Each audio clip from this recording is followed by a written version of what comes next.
Yeah, yeah, yeah. Or in the words of Jay Prince, should I say, oh, yeah. What up, though? What's popping, man?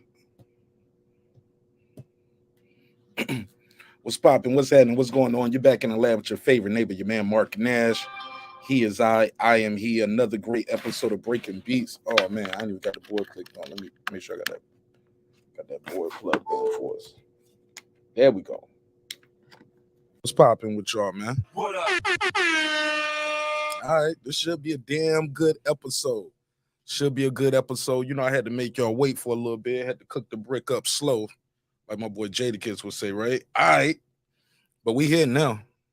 How y'all feel? What's the deal? You see the title. You see the thumbnail. I got a survey in the chat, man. I got a survey in the chat. We're going to talk about it. Who gets the blame? Let's play the blame game. Y'all know how we do it. Let's play the blame game. Who's going to get the blame when this fight doesn't happen? If the fight doesn't happen. Let me say if, because I'm very optimistic. Shout out to everybody who's pulling up. Heard Steven Espinoza talking earlier. Did a chicken talk space. And he said he's optimistic. He said, look, if that's the only thing that we have to worry about is the rematch clause, shoot, that better than I thought we was doing. So we're going to talk about that. Also on the hip-hop side of the thing, we got to talk about it. We got to talk about it. Yeah, the interview. This interview that's been heard all over the world. They are detailing the crime. Mike Prince right here, Jay Prince's brother right here, I believe. Detailing very specific details about what happened tonight. Y'all bear with me. Let me get this mic together. There we go. Very specific details about what transpired the night Takeoff lost his life. So we're going to talk about that as well on the second part of the show, the second half of the show. Offset replies too. Offset went off. I did a YouTube short about this, and I got a shorter video on it. So if you guys want to check that out, y'all can check that out. And we're going to talk about it. But man, oh man, matter of fact, let me blast the link out. I was trying to share the link out before the show started so we could just jump right into it. But I saw so many people typing in chat. I was like, man, we're just going to start the show. We live, join the conversation. Join the conversation. All right, let's get into it. Let me run the intro. Smoke them if you got them. Roll them up if you got them. Drink some water, like Miss T would say over there at Boxing Fans Talk TV. Drink some water. So we're gonna have a good time on this episode. We got a lot to unpack. We got a lot to unpack. So give me 5 minutes. I'm gonna blast the link out and get this thing plastered all over the globe. Let the world know we here. I'm gonna open the phone lines up. Let you guys call in and voice your opinion. And yeah, it should be a good one. Should be a damn good episode. You already know what it is. You're back in the lab with your man Mark Nash, Breaking Beats. You already know what we're gonna do. We're gonna break down the business, entertainment, art, technology, sports, and anything else you and I feel like talking about. It's a hip-hop political sports show with a comedy twist. We like to let the jokes fly. You know why? Life is serious enough. Life is getting real serious in boxing and in hip-hop. We're going to talk all about it on the other side of this. Give me 5 minutes. Let this room populate. See, we just started, but the room ain't all the way here. Y'all know how we going to do it. We need to get this room lit. So give me 5 minutes. Let me blast this link out. Y'all stay right where you at if it's your first time here, even if it's your second, third, fourth, 15th time. Let people know in the chat what side of the earth you roam at the turf. Drop your area code, drop your city, drop your country. Let people know where you at. All right, it's your man Nash. Let's get it. Give me 5 minutes, man. Let's do it. This is my passion. This is what I love to do. But some days, sometimes, I'm just like you, man. I hate this job. Damn, I hate this job. Damn, I hate this job. Damn, I hate my job. Damn, I hate this job. I'm just like you. Damn, I hate this job. Man, I hate this job. Man, I hate my job. From a good dream I wake. sun rays on my face. Planning out my day, hoping this ain't the one that I catch a case. I feel so good, I feel so straight. My manager keep calling me saying, hurry up, you late. Hurry up, you late. Y'all, man, I hate this job. Man, I hate this job. Been trying to play it cool, but it's hard to play it off. I've been hanging on to this bush, cause my car still ain't paid off. I know I'm on my way up, my boy just got laid off, so y'all, man, I hate this job. Man, I hate this job. These hoes is so ratchet. These hoes is so sneaky. Y'all don't even really pay enough for y'all to only pay bi-weekly. I'm trying to double up my cash. Take this job, shove it up your ass. Yo, man, I hate this job. Sometimes I wanna say, walk in and slap my boss. This shit is getting hard. Damn, I hate this job. Gotta make it out of this struggle, bruh. And I don't really mean to take it out on you. You just a customer, but damn, I hate this job. Damn, I hate my job. Damn, I hate this job. Damn, I hate my job. Damn, I hate this job. Damn, I hate this job. Damn, I hate my job. Damn, I hate this job. We're the reason why your stockholders always stay afloat. Yet I'm asking, are they hiring? Like everywhere I go, schedule will say 9, but I think it's fine if I clock in at 9:04. I work 40 hours a week plus overtime just to be bro. So y'all, man, I hate this job. Hate that I applied. So much has transpired since the day that I was high. Told me I could advance, but you were telling me lies. Gotta give your notice before I quit, but you don't say shit right before I'm fired. Damn, man, I hate this job. Sometimes I wanna say, walk in and slap my boss. This shit is getting hard. Damn, I hate this job. Gotta make it out of this struggle, bruh. And I don't really mean to take it out on you. You just a customer, but damn, I hate this job. Damn, I hate my job. Damn, I hate this job. Damn, I hate my job. Damn, I hate this job. Damn, I hate this job. Damn, I hate my job. Damn, I hate this job. You and your procedures. You and your protocol. You and your policies. None of that shit don't apply to me. You and your quotas. You and your standards. You and your 2 sick days a year. Y'all niggas bananas. Wonder why the postman's posted with hammers. Going postal with Popo on camera. His wage got him enraged. Stressed out, it's hard to maintain. He flips the middle, grabs his.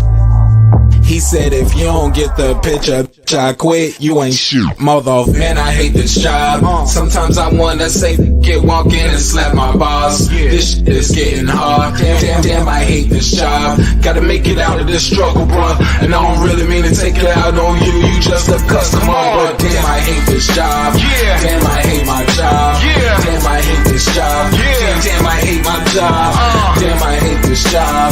Damn, I hate this job. Damn, I hate my job. Damn, I hate this job. Look, man, I hate this job. I put my pants on one leg at a time, just like you. I'm out here trying to take care of my family. Damn, I hate this job. It's not always glamorous, for real, but I do what I gotta do for me and mine, you know?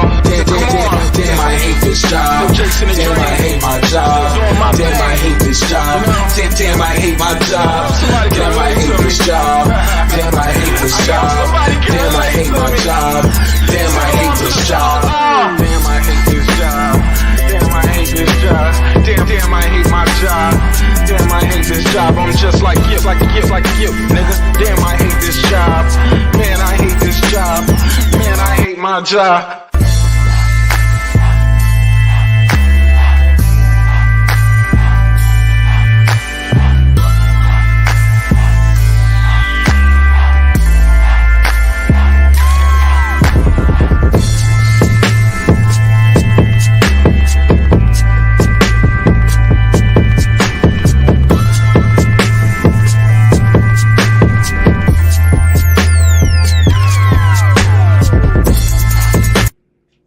The views and opinions expressed in this program are those of the speakers, commentators, experts, and or the host.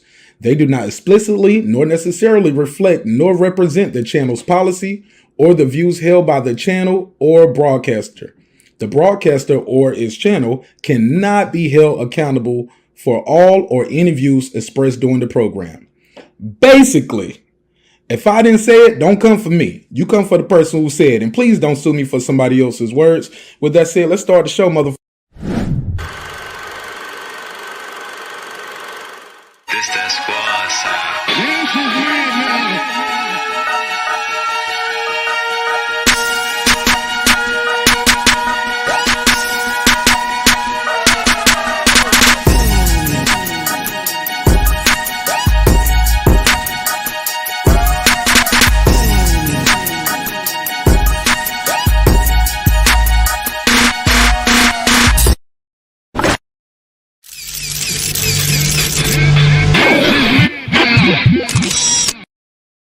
Yeah. What up, though? What's popping? What's happening? What's going on? You're back in the lab with your favorite neighbor, your man, Mark Nash. He is I am he. Another great episode of Breaking Beats. How y'all feel? What's the deal? What up, gangsta? Man, I hope y'all ready for this show, man. This is going to be a good one. This is not going to be for the faint of heart. I feel like I got to do a disclaimer on top of the disclaimer on top of the longest damn intro probably in YouTube boxing history. All right, put a case on me on that. Put a case on me. Yeah. See a lot of people using that, put a case on it too. I'm glad some of the people out there know what the original is, but it's all good. So we're going to have a good time with this one, baby. All right, let's clear the air. Let me preface my show tonight. Oh, I got to open the phone lines up early because I know it's going to be some haters out there. And I love to hate. I love it. Gets my blood going, gets me moving, gets my body moving. Gets my body moving when I see all the hate. So I love it. And I'm here for all of it, nigga. Just know when you dish it, you got to be able to, you dig it and you dish it, you got to be able to take it back how you get it, right? So let's talk about this. Let's clear the air. Let's get rid of the elephant in the room, all right? And this a big ass elephant. It's probably gonna break my back when I do it though. You know my back is broken. I'm a troll. What did it drop at? My officer. What do you mean by that? Your back is broken. What a vertebrae or what portion? Spinal. Big ass elephant in the room. It's a lot of confirmation bias going on out here. And some people are hearing this news about this fight possibly falling apart, and they sitting around like Terry Silver in the Karate Kid. Y'all remember old Terry Silver? Danielson thought Terry Silver was on his side. He was not. All right, so let's clear the air. Some people hear this news and they are happy. Martinez, what you mean by that? What? How can both things be true? Oh yeah. I'm gonna put a case on it, baby. You know how we do. I'm gonna tell you, some people are happy to hear that this fight is in jeopardy. Oh yeah, they cheat. Some people are happy. Yeah. You know it's true. Some people want to see PBC fail. Some people feel like if this fight falls through, it makes their case that PBC and Al Haymon doing bad business and this, that, and the third. Also, you have a contemporary of people on the other side who hear about this fight being stalled, and they're glad too. You get what I mean? Now, Martinez, what you mean by that? I'm gonna tell you. You know I'm gonna tell you. But I gotta leave you with a cliffhanger, though. But yeah, that's how it goes. Some people want to see PBC fail. Some people want to say Golden Boy Doug. So, if this fight doesn't work, it helps the people who say, "Oh, well, Terrence Crawford is," and PBC don't know. If this fight goes well and it pulls off, it's people like, "Hey, PBC know what they're doing." Blah blah blah. So it's like it's a double-edged sword. It's the gift and the curse. Some people want to see these guys fail. Some people want to see it succeed. Whatever side of this fence you stand on, stand there. It's all good. We're gonna have a good time. We're gonna talk about it. I'm not your enemy here. You guys are allowed to agree with me. You're allowed to disagree with me, but you also gotta let me get my neighbors only roll call out because I forgot to do it. Because without the neighbors, the show wouldn't be the show at this level. And we moving right along, baby. We're on the road to 15,000, and we couldn't do it without the neighbors. What up? So let me give them all a big old roll call. Shout out to Beyond the Ring with Nonito and Rachel Donaire. That's a brother and sister right there. That's my fam. Appreciate you. Kansas City Mac. What up, though? What up? That guy Eclipse 330. What up? True Media Today, USA Boxing. What up? Tar Heel Resin. What up? Hudo. What up? Stephen Bateman in Australia. Look at us, man. All the way in Australia. Mama, we made it. What up, gangsta? Still got a long way to go. Food Revolution. What up, my sister? What up? C Jones 0224. What up? KP from KC5. What up? TJR. What up? Matt Wade. What up? DJ. What up? Karma Serene with the Serene Saturdays. What up? Ill Status Boxing. What up? Ace Retro. What up? Tank the Sweet Science Examiner. What up? Beyond and Above Media. What up? Pittsburgh T. What up? SF City Slicker. What up? I Know Boxing. What up? Boxing Lounge. What up? It's Mex. What up? Mike from Boston. What up? Ride Up the Storm. What up? Here to There. What up? Miss Queen Sunkissed. What up? Taylor Bell. What up? Maddie Yoel. What up? Cliff Bailey. What up? Con Shonery. What up? Lisa Bell. She never fails. What up, sister? What up, gangsta? Cooking with the champ. What up? On the mic with Terrence Bailey Sr. What up? HLD. What up? Cooking with Sir Sr. What up? Brandon Washington. What up? Lady Shan Dundum Season. What up, my sister, all the way in the UK. What up, gangsta? D Bevel the champ. What up? And of course, the big fish himself, my good brother, Derek Lincoln. What up, gangsta? Make some noise for all the neighbors and the members, because without y'all, the show won't be the show. All right, so look, let's take it from the top. Let's be clear. This fight is big because both guys. It's big before both guys, right? I mean, because of both guys. Let me make sure I got these phone lines open too. My bad, y'all. Y'all think it's easy. Y'all try to host one of these things. Y'all gonna be like, damn, man, how you be doing this, that, and third? I'll be like, man, I'll be multitasking. Racing thoughts too. All right, so where was I at? This fight is big because of a multitude of things, right? It's not just one guy, right? If so, this fight wouldn't be as big as many observers and boxing fans believe it can be. You need the sunshine and the rain, right? Just to have a rainbow. Pause. I don't know why I said that. I was trying to be poetic. I was trying to feel like my boy Nonito right there. I was trying to be philosophical. Make sure I got these phone lines open. Boom. So the phone lines are open. So my question for you guys is this. I have a couple questions. Let's go through a couple of my questions. Y'all know I like to have a lot of questions for y'all. It's an open discussion type of show. I just need to get my bars off first before I drop that link, because y'all know I'll never get to talk around. Y'all know. All right. PBC fans and PBC haters.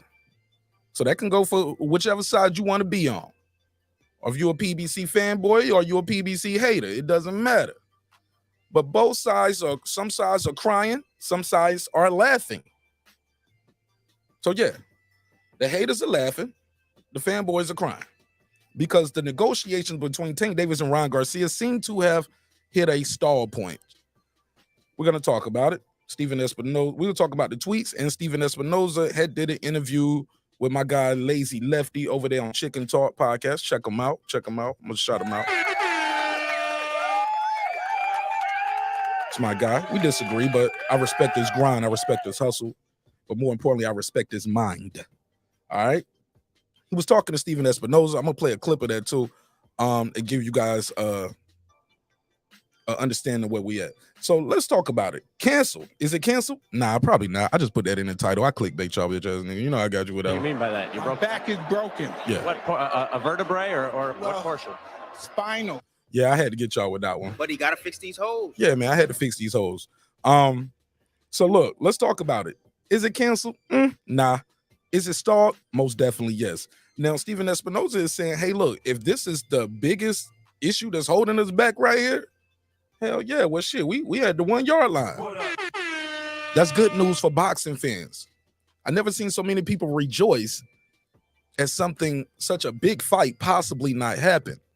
Why is that? Are we fans of promotional companies, or are we fans of the fight, the fighters, or the fight game? We'll talk about it. So who gets the blame? Who gets the blame if this fight fails to come to fruition? I got a survey in the chat. I got a survey in the chat. I want you guys to take advantage of that survey. Also hit that like button. You know, we got to get them likes up. Got to fix them hoes. But he got to fix these holes. Absolutely. So let's get that done. Also, I heard some people saying, hey, look, Ryan don't deserve a damn rematch clause. Well, according to the experts, he's not the one asking for it. The PBC side, Showtime, is asking for the rematch clause. Now they're saying, hey, look, I want the rematch clause to be the same way as it was the first time. I'm the A side. I'm always going to be the A side. Not if you go in there and get sparked by Ryan Garcia or goes in there and lose. So some people have a trouble with the unilateral rematch. My question is this. If Ryan Garcia wins, why can't he become the A side? Why can't Ryan become the A side if he goes in there and beats Tank Davis? Let's not forget, Ryan is super popular already out here, right? Tank Davis is as well. So my question is this, another question I have, I got a lot of them. Does he deserve a rematch? If he beats Tank Davis, does he deserve a rematch? Another question. Why is it wrong to be critical of PBC and Al Haymon? It seems like when you critical of PBC and Al Haymon, people want to take your black card. Oh, no. Oh no, you criticize Al Haymon. You can't say nothing bad about Al Haymon. Let's put the crime face up for him.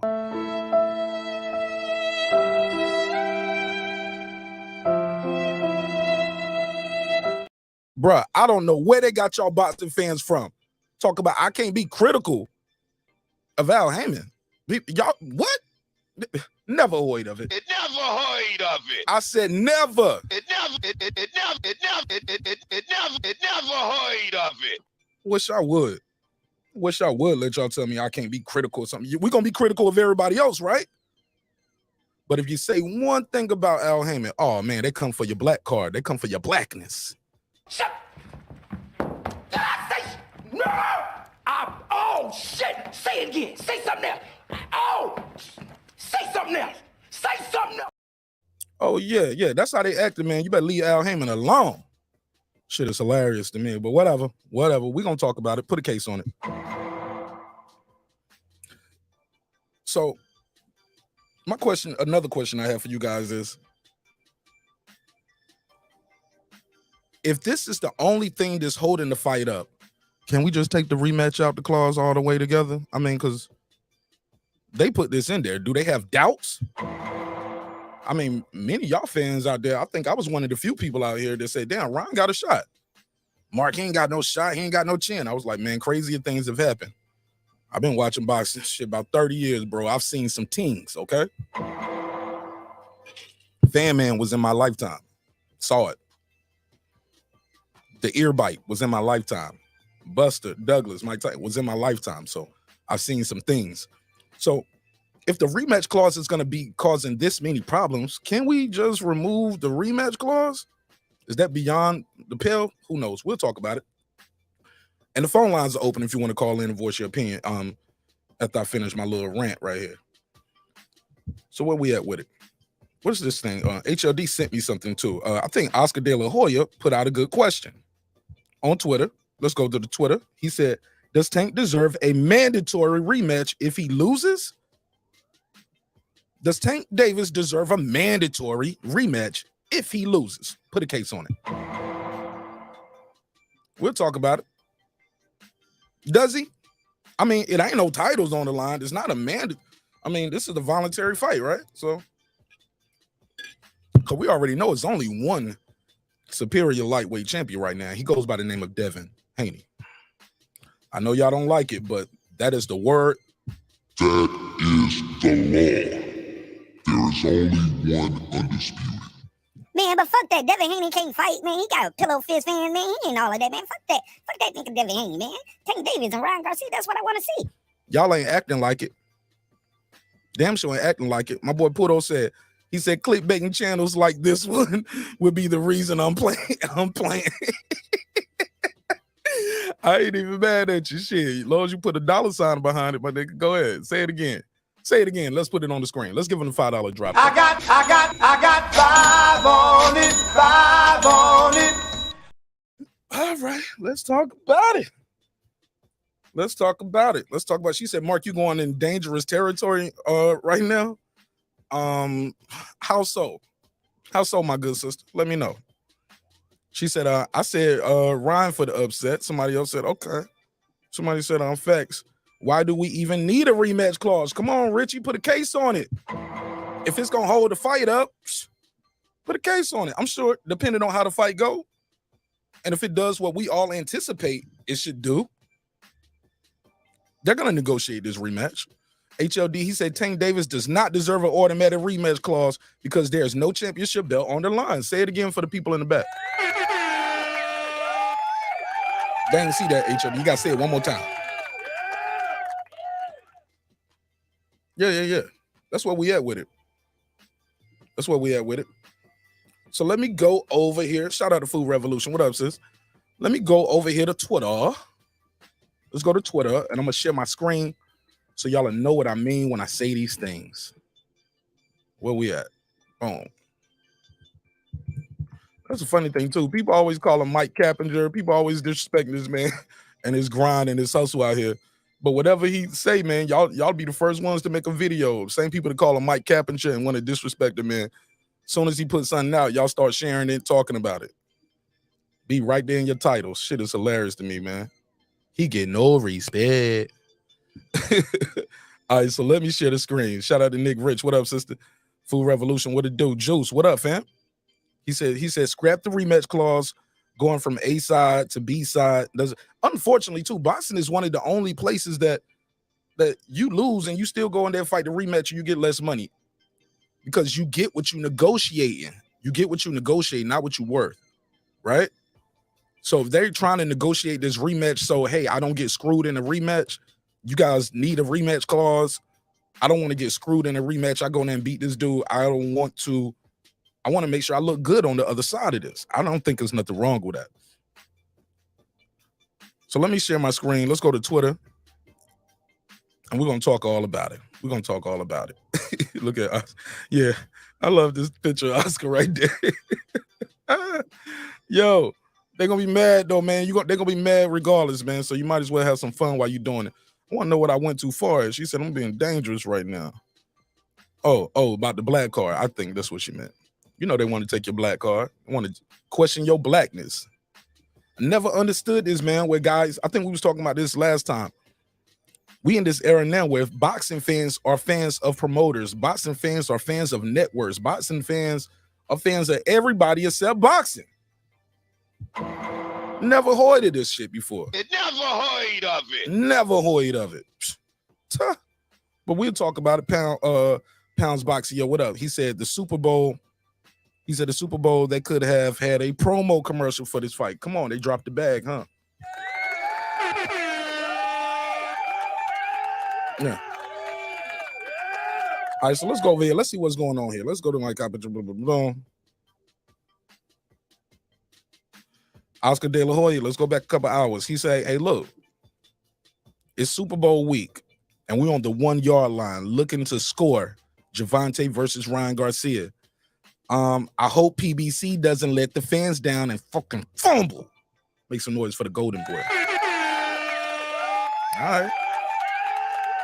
That's what he said. That's what he said, not me. That's what he said. All right. Y'all let me know if my sound effects coming in too loud too, or is my headphones just loud? I don't want to be hurting y'all eardrums. Trust me, if it's too loud, y'all can just let me know and I'll adjust it for you. All right, let's go over here. So this is what your boy Coppinger reporting. Like I said, I'm trying to go in chronological order, and I'm gonna get to my boy Lazy Lefty and the Chicken Talk. They had Steven Espinoza pull up. We're gonna talk a little bit about it. So boom. He said, what's holding everything up? Now, Steven started off to his interview over there. He said, well, it's first rule of journalism. When somebody is your source and they sitting down and talk to you, you got to ask yourself, why are they talking to you and why are they saying what they're saying? Same thing could go with him, why he did what he did, you know? So it goes both ways, like nunchucks. How about this? So let's go here. I'm going to try to enlarge the screen just a little bit so you guys can see this a little bit better. I know some of y'all driving and some of y'all old as hell and y'all blind like me. Respectfully, of course. Oscar De La Hoya, what's holding everything up is the rematch clause. This is the quote. What's holding everything up is the rematch clause. It's only fair if Ryan wins. Let's stop right there. Now, I got to put a case on Oscar. You know boxing ain't fair. Life ain't fair. Fair is a place where they give kids cotton candies and they put blue ribbons on pigs. That's the only thing that's fair out here. But he continues. It's only fair if Ryan wins. Then our side controls everything as the A side. This is just the way it's always has been done. It's common sense that whoever wins is the A side. Not necessarily true. Again, but I get it. You get what you negotiate for. I remember Bivol saying, hey, look, I want to fight Canelo, but just treat me like the champion next time. I mean, we'll let you come in the ring second. I mean, announce you second. We'll treat you the champion that way, but you ain't about to get more money than Canelo's getting. That's just the way it goes. I'm sorry. But in this situation, I think this is the biggest fight out there, money-wise, for both guys. This is the fight fans want to see, which also could be very telling to where we at with our sport. We got two guys, one no title, never been a champion. The other guy has a regular title, And people want this is going to be a bigger fight than Devin Haney fighting either one of them. That's very telling to where we are in our sport right now. But it continues. Let's scroll down. All right, and he said sources say boom, boom, boom, super mega fight, da da da da da. It's a dispute over the rematch clause. I did a YouTube short about this earlier. Y'all can check that out. But it's a continues to say basically it's a unilateral fight. Mike Coppinger says, not Tank, the people behind him. I doubt he cares who promotes the rematch. I'm sure he has all the confidence in the world. Thank you, Mike Coppinger. I agree. I don't think he cares. I don't think Ryan cares. I really believe these two guys want to go in there and mix it up. He said Garcia isn't asking for a rematch. The issue surrounds the promoter and the network of the rematch if Tank loses. Garcia doesn't have a rematch clause if he loses. How do y'all feel about that? That good business? Someone say, hell yeah, that's good business. We got the guy. You overextended yourself. We know how bad you want this fight. We're gonna do whatever we want to do, pretty much. You know what I'm saying? So we're gonna talk about it. Alonzo, what up? PGH Big Dog, what up? All right. She said, I'll get it right at some point, fool. What y'all talking about? Okay, they talking about something. Pluto said, man, F Mike Coppinger. I hope he loses a few fingers. Woo! Don't do that, Pluto. We can't wish harm on nobody out here, man. Especially we got children. You got children like me, man. You got a little child at the house. We can't wish bad on nobody. Karma's a bitch. I don't mean Karma Serene. Y'all know what I meant. Shout out to Karma Serene. Slow. All right. Let's continue. So that's the rematch. That's the thing that's holding it back. So since the rematch only comes into play if Ryan wins, the Golden Boy Promotions and the Zone side believe it's only natural that it would be the lead, since PBC and Showtime are the lead promoter and the network for the planned April 15th fight. We're getting close to it too. But he also said deja vu from Spence and Crawford situation when all material terms were agreed to only for the deal to collapse at the contract stage. Hopefully the super fight is salvaged. I couldn't agree more, bro. I couldn't agree more. They got to fix these holes, man. What up? Yeah, we got to fix these holes. But he got to fix these holes. All right. So let me see what they saying in the chat. Phone lines are open. Got to get you guys to call in on this one. Who gets the blame if this doesn't go through? 404-692-1766. 404-692-1766. Call in. I'll put you right in the mix.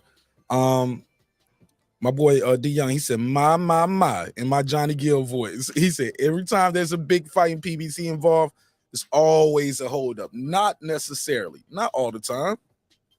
They got that Wild and Fury done for y'all. Y'all got y'all Loma and Gary Russell crossover fight. Y'all got Canelo. Y'all got Canelo and Plant. That kind of started out, but that wasn't Canelo's fault. That was Caleb Plant said he wasn't about to fight him right then. So, not necessarily true, but I get where you're coming from. Like I said, I'm not here to glorify PBC, and I'm not here to shit on it neither. I'm gonna let y'all do that shit. I'm gonna let y'all do that when y'all call in. Like I said, I've never been a fan of networks and promotional companies and they got the best production. Look at their lights. Nigga, the lights. That's what we Never heard of it. Bro, what about the fight? Because we talking about production shit. I think Triller had some of the best production ever, but what happened to them? Never heard of it. Right. Y'all got them out of here, huh? Small hats. Yep. Got them out of here. Small hats. Small hats. You know what it is. Shout out to my brother OTB Boxing School. He said, what up, bro? He said, Martin Nash family as well as my brother Mark. Salute to you, bro. All right. Y'all know I like to cook it up a little bit, get the room populated. Then I'm going to drop this link out. So let me go over here. I'm going to play a little bit of this audio. Again, I don't own this audio. Y'all want to see it, and I'm not going to play the whole thing. So I'm going to implore you to go over there to the Chicken Talk, subscribe over there. Tell Lazy Lefty when you get over there in the chat. Tell him Mark Nash sent you from the neighborhood. All right, you heard? So let me play a little bit of this audio. A little bit of this audio. Good interview, damn good interview. He said they're gonna release the schedule after the Super Bowl. They're gonna release the rest of their schedule. For the people's like, man, when y'all gonna drop the rest of the schedule? He said it makes no sense to drop it now in pieces, so we just gonna drop it in full after the Super Bowl. But when after the Super Bowl? A next day, a week later, 2 weeks later, 3 weeks later, a month later? How long after the Super Bowl? He was not specific in that. If so, I missed that part. So let me go over here. Where home history? Let me go to right here. Boom. All right. We'll just try to find a couple of the key spots. But he did say he was optimistic. Again, that's Chicken Talk, and it's spelled T-A-W-K. Chicken T-A-W-K. And y'all can check them out. Smash that subscribe and like button over there for them. Doing a lot of great interviews. And they're on Twitter, so check them out on Twitter. Most of their interviews on Twitter, then they upload them to their YouTube channel. Let's help them get to 1,000, man. They're at 685. There's no reason this channel shouldn't have over 1,000 subscribers with all the work they're doing. So y'all go over there and support them as well. Tell them Martin Nash sent you. All right, let's get it. It was, and I'm not gonna. He's out. He also talks about the guarantees up here as well in this interview. Like I said, me playing the clip is not a substitution for the full video. Go over there and check out this interview. It's about 25 minutes. We'll play a couple key points right here. Or Spence versus Earl. I mean, Spence versus look, Bud. Look, I would say Tank versus Ryan, not because I'm pessimistic about the other one, but the reality is I don't know. No one knows what Golden Boy's open points are. You know, we sent a revised draft to them last week, and we haven't heard anything. So this is actually, when I read on ESPN.com that there's only one issue left, that's the first time I've heard that. Wow. So breaking news. He's saying he didn't find out till we found out on the news. He said this is only one issue. So he said that's pretty good news. He's optimistic. Let's go. Because we're trying to get all the comments. So great. If that one issue is there's one issue left, then there's one issue left. Now, I have some disagreement the way he's characterized the way this has come up. I'm glad Oscar doing it the way he's doing it, keeping that shit in public. Because if not, at the end of the day, if things go bad, people are just, they can always twist the narrative. As things coming out, I like Oscar for what he's doing, keeping the word out there. I like that. Let's play some more of this. You know, and the custom and practice in the industry, and whether in fact that this was discussed before or not. But at the end of the day, if this is the last issue. Yeah, Richie, he did say that. I disagree with him with that. He said, yeah. He said, Bud will lose to Virgil Ortiz. Yo, y'all think Bud gonna lose to Virgil Ortiz? Press A for A. All right, I see it. Or if y'all think Bud can beat Virgil Ortiz, press B for that's some bullshit. Virgil Ortiz is not about to beat Bud Crawford. So A if you think Virgil wins, B if you think Bud wins. Let me know in the chat. Let's play some more of this. This is the only issue. It's not insurmountable. Thank you. When you say it's not insurmountable, you mean that could the rematch clause be scrapped altogether and just go ahead? Shout out to Lazy Lefty. That's why I like him, because that was a good question. Can we scrap the rematch clause altogether? Good question, Lefty. Let's go. And there's a lot of different options.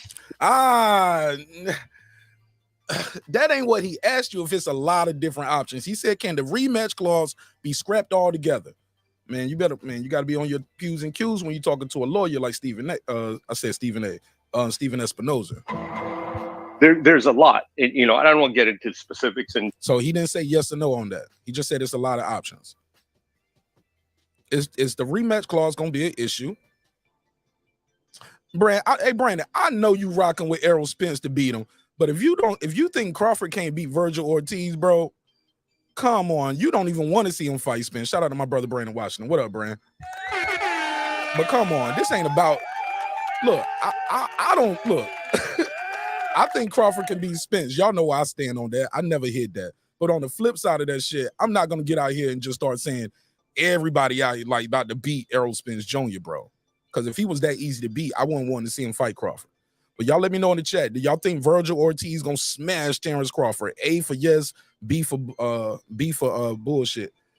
Let's go. Let's play some more of this. But you hear what happened there though. He did not say yes or no. Can we scrap the rematch clause?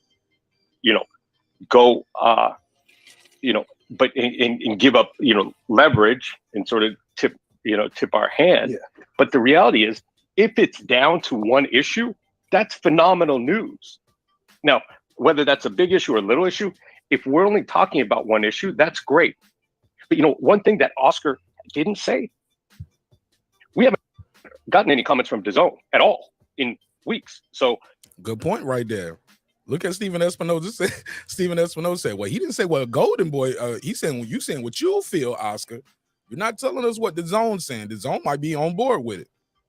Which leads me back to what I've been telling people. This kid, Ryan Garcia, really wants this fight. He really believes in himself. I don't doubt him for a second that he wants this fight. Let's play some more. If DAZN is absolutely fine. Now, when he says there's one issue, that means DAZN has no comments, Golden Boy has no comments. That is phenomenal news. That's the best news I've heard all day. I don't care what that last point is. We literally have one point to discuss. That is great news. There we go. Again, man, this full video is on Chicken Talk, TAWK, on Twitter. Also, you can check them out on YouTube. They have 685 subscribers. Let's get them up to 1,000, y'all. We can do it. Let's support them. Even if y'all disagree with his takes, respect his grind. He's out there working. So, an issue. We're at the 1 yard line. There's one open issue. That's it. So I'm not going to have to talk about anything else in the universe on this fight except that one issue. That's great news. Okay. So, well, flight credits. I'm trying to get rid of. I know there's airline flights and hotel rooms and all that. I actually think at this point, we really want everything to be included in that. So I think it'll be. So now that's when he's talking about what Food Revolution was talking. Who was that? Karma. No, Karma was on Twitter like, man, when they gonna release the rest of the damn schedule? So he said they're gonna do it after the Super Bowl. I'm gonna fast forward through some of this. So man, yeah, because this could have been this past weekend would have been Spence Crawford, right? Oh no, I'm gonna skip over that. We don't want to hear about that. And look, everyone used to is two things. Okay, let's play this part. I think this would be interesting. He was talking about the guarantees. I thought something was missing out of here, or I think could have been a follow-up question that would have been a very good follow-up question. He started talking about. He kind of retracted his statement that he had said before about guarantees, but he also kind of more specified it. Let's talk about it. We talked to you, Texas. You told us at that point. This was before Spence had even beat Ugas. This was at the fight before they even started fighting. That we're looking for November because we don't want to compete with baseball in October. We don't. You were naming a lot of stuff that y'all didn't want to compete with. So how do we get from November to February? Yeah, it's a good question. It's a fair question. So what really happens is two things. One is our judgment on the business side of when is too short a runway to get things done. And look, everyone used to throw around, you need 3 months, you need 12 weeks. We proved that way back in the Mayweather days. Like in today, with a lot of the digital marketing, you don't need 12 weeks. No one's buying a fight 12 weeks out. You damn sure ain't. Not me. I ain't buying no fight 12 weeks out. Because I don't know if the fight gonna come to fruition. That's where we at nowadays. We don't know if the fight gonna still be there. If you want to do a big press tour, yeah, you want to do that before people get in camp. That's fine.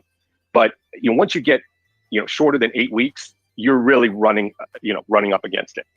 So that's one part of it. The other part of it is venues. And basically, I'm gonna fast forward through a little bit of this. And he's just gonna say basically, if you got a date sitting there waiting and you guys haven't put nothing there, somebody's gonna say, hey, look, The Weeknd or Justin Timberlake wants to perform. You guys haven't moved on the date. We're gonna give the date to them. So that's all you missed on that. Threatened. So then we started looking. Okay, now we get to January. We have it. I'm gonna fast forward through some of this. I'm gonna let y'all hear that. This gets drawn out so long. Here we go. In April, that y'all were looking to make the fight in April. Oh, he's talking about Spence and Crawford. Let's go. So, how does this process get drawn out so long? Was it was it the back and forth with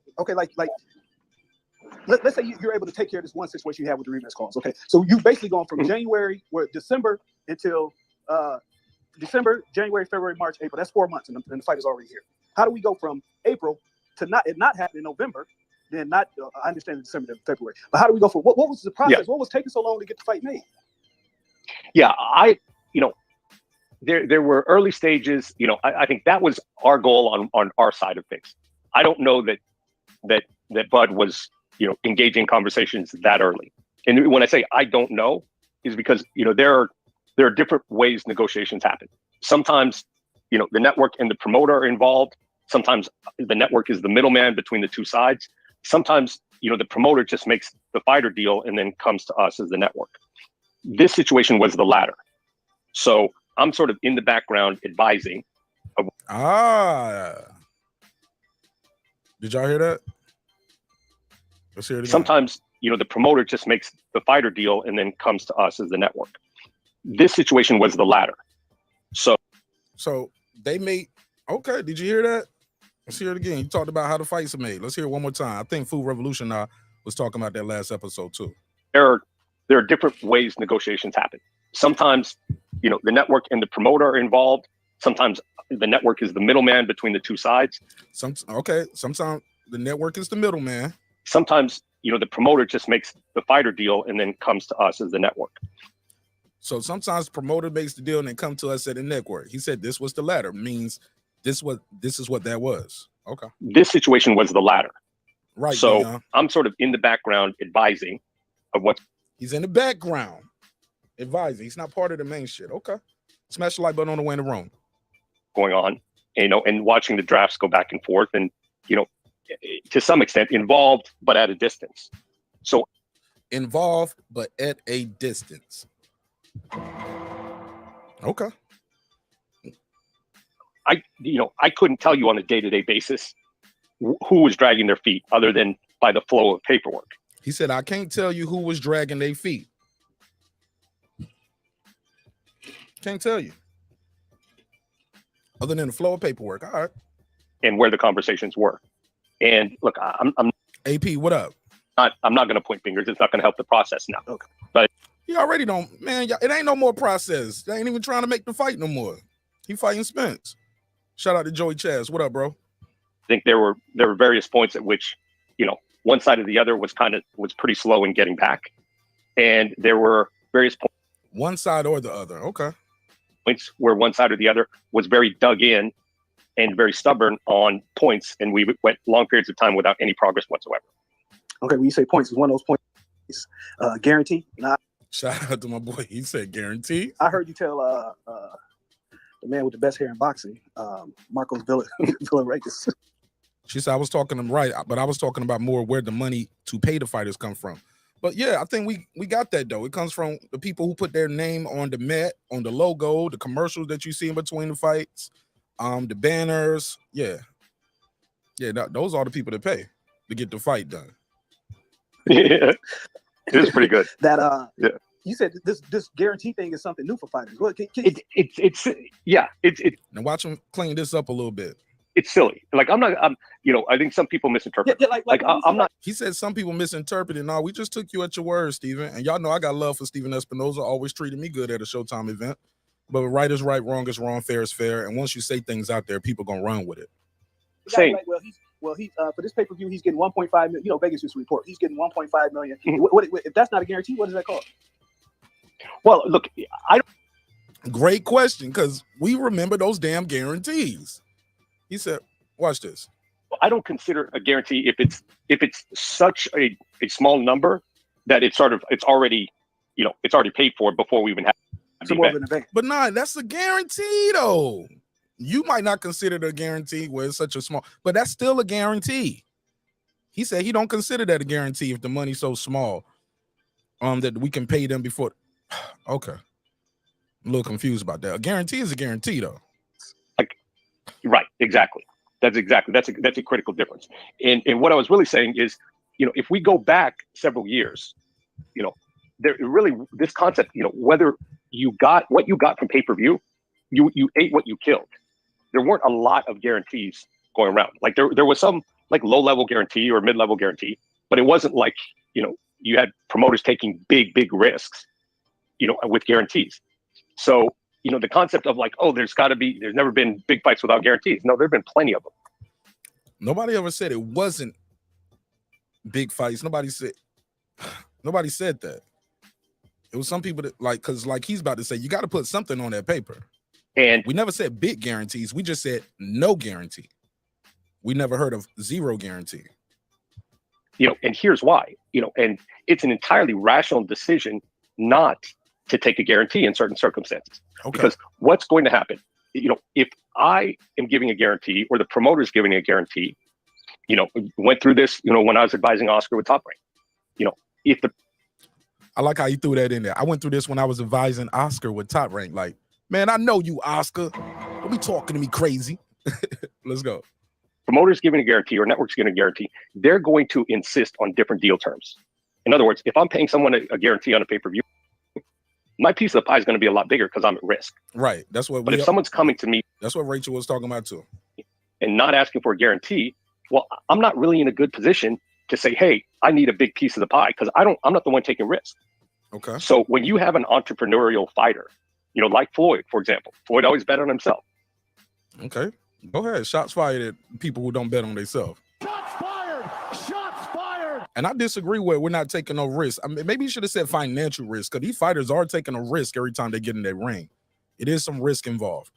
There's always some risk involved when you get in that ring. I get it. But all right, let's play some more of it. And then I'm gonna drop the link out there and we're gonna chop it up and pass the mic around. There were fights that Floyd said not, I know contractually there's some, guarantees that are there. He's like, I don't need a guarantee. Let's alter the deal and I'll bet on myself. But Floyd is Floyd, and Floyd was allowed to do that. You're not gonna let everybody go in there and say, hey, I know I'm supposed to do this, but let's go in there and do this. And you don't have to give me that guarantee. I want to make even more money, so let's scrap that and blah, blah, blah. I'm gonna bet and gamble on myself. He's allowed to do that. Everybody's not allowed to do that. They allow Floyd to go in there and do that. And I take a smaller chunk of the pie because I'm not guaranteeing nothing. I have no money at risk. So when we see like Floyd versus, let's say, for instance, Mike Donna, Floyd guaranteed $36 million. What was that? Just an advance towards his pay-per-view revenue? No. Right. Thank you. Because also when he said no, when he said Crawford, when we're talking about Crawford, did they offer him an advance? Did they offer him that 1.5 that was so small? Was it actually zero? Because we heard zero. Like, I don't remember that one in particular. Like on some fights there were guarantees, but on other fights, yes, we gave him an advance, and there was an advance. Like, he would get some money on, on the Monday or Tuesday, or any fighter would get money on the Monday, Tuesday after, which was an advance, but it wasn't like a big guarantee because, he's taking the risk himself. No, I was talking about like the Vegas. So, Vegas used to report commission. Oh, but see, yeah, that's the problem with the commission is you have to put a number down. Listen to this. This is the part I was like, damn, I can't believe he even said that out loud. Watch this. Now, sometimes that number approaches reality. Sometimes it doesn't connect with reality. I've seen fighters, and I'm not talking about on my events. I've seen fighters who are getting. He said, I ain't talking about my events because this sound like because it's about to sound a little shaky what he about to say. Listen to this. 10 million, put down 2 million, because of sanctioning fees and all kinds. Hold up.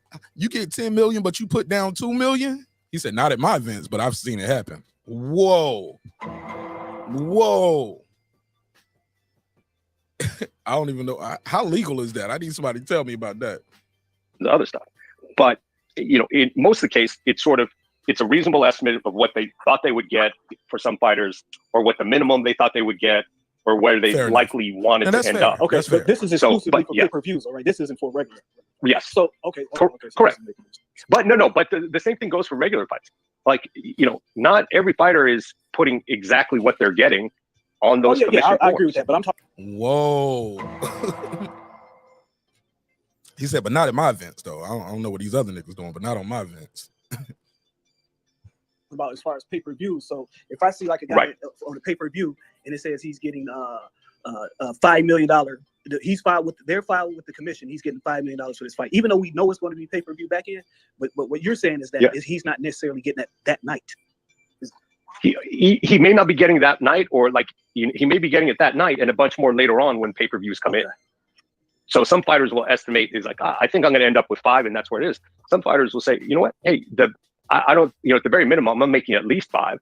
So that's worst case scenario. That's what I'm going to disclose, because who knows? Maybe, maybe maybe the U.S. invades China the morning of the fight.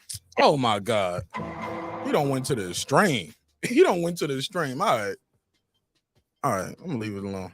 Y'all can check out the whole interview. over there on Chicken Talk. All right, let me drop the link.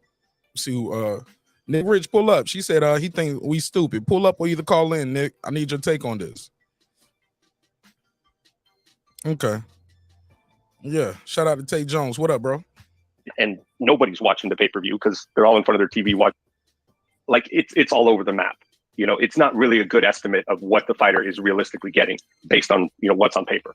Because he could tell the commission, look, I'm all I know that I'm guaranteed is some of the gate and, you know, minimal pay-per-views, because I don't know what the pay-per-view is going to get. Right. You know, and it's tough to argue with that. Right. Like, okay, there may be more down the line, but you got to disclose what you know you're going to get. Yeah, you don't know the pay-per-view until all the numbers come in. And right. I remember I heard Nicole Duva from Maine. Okay. All right. Phone lines are open. Call in, voice your opinion about this one. Damn, we got 57 votes. We ain't even got 30 likes. Wow. Damn, that's tough right there. Yeah, this is gonna be a short one. So yeah, so when y'all pull up, might have to get y'all in and out. Get you in and out. You can voice your opinion. I'll get you in and out. We'll pass the mic to somebody else. But damn, we can't even get the damn likes up. Got yeah, we got a lot of people in here, man. On both channels. Yeah, that's crazy. 57 votes on the survey, barely 30 likes. All right. Phone lines are open. You want to voice your opinion about this one? If not, shit, I'm gonna go on to my next topic. So I'm gonna be on my J Prince shit. I gotta keep it moving. I'm gonna keep it moving. I'm an hour in on this topic. So that's where we at with it. Let me see what they saying on the survey. Who gets the blame? If the fight does not happen, who gets the blame? 42% is saying PBC and Showtime. 25% is saying Golden Boy DAZN. 0% are blaming the fighters. That's interesting. 0% is blaming the fighters. But I bet if these names said Terrence or Crawford up here, oh, yeah, he get the blame. Errol Spence, he get the blame. You get what I'm saying? Y'all gonna blame them fighters. One of them is ducking. But in this case right here, y'all okay with this shit? All right. Who knows? 32% of y'all are saying all the above. So that's fair. That's fair. Nah, y'all think we about to go to war? Shit, I think it's a little string. I think that's a little string. I don't think they would even put that fight on. Like, come on, bro. Y'all think we about to go to war with China right now? But I get it. My whole point was I don't about to fight 12 weeks out. I don't think about the country going to war. I think of what's likely to happen quicker than that is somebody gonna get injured in training. It happens more than we go to war. Somebody get COVID. Yeah. That happens more than we actually go into war. So yeah, I thought it was a little strange, but that's my opinion. You entitled to yours. That's why the phone number is out there. 404-692-1766. 404-692-1766. You can call in and voice your opinion on this topic. If not, shit, I'm gonna move on to the next one. Let me make sure I got the. Okay, yeah, I did drop. No, I didn't drop the link. Boom. So there you go. So the link is out there. You want to pull up, voice your opinion on this topic, and then again, like I said, I'm gonna be moving on to the next one. And shit, in a couple minutes. He said, "Rap-A-Lot ain't no mafia." Who said it was? Who said it was? Who said that? Somebody said it was a mafia? I don't know. SLG said Republicans will attempt another coup before we go to war again. We shall see. Jay Prince is a coward. Wow. That's Brandon. Call in. Shit, I'm gonna call you when I get on that topic. PBC going out of business real soon. Joey Chaz. He's Carmen Serene. She said, "Hey Lisa, good evening, sis." Lisa Bell said, "What's up to Alden James?" He said, "I'm gonna catch the playback. Mark, it's getting late, fam. Fifth Ward, Fifth Ward, Texas. Rap-A-Lot. Salute." All right, salute. Mike Biggs boxing. Y'all go sub to Mike Biggs. Tell him I said what up. He said Golden Boy. Oh damn, HOD, you click right off. He said Golden Boy good. Showtime about to go bankrupt. Damn, really? Are they going bankrupt? We shall see. We shall see. He said, "I'm starting not to care about any quote unquote big fights with PBC roster cats." He said, "YouTube has made me dislike the PBC and their politics." Explain to me why, Alonzo. Alonzo, you got the number, call in, bro. HLD, what's your take on this topic, big dog?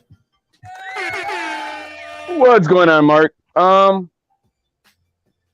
It's very simple. It's a lot of greed that's involved.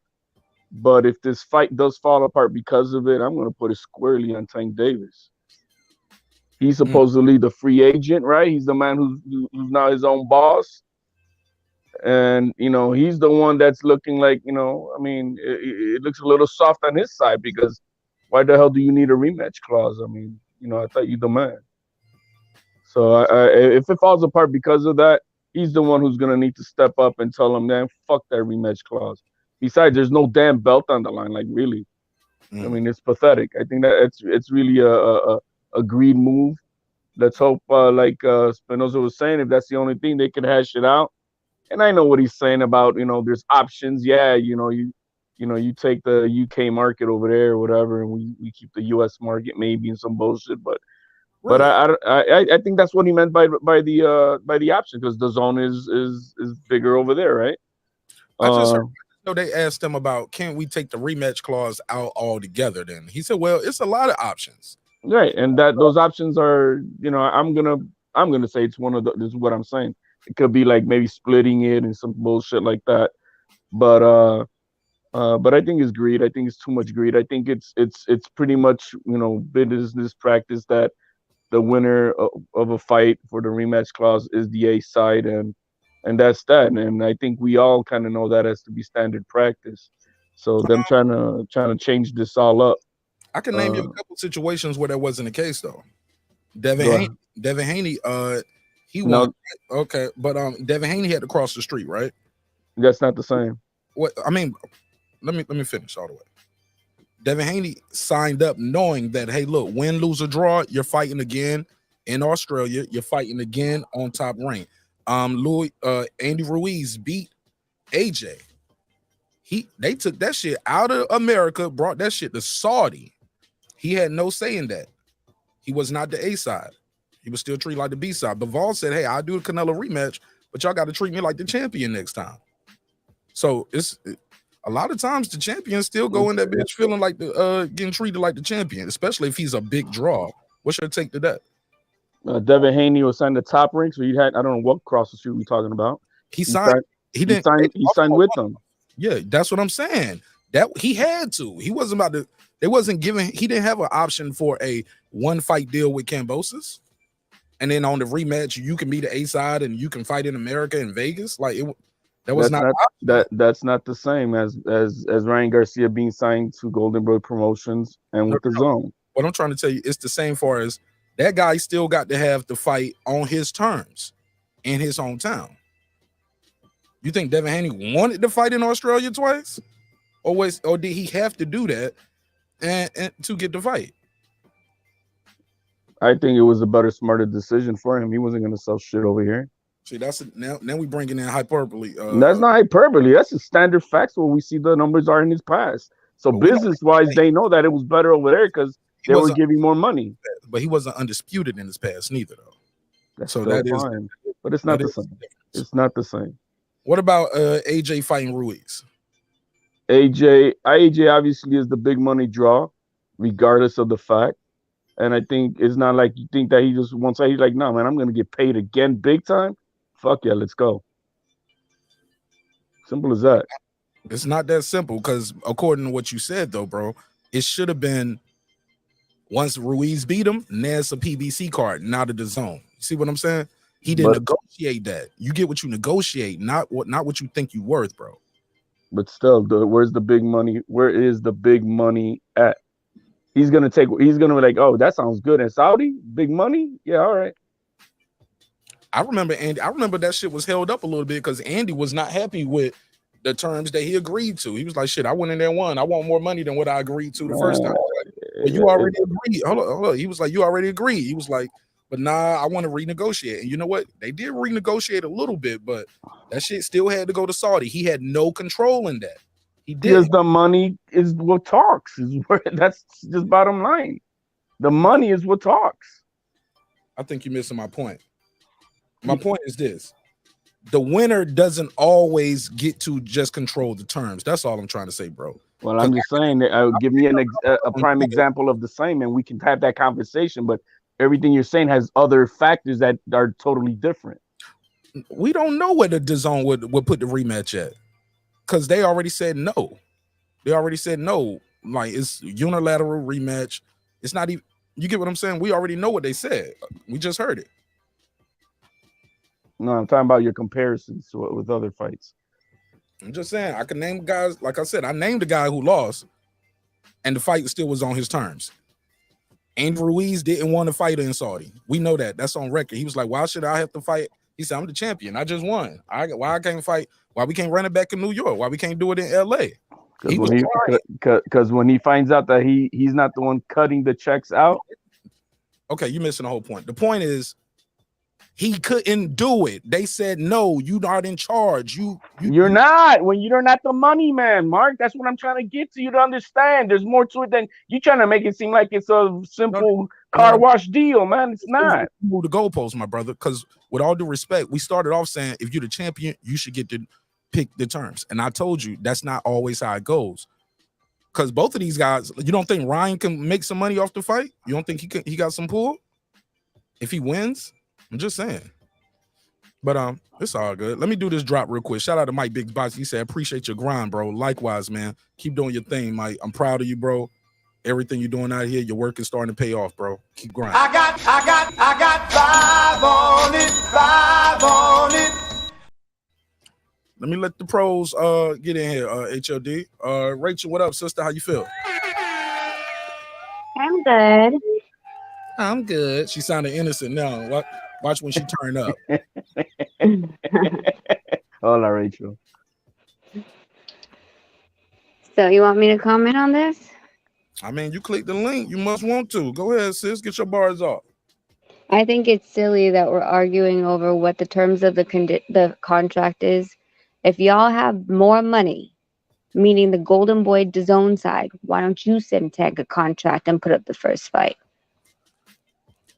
Steven Espinoza already said no to that earlier. Remember, they was trying to do a collabo, and Steven did an interview. He said, look, DAZN had a lot of fighters fighting in the USA. They didn't want to work with us before.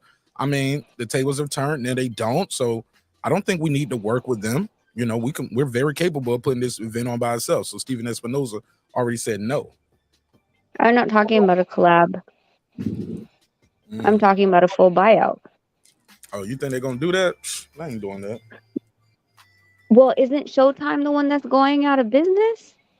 Allegedly. I never said that. I hear people saying that. I don't say that. I know. So now I'm challenging. If Showtime's the one going out of business, not Golden Boy and DAZN, then why can't they put their money where their mouth is? I'm listening. Go ahead. That's all. I mean, that's the whole thing. Like, if you don't like, for example, if you're going into negotiations when someone is like, okay, well, I got this fighter, I got these people, this is what I can offer to pay your fighter to have a service agreement. And if they don't like it, they say, you know what? Actually, we have this much money for you to come this way. The reason why Showtime doesn't want to give them the rights and ability is because they're the ones that are putting all the money in the first promotion to begin with, only for them to reap the benefits after. And in the Muhammad Ali Act, Section 10, it says that if you have a champion, I know this is not a championship fight, but if you have a champion, that it's not a coercive agreement to have the fighter go under a rematch clause or a actual contract for a year. So it's not something that's illegal. It's something that's practiced all the time. Maybe I'm not understanding what you're saying. So you're saying Golden Boy dropped the ball then by not putting up the money for the first fight, and also trying to connect that with the dots for the second fight.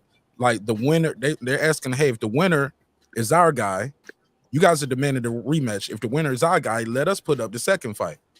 Let us be the lead promoter on the second fight. Is that wrong for them to ask that, Rachel? I'm trying to get a clear answer. Yeah.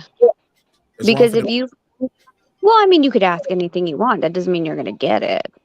But if you're not putting the risk for the first fight to be put together at all, then now you're trying to determine the terms.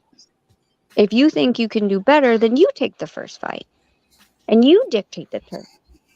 I don't think you know what I'm saying. So I think they want Ryan to fight on their shit for this fight. I've never heard anybody say, "Hey, look, we had an option for that," though, Rachel. Because I never hear none of them say they're going out of business. I just hear people, YouTube daddy, saying that. I don't hear Steven Espinoza say that. I don't hear Top Rank say it. I don't hear the other people say it. But all right, fair enough. They can counter it because they're a legit promoter as well. They're licensed and they have a network backing. If you don't like the deal that's given and you feel your promoter can do better and provide more money, then you send the contract to Tank Davis. And you say, you know what? Your deal's not as sweet as we want it. We're going to send you a contract. Here's your contract. Can they do that without circumventing that Muhammad Ali? Yeah. Jerry, I'm gonna have to. Jerry, call right back. Call right back. You've been in the chat for a minute. You wait. Right till we start. The panel get loaded to call in. You got to call right back because I ain't even need to let everybody finish their opening statement. All right. Tay Jones, talk to me. What's your opening statement? I was gonna say that I agree with what Rachel was saying. You definitely can counter that, but at the end of the day, you know, I hear when I read the report from Mike Carpenter, he states that they're on the 1 yard line, and if that's the only thing that's holding up the fight, well, then send a better contract or send a better offer. I heard that Steven Espinoza said they're not going to go that way, but if they're not going to go that way, then you still got other options. You can completely eliminate a rematch clause. We be one and done.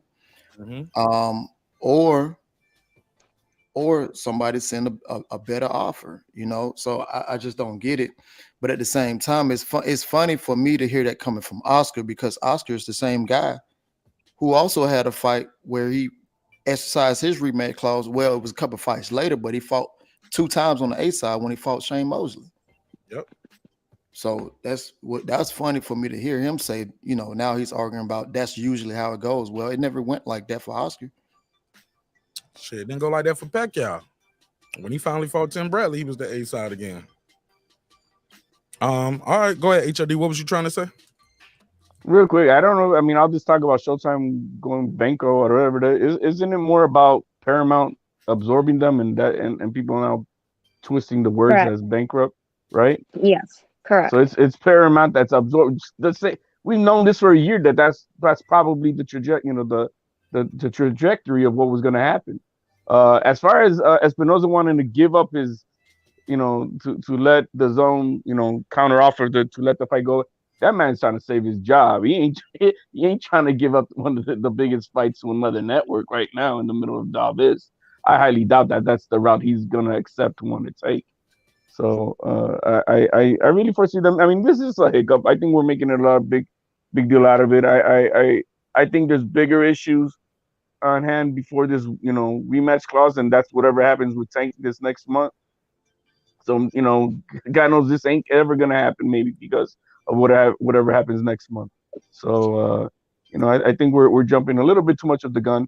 I think we just gotta let it play out. Talking about his case? Yeah. Okay. Hold on 1 second. I got a call real quick. Not available. Oh, try to call him back. Let me see. Jerry from Baltimore. You can call back in. Call back in.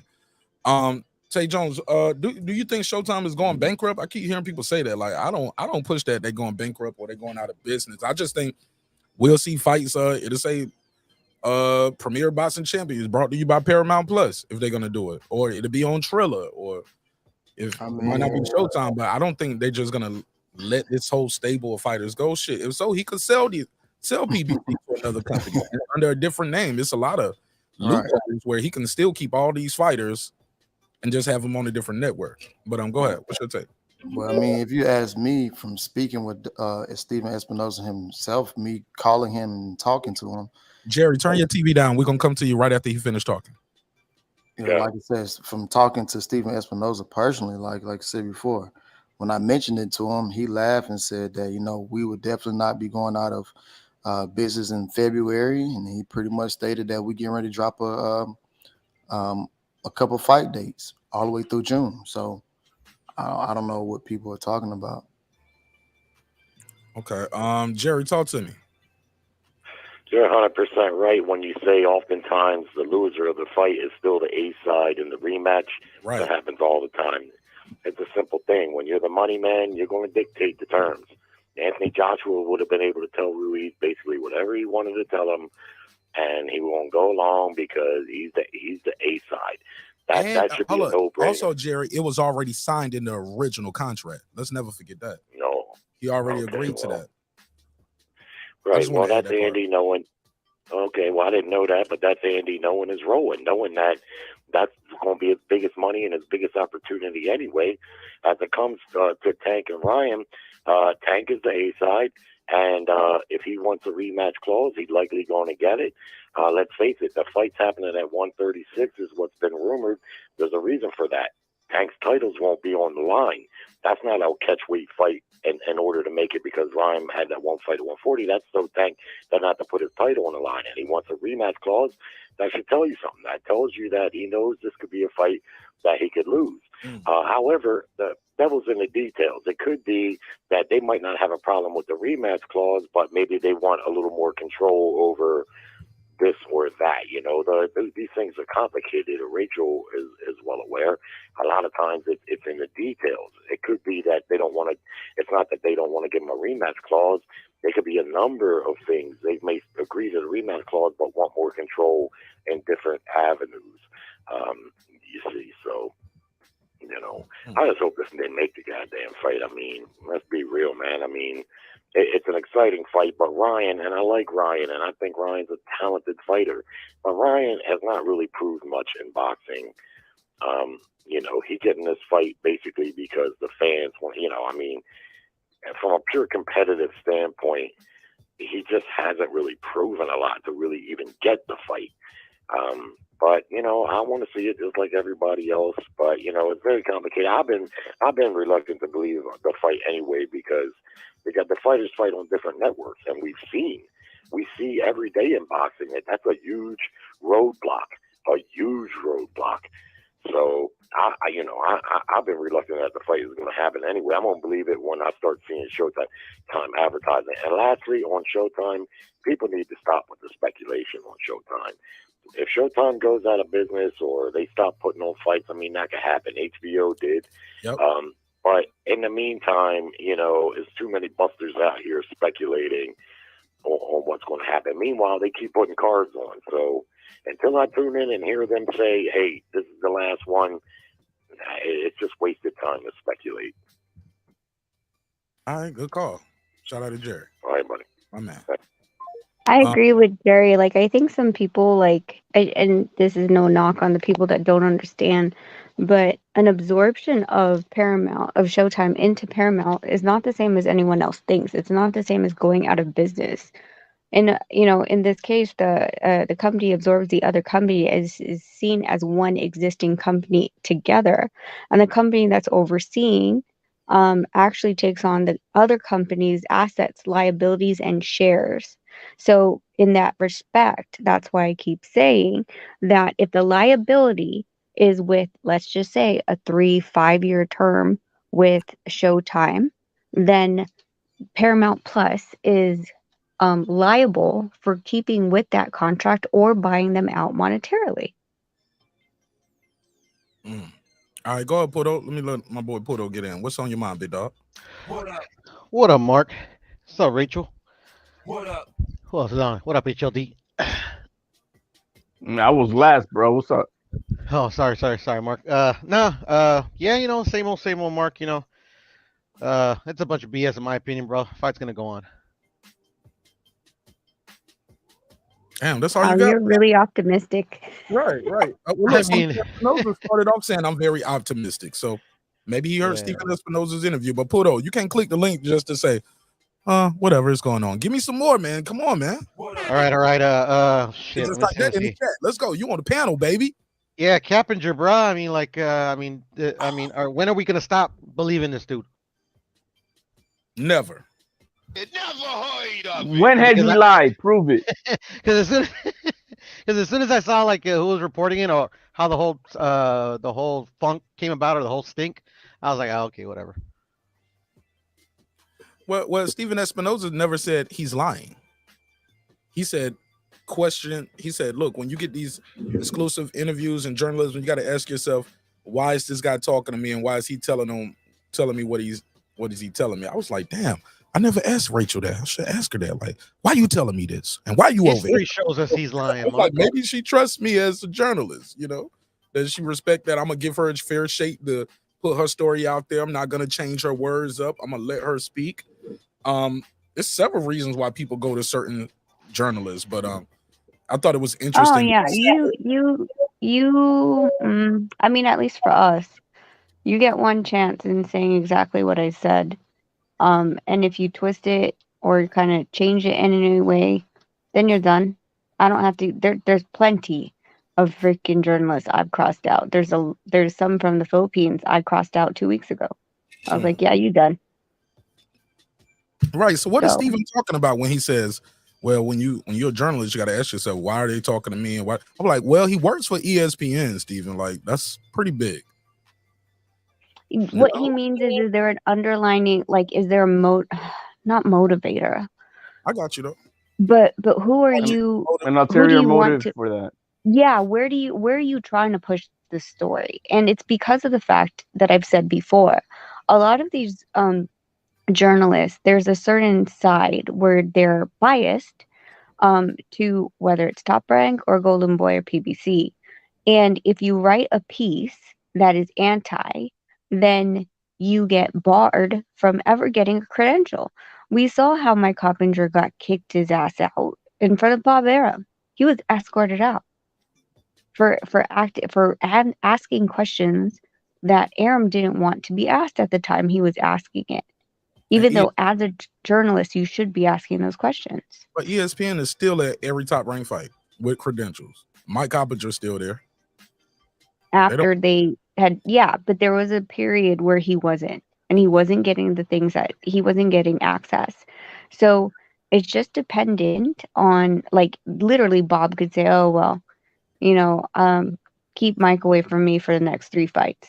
And ESPN will just send another one. There's Dan Rafael. It depends on where it is in the United States. Yeah, he was Yahoo.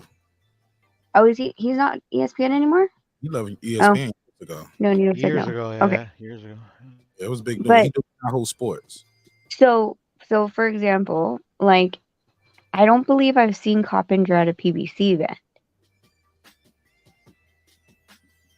Because I've been to a bunch. I haven't seen Coppinger at a PBC event in the media row. And that being said, is he barred from PBC events? So would he sway his journalism over to Top Rank because he still gets access where PBC doesn't get access? Which I don't believe is fair. I think journalism should be free, and it should be if you have criticisms or questions about a promotion or an event, it should be asked, and you shouldn't have a like a priority ticket because you make it prettier for a certain promoter. You're absolutely right about that, Rachel. But that's the way this game is played. All these journalists out here, if you're one-sided to one way now, they will not let you win. They screen you to make sure you're friendly to them, and if you're not friendly, you're not getting access. Plain and simple. Journalist is a loose term nowadays. Yeah, it's very. It's either you're one of us or you're not gonna be in with us. Simple as that. And they'll exclude you out. So it's not really journalism. It's more like just making sure you get your friendly fires with you on your side. Well, yeah, that's why there's some, I mean, like, they give access to YouTubers too. But the thing is, if your YouTube channel is like pro or against a certain promoter, like, they'll give the media credentials accordingly. I've seen it happen. There's there's journalists or YouTubers that I've brought, and they're like, I can't get a cred. And I'm like, oh, well, just come with me to the fight. Doesn't matter anymore. You know what I mean? And, like, it shouldn't be that way. It really shouldn't. I feel like it's almost buying the press in a way. Because you are absolutely right. Go ahead. Finish that what you were saying. You said you only what? You were about to say something. You only something. You only want the positive articles about you. What? Like, literally, I have been with different promoters, and if there was something I told these journalists, that I told them I needed them to publish about a promoter because it's the truth, they were too effing scared to say anything, even though I had the evidence, even though there's text message, even though there's emails, everything. They were afraid to say it because they were afraid to get their credential canceled for the next fight. So is it possible, right? Because here's my thing. Is it possible now? I always like to ask if it's possible that, hey, look, you put out some stories, not necessarily just unfavorable to me. You put out flat out lies. Why would I give you a golden ticket to my birthday party? Front row. You know what I'm saying? To my birthday party. Why? Well, I'm just calling it birthday party. Why would I do that? No, I understand flat out lies, but a lot of them aren't just flat out lies. Okay, go ahead, HOD. I can't really expand about it without telling you which promoter it is, so I'm just gonna leave it at that. Well, I mean that's exactly I think what happened with that exactly happened with the 7-Eleven YouTuber, you know, and he got called out by Let's not do that. Like I said, let's not do that. You know what I'm saying? No sneak this. Because I ain't got no problem with none of these dudes. You know what I'm saying? Well, I don't want to mention his name. I mean, what the hell? I'm going to mention name. Blue Blood got called out by Leonard Ellaby, and he dissed him in front of God and everybody. I mean, I don't got a problem mentioning his name. I just wanted to keep it down low so you know who it is. But all right. Yeah, but that shit was public record that he was like, who? You the guy that always talk about Floyd and Tank? No questions for you. No. Next question, please. Next question. But he was at the event though. He was at the event, had private access. Why he's asking that question, HLD? It was not. It wasn't. It was LRB. It was at a different. I don't think it was a PBC type of thing. Event. It was their event, bro. He was there. LB was backstage. He was taking all the questions and he curved them. I saw it. It's public record. But that doesn't already at the event. I'm just not giving one. Is what happened there. It's public record at 7-Eleven too, bro. Hey, bro, don't start screaming. Stop and don't do that. I asked you. I don't want to kick you off the show, but I'm telling you, please stop sneak dissing HLD. That's the third or fourth time I don't told you that. Please, bro, respect my show. If you don't respect that man, at least respect me enough to not do that. I don't have no problems with that dude. 760. What's your name? Where you from, fam? This is D once again. What's your name? What's your name? This is D once again. D once again. Talk to me. What's on your mind? I just got in from the gym a few minutes ago. And a guy was telling me, and he pulled up on his phone. Damn, I lost him. I lost him. What was he saying? I lost him. But it's all good. Maybe he can call back, or maybe not. But go ahead. That's all I was trying to say, HOD. It's all love, bro. Like, that's irrelevant. Like, I do want to say this though, go back to what Rachel was saying as far as credentials and things like that. But do you get my point, Rachel? Like, you don't want to give people just open access. No, and especially if they're libelous or slanderous. I understand that. But I'm telling you right now, and I can't tell you the situation because you'll narrow down exactly which promotion I'm talking about. But this was facts that happened to Nonito. I had all the paperwork, I had everything, and I was trying to yell from my rooftops, and everybody who I contacted had said that they cannot touch it. Okay. Go ahead, Puto. Let me see. Yeah, I think a key point though, Mark, is that journalism, especially in boxing, it's pretty much dead.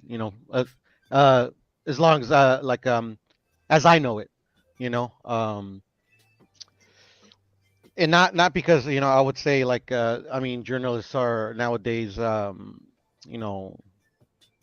favoring this promotion or that promotion. It's just I think there's too many. I think promotions, fighters, what have you. They just have so much way to get information out. So I mean, I think it's a bit overwhelming for somebody that's trying to be impartial to report the news like correctly, especially like man, I mean, like the news cycle back before the internet existed, I mean, like was a lot shorter than it is now. I mean, like I mean, it's almost instantaneous in the news cycle that we currently live in. No. Go ahead, H.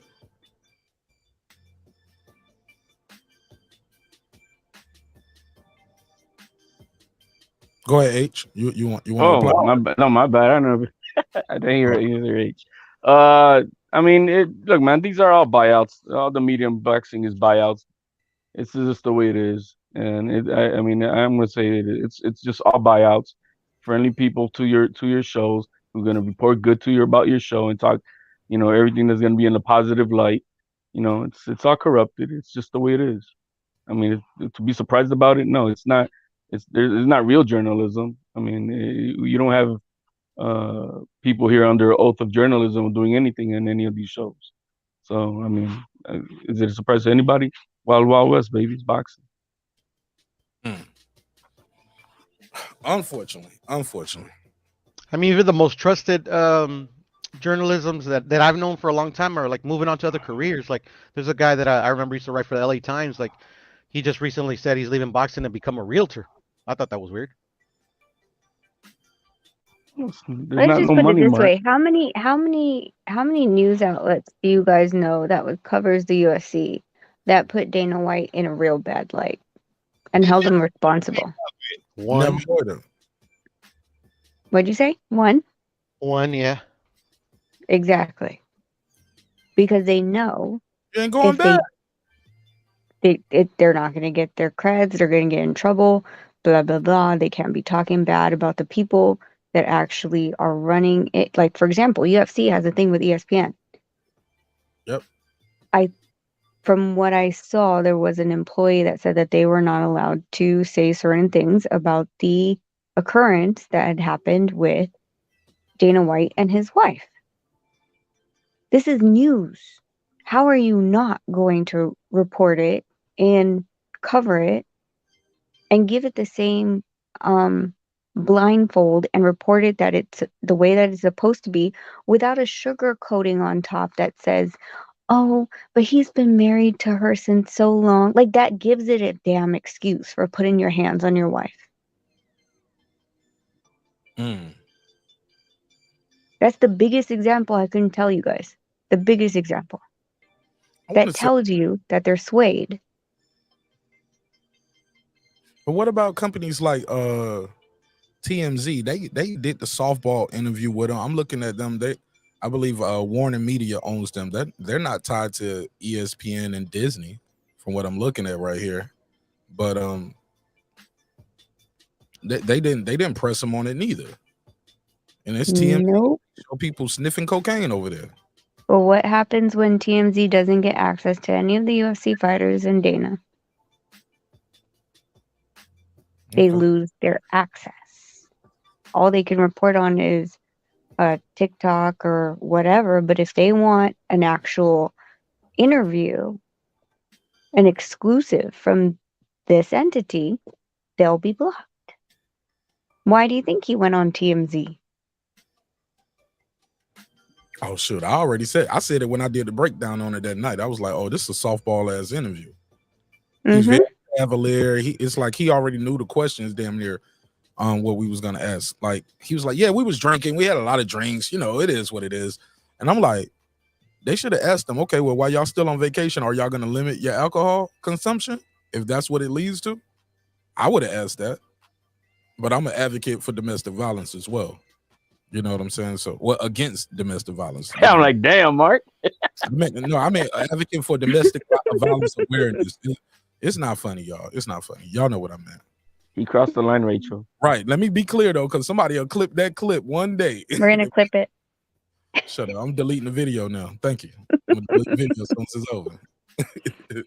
No, but that's what I'm saying. Like how is it that all these people, like, they literally had their opinions about other fighters, other athletes that have been in the same situation, and they went in on them hard.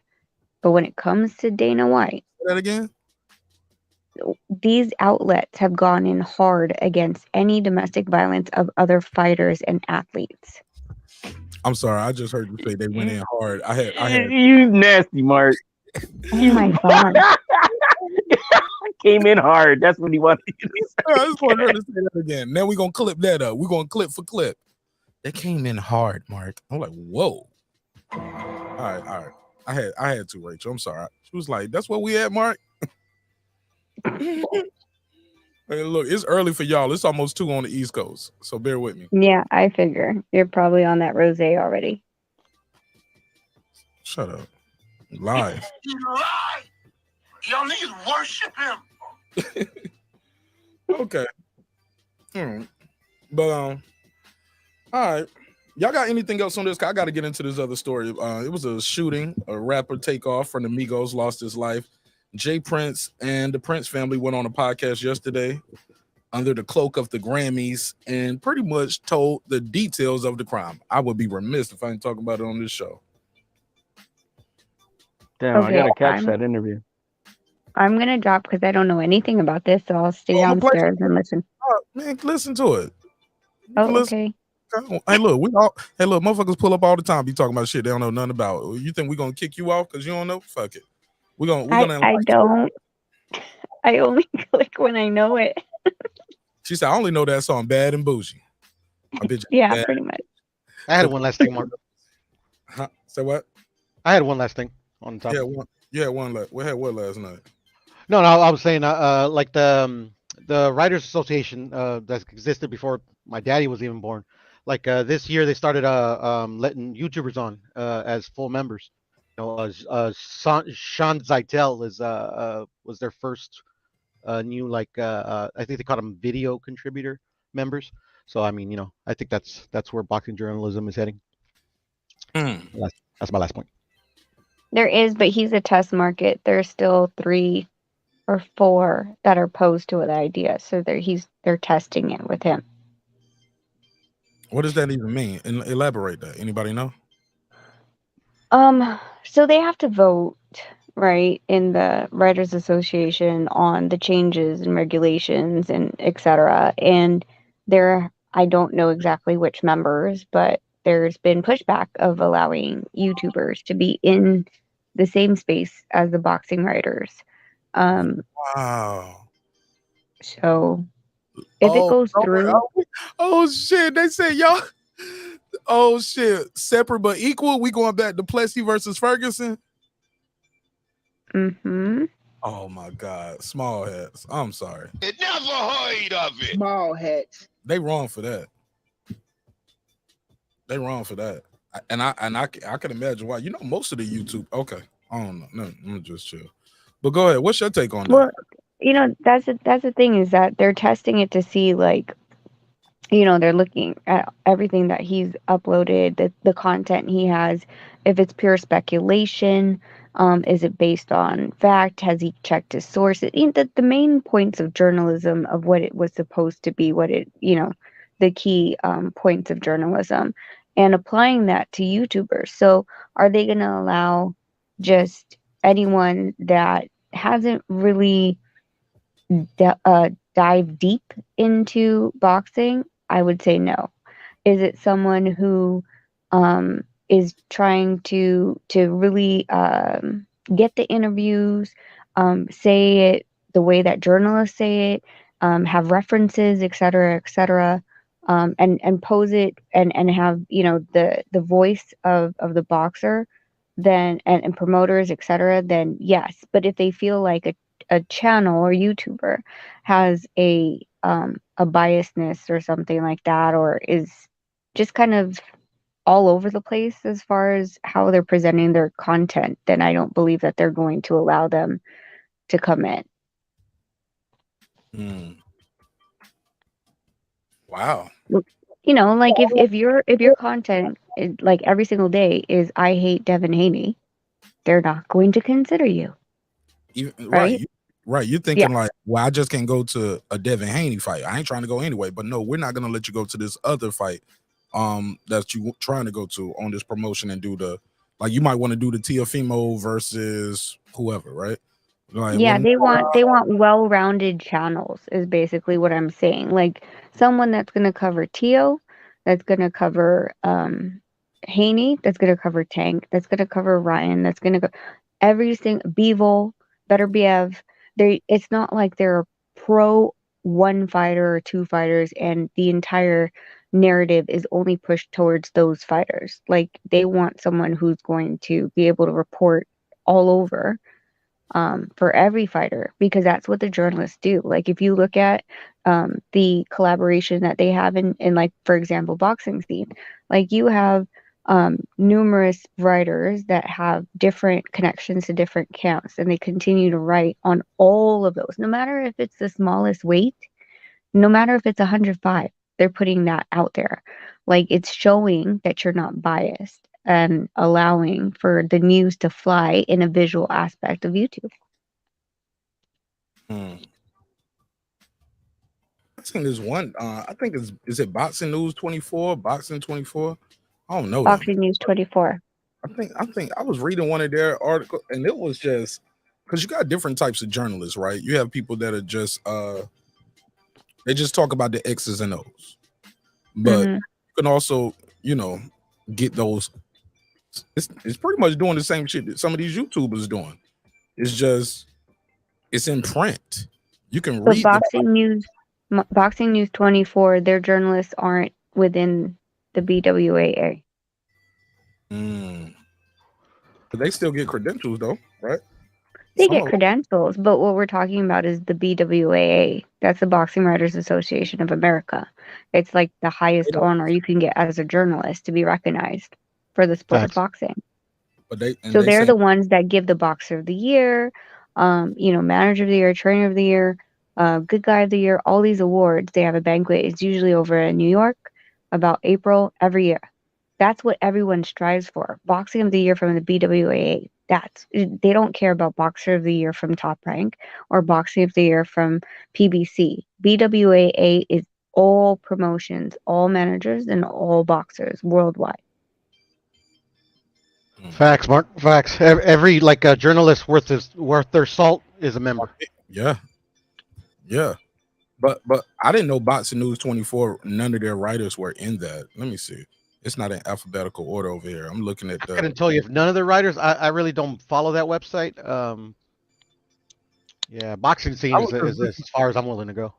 I was listening to. I was listening. I'm so used to saying listening because of YouTube, but I was reading one of the articles today in preparation for the story, and looking up a size and looking up rematch clauses, and I stumbled across the article that they had written about Andre Ward and the Kovalev fight, and I was like, "Oh, this is so slanted. This is so slanted. Even after the fight, you get what I'm saying? Like this is still very slanted, and you're talking about what you saw, and I can respect that. That's what you saw, and that's what you believe. But he was like Ward was just holding all night. I'm paraphrasing, of course. Ward was holding all night. Ward had a worse part, like his second part of the fight wasn't good. I was like, that's when he started doing good. For round 5 or 6 on, that's when Ward was doing really good in that first Kovalev fight. And and obviously the judges saw it the same way. Like pretty much they gave him damn near every round. They agreed on like pretty much all of those second half rounds. For a while, I'm wrong. I'm sorry. But no, Boxing News 24 only had a couple writers that, for a bit, a couple years ago, it seemed to me that they've added a couple writers over the course, or they're using different pen names. But from as far as I knew, a couple years ago that I checked, they weren't. But I'm not sure if they have gotten anything recently. Yeah, that's the goal. That's the goal. All right. Yeah, the old majors have the most like BWAA guys, like the Ring, Boxing Scene, Yahoo Sports, shit like that. All right. Anything else on this before I do this next topic? Nah. I'm gonna set it up nice for y'all. Again, man, if you're a regular on this show, go to my backup channel, Mark Nash Live, and type something in the chat over there so I can mod y'all up. Because some of y'all aren't modded over here, and that's because this channel is monetized. Also, once we do the members only live over here, I don't want to have a whole bunch of mods. And at one point I looked up at, I was like, man, I got 125 mods. I should have 125 likes every time I go live. It should be 125 people in here. Why do we got so many mods? So we stripped everything away, starting over from scratch. And that was part of the reason. But I rock with y'all, and I've realized that's important to you. Okay, so censorship. Yeah, some people that I mean, we ain't blocking the time of people out over here on the regular though. I'm just Like fucking with you. I do that though. I'm gonna do it, but the mods don't even do that. The mods really just supposed to be reminding people to smash the like. You know what I'm saying? Encourage others, smash the like. Hey, share the link, donate to the Cash App. Shit. Mark, Share I'm gonna drop. All right. Good night, everyone. But I'll be listening down in the chat. No, cheers. Peace.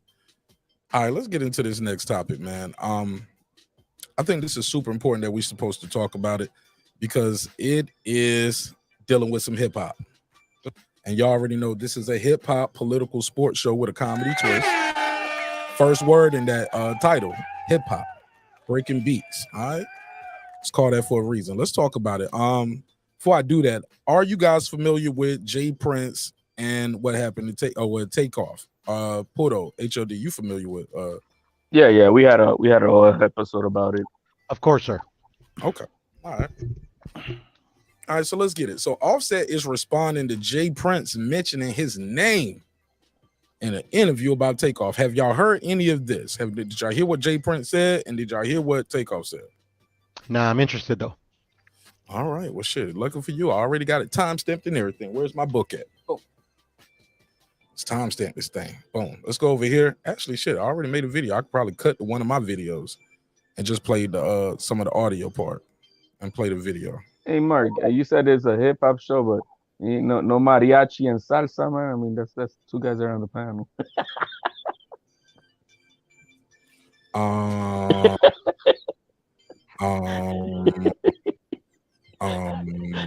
Yeah. Never heard of it. Never heard of it, nigga. This has to do a lot with boxing too. Nigga, my president's black and my Lambo's blue. I don't know what the fuck you talk about, nigga. No, I'm joking. I don't know how to do the mariachi shit. I just know it's a lot of hip movement. I saw the Grammys. I saw my boy up there. What's my boy name? He opened it up. Bad Bunny killed it. He killed it with opening up the show. Yeah, that shit lit. Damn. Never heard of it. He's Puerto Rican. Nah, I mean, like, I think my sister plays a song or two for my daughter, but I mean, I really don't know him. Yeah, he popping, bro. He's popping. All right. But yeah, it is a hip hop political sports show with a comedy twist. Hey, HOD, I got to talk about what I know. You know what I'm saying? You feel me? All right, so look, let's get into it. Let's play this Jay Prince audio. Jay Prince is out here doing an interview with Jazz Prince Jr., his son, and Mike Prince, his brother, right? Is that his other son? I said his brother. Oh, brother. Gotcha. In this video, man, they're gonna bring out the police report. They said pretty much the brother right here in the middle, he's part of MOBTIES. He pretty much details the crime of what happened with Takeoff that night. Also, Jazz Prince Jr., Jay Prince Jr.'s son, far left. He does. He said a lot of people said I left Quavo when everything happened. No, I didn't. I stayed. He said I was like, he said I'm staying. All right, so let me go to my video, and I'll just play the go to the timestamps. Actually, I got the timestamps right here. I can go to the main video. Let's go. But Takeoff went off. I'm sorry. God bless the dead. Offset went off. He went off. And he was like, bro, don't be talking about my relationship with my family. Keep in mind, they were blood relatives, right? Cousins, right? They were cousins. They first cousins, if I'm not mistaken. Quavo is his uncle. So yeah. So it's two cousins and an uncle in a group. You get what I'm saying? Yeah. These two are cousins. These two are cousins. These two right here are brother and nephew. All right. I mean, our nephew and uncle.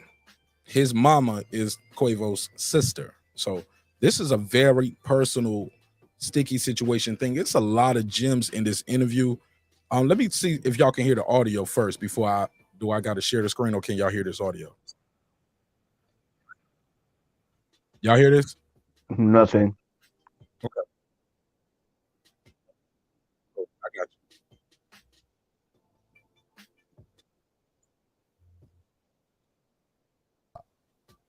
Y'all hear And it? we all eating off of that. So let's respect what Yes, sir. created the opportunity for us. All right. So this is Wallow. Wallow's the voice of reason up there. He's a guy who's been in prison. You know what I'm saying? Did a lot of time in prison. I think he did, I don't know how many years, like 10. You know what I'm saying? Maybe more than 10 or more. Something crazy like that, right? And when you hear him talk, this is how you want to hear brothers talk when they get out of jail. You know what I'm saying? Out of prison. You want to hear them reform. You want to hear them saying, hey, this shit is stupid. In his interview, he's going to talk about rappers like, he said, I ain't talking about nobody here specifically or anybody involved in the situation, but he said, hey, look, don't wait till you become a millionaire. And then I did say Bad Bunny. Is it Bad Bunny? Yeah, Bad Bunny killed it. He said, don't wait till you become a millionaire, then try to become a gangster. Because the people who've been ducking that shit all their life, when they get to this point, they want to get away from that life. So let me go to 57. The interview itself is 59 minutes and 42 seconds, the whole video. But I got the highlights for y'all, so y'all ain't got to even go what, you know what I'm saying? This is not a substitute for the whole interview, but I got the highlights for y'all, okay? Some of the highlights that people are going to be talking about.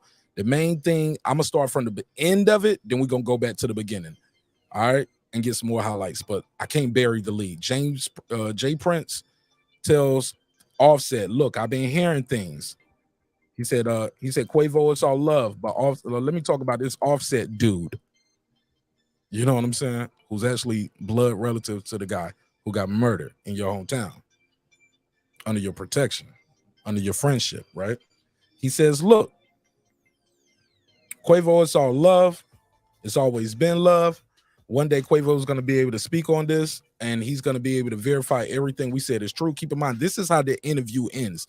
The interview, again, is only 40 seconds, 59 minutes and 42 seconds. At the 57:16 mark, we get into this type of dialogue, and he says, look, I've been hearing some things because I got ears everywhere.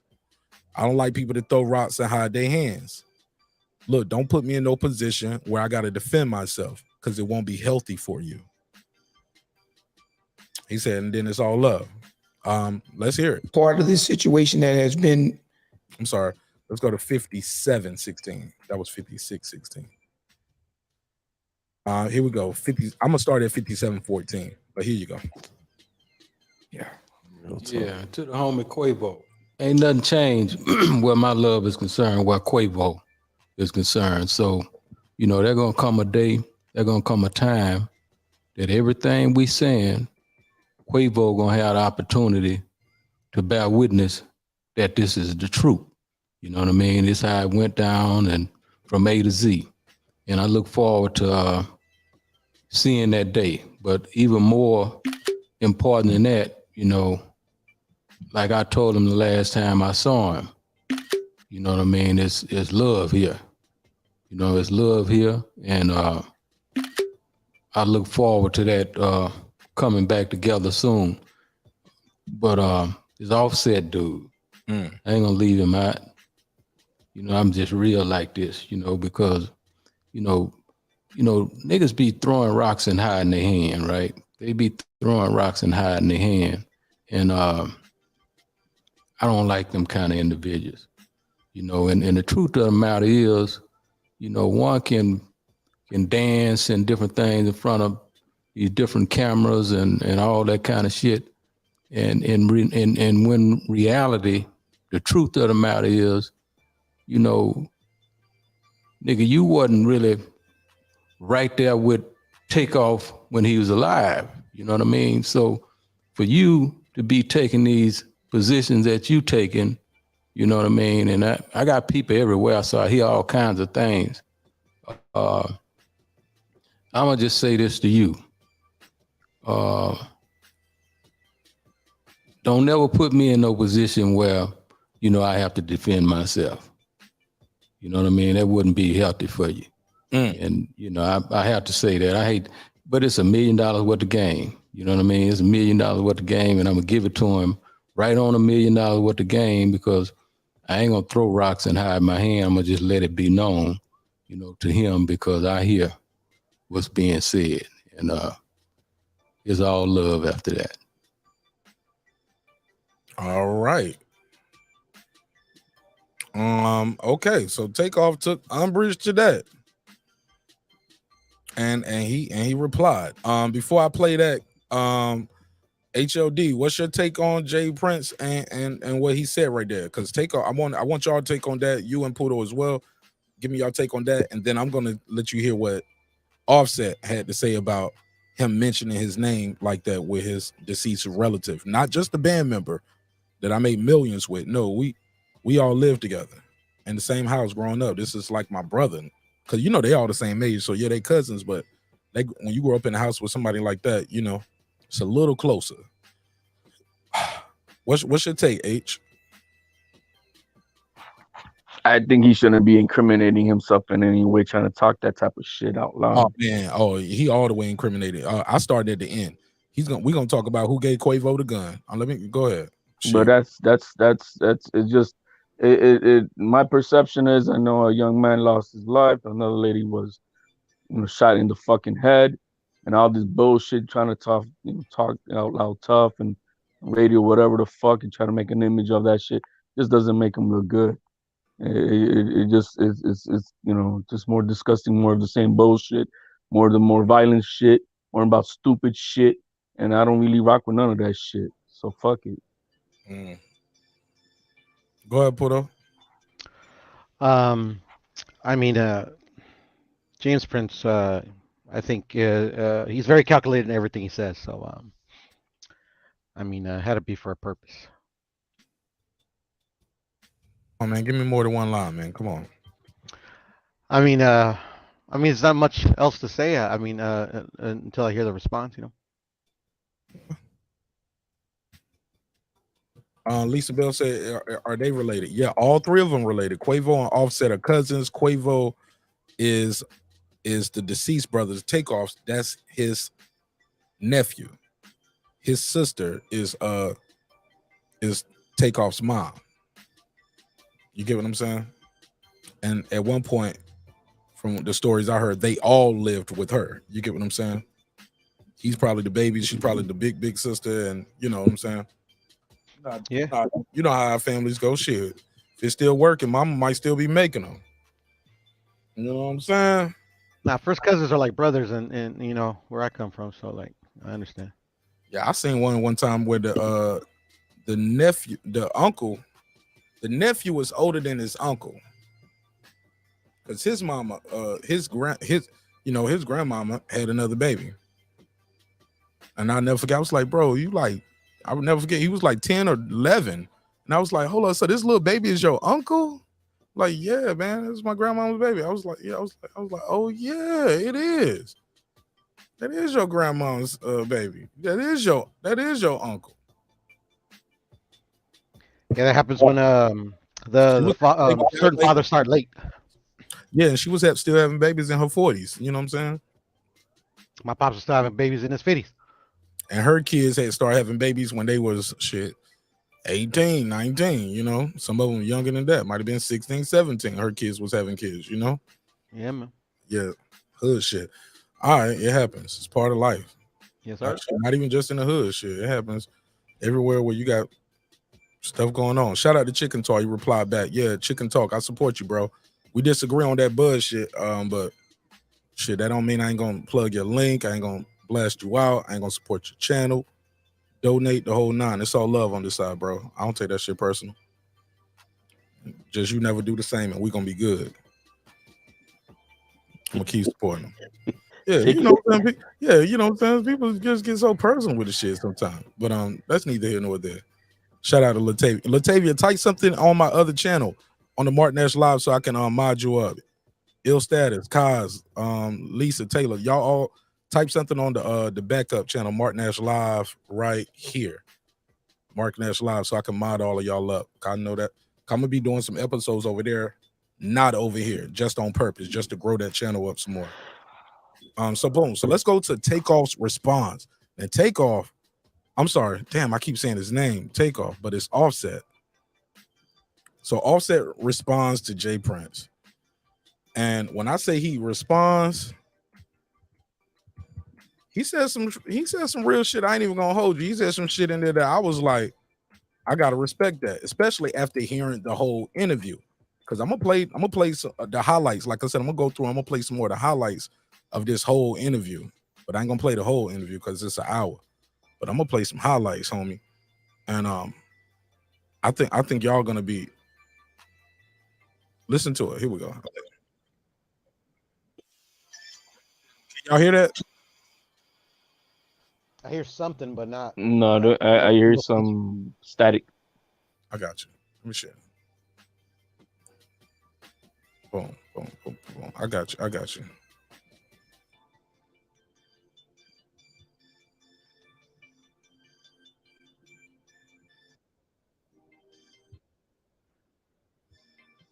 Here we go. Yeah, hey, look, whenever a motherfucker start off with, hey, first off, you know he about to go in, right? Mm-hmm. When the motherfucker say, all right, Martin Nash, first off, I was like, fuck my bitch and the clicky clang. West Side, when we ride, come equipped with game. Like, that's the first thing I think of Tupac. First off, fuck your bitch and the click you claim. West Side, when we ride, I was like, yo, when somebody start off with first off, nigga about to do some work. Oh, they about to do some work. They about to smoke my boots. All right, let's hear it. Taking it even bigger. My real brother. I don't know what y'all. Hold on. Hey, first off, y'all speaking on my real brother. I don't know what y'all got. What the y'all got going on? Y'all niggas speaking on my real brother. How dare one of y'all niggas even speak on me and Tate relationship? I don't know you. I'm a can of paint. Y'all don't know how me and my brother rock. You trying to clear your face? This your fifth. No. I want to hear the dirty version. I need all the cussing. I'm sorry. Part of my ignorance. I need all the cussing. Me too. I want to hear all the N-words, all the mother blankers and blankers. Yeah, I need all the cussing. Let me see. Mark likes it dirty. Don't ever say that in your life. Why would you ever say that? Why would you say that? Why would you say that though, bro? Came from up above. Small hats. Okay. I hate you, man. Where are the cuss words, man? Come on. Yeah. Let me go to my version of the video. I did a reaction to it. I'll just play my go to my version. But bro, don't ever say that, bro. Like why? Like what?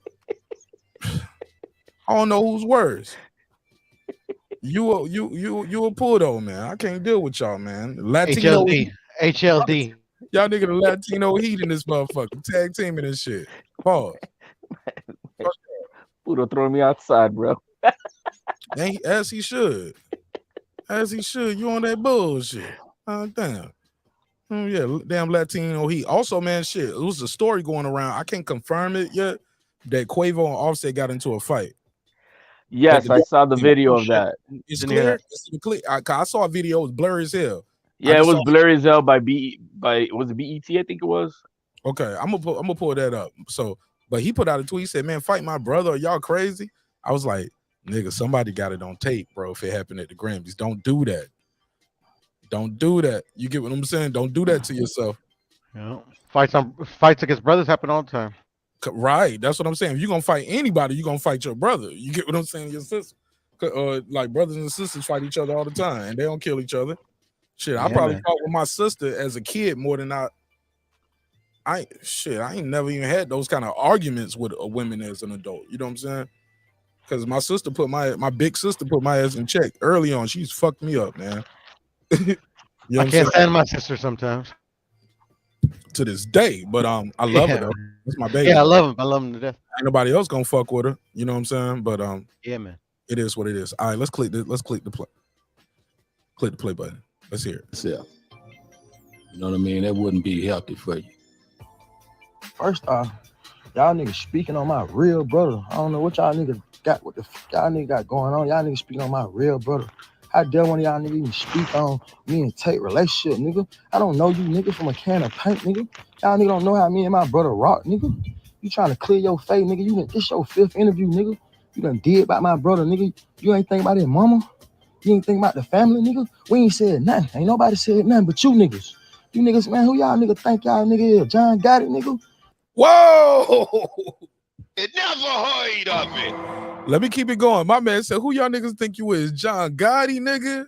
Damn. Ain't nobody going for none of that, bro. I ain't studying none of that y'all niggas talking about either. And if you heard something from me, I'ma tell you it's gonna come. He zoned in. And if you heard something from me, I'ma tell you. He zoned in for that shit. Come from me, call my phone. Y'all nigga going off of he say, she say. Then y'all nigga supposed to be this is who y'all supposed to be.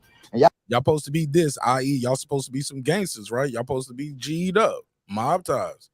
Y'all nigga on interviews and it out on an interview. Talking about I said that nigga call my phone, homie. You call my phone, we'll have a conversation. You know what I'm talking about? All that plant internet. In myself. You know what I mean? All right, and that's his response to Jay Prince saying, "Don't ever put me in a position where I got to defend myself." Now, since Offset did that video, we got a response from Jay Prince. But before I play the response from Jay Prince, let's go to the panel. Make sure I got the phone lines open. Go ahead, H. What's your reply to that? What do you think about Offset's response? I think you said it earlier best. I mean, it's just, he made sense as to what it is, because the thing is that's his personal grounds. Why the fuck is somebody else speaking up on what he had with Takeoff, right? So I mean, he's right about it.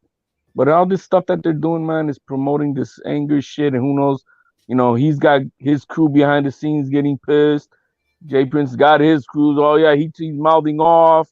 And we're gonna have some other stupid shit happen, and that's the last thing that we need. They need to all shut the fuck up and look for ways to make peace, because this shit is not gonna go well for anybody. Bro, they say Jazz Prince, his son, in this interview, he's been implicated in the crime, and he's gonna explain about that. He got the paperwork. He's gonna put the paperwork on the screen. Highlighted it. Gilly Kid's gonna read it, but then you're gonna have but some would call this telling, though. I'm gonna play the clip, man. Some people are saying they telling. Some people are saying, hey, nah, they trying to get ahead of the story, like trying to get their story out, because before the gag orders get put out there. Once the gag order get put out there, you can't talk about it no more, and you won't get to tell your side. You only get to tell your side as if you take the stand. You get what I'm saying? So some people just trying to get ahead of it. Some people are like, nah, bro, this is telling, Martin Ash. We don't do this.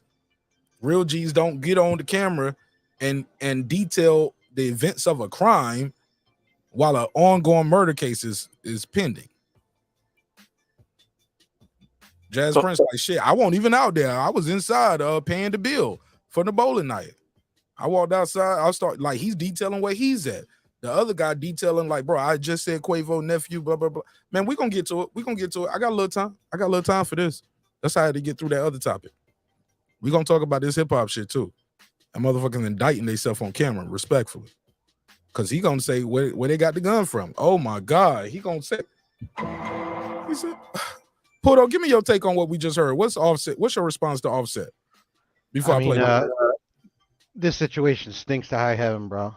I mean, like the events, how they happen, bro. I mean, like, I don't know. I just, especially how it's like playing out, and how you're saying like, somebody's telling and this, that, and the other. I mean, like, shit. I mean, I didn't say somebody. This is. I mean, yeah.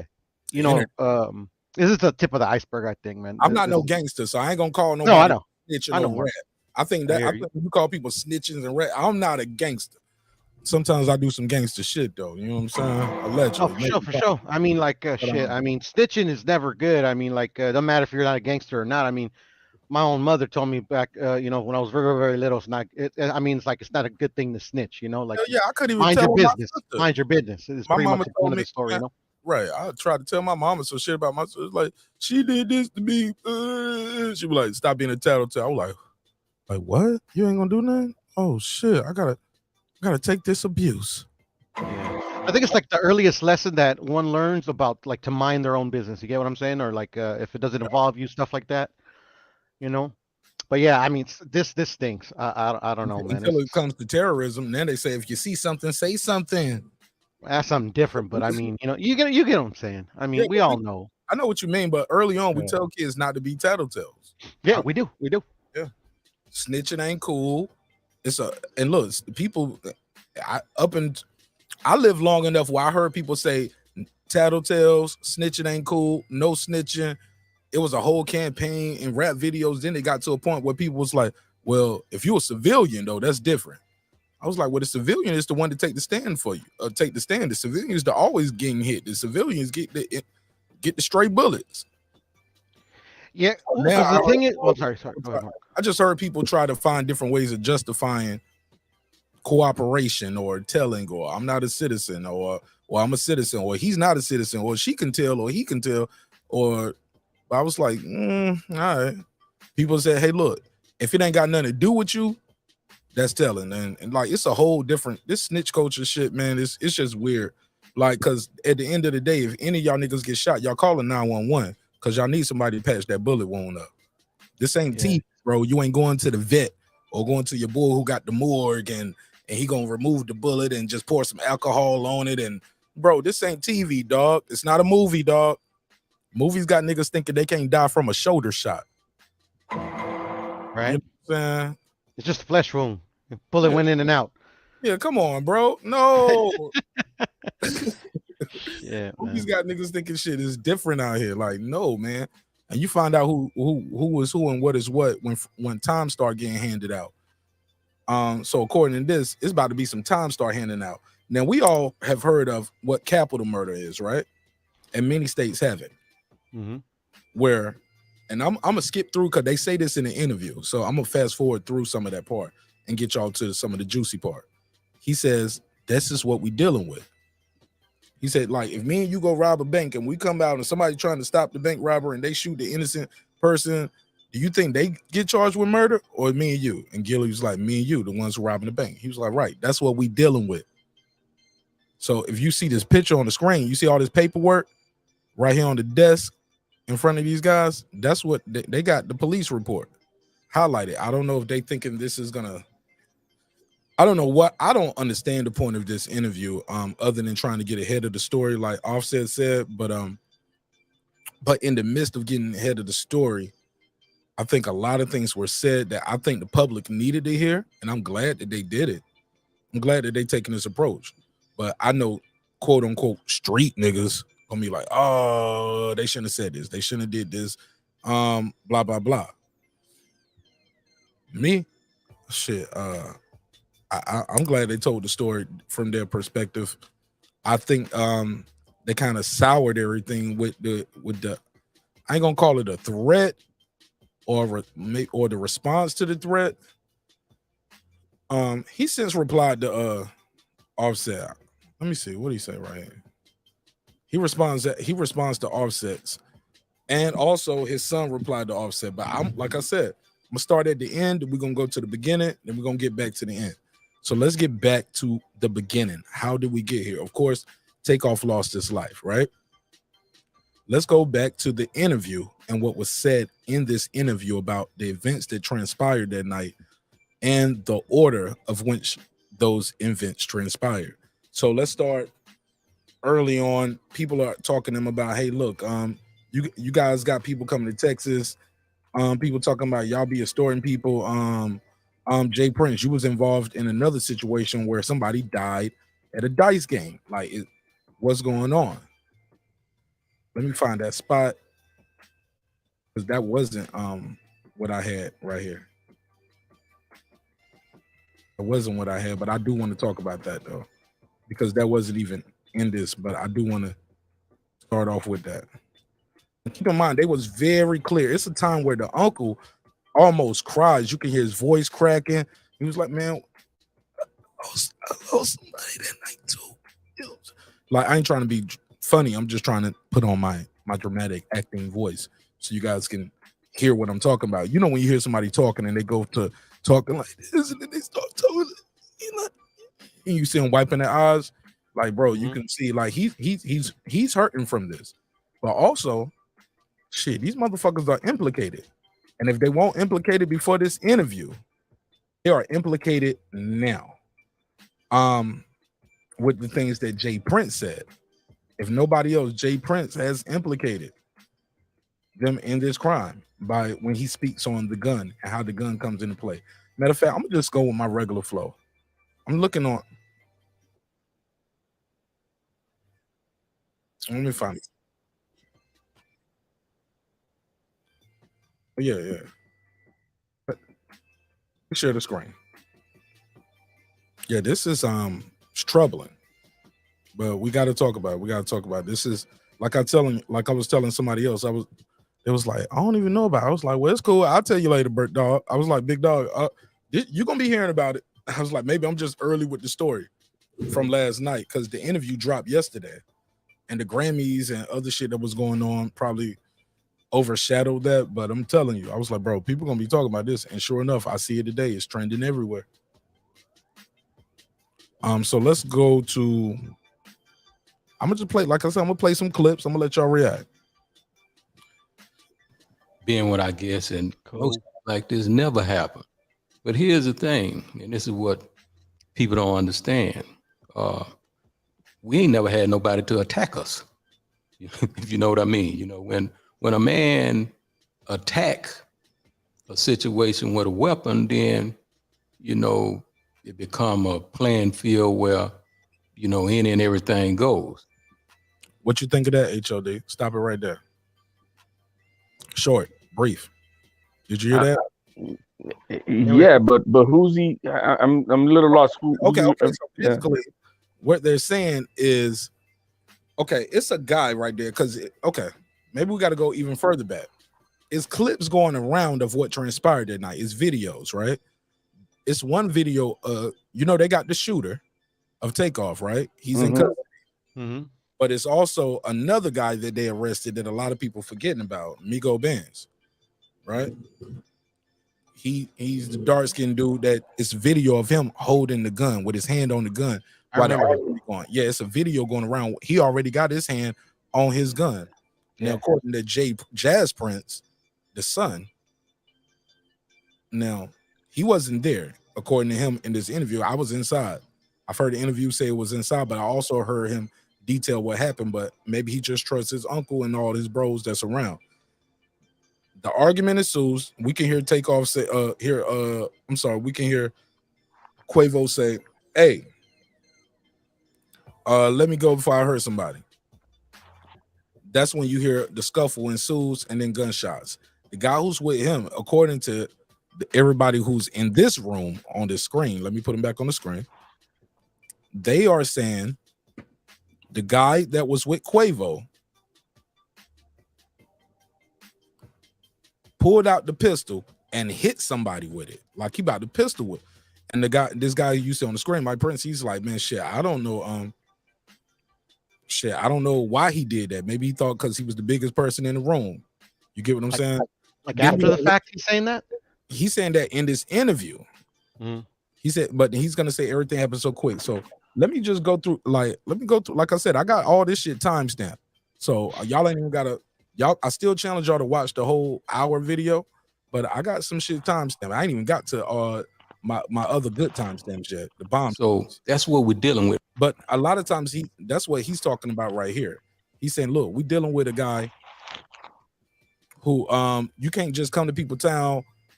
We don't know you. We can and just basically you meet in violence. You start in violence. That's what they're saying. They're saying the guy who's with Quavo started all of this shit.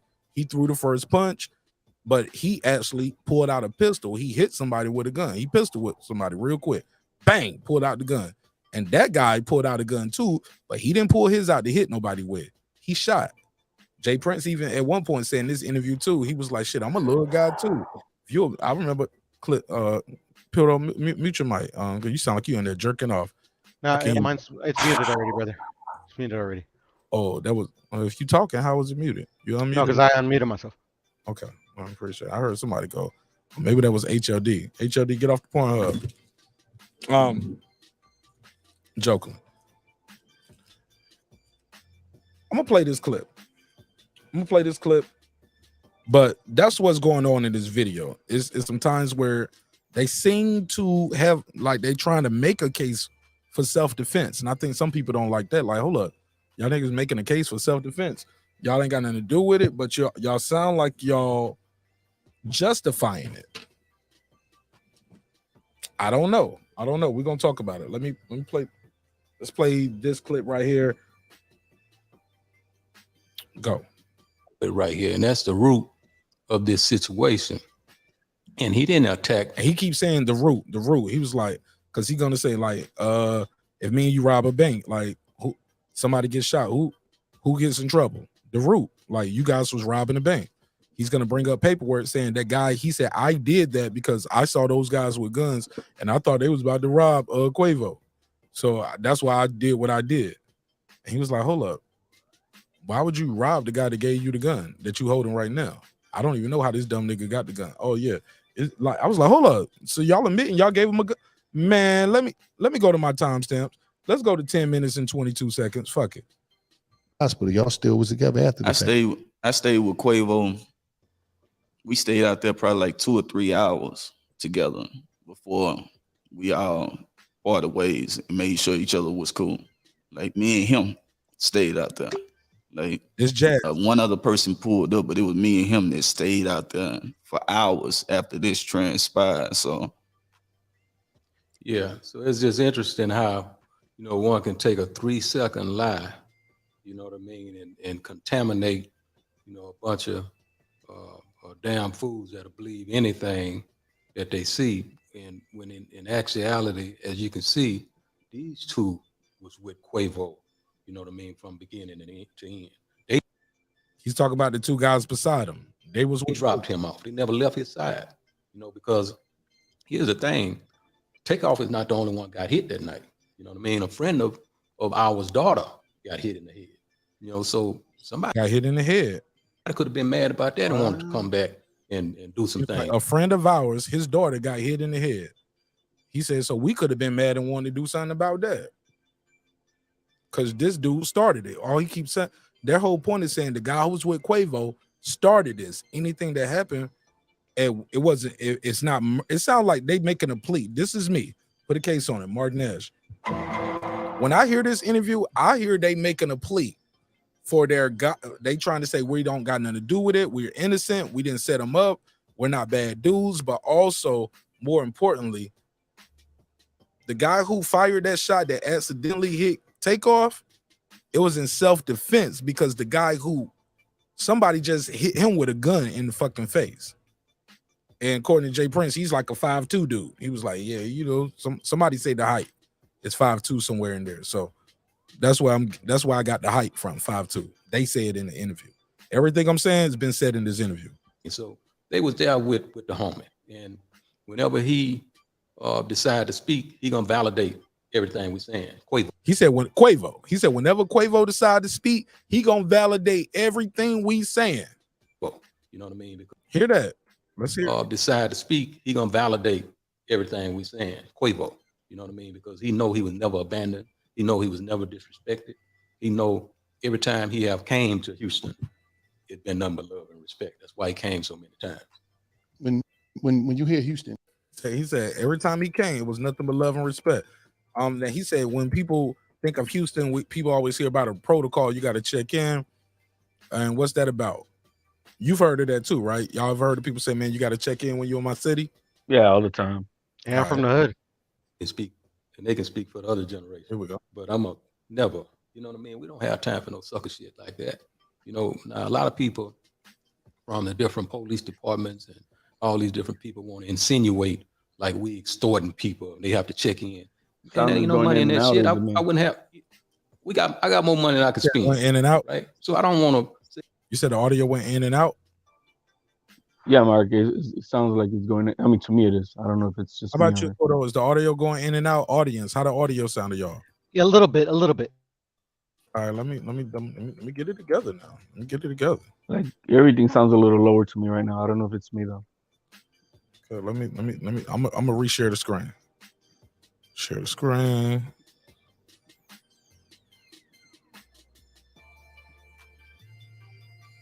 Telling people StreamYard gonna raise them prices because this shit blowing up. Everybody be StreamYard. I was like, man, what kind of service y'all got? They go give.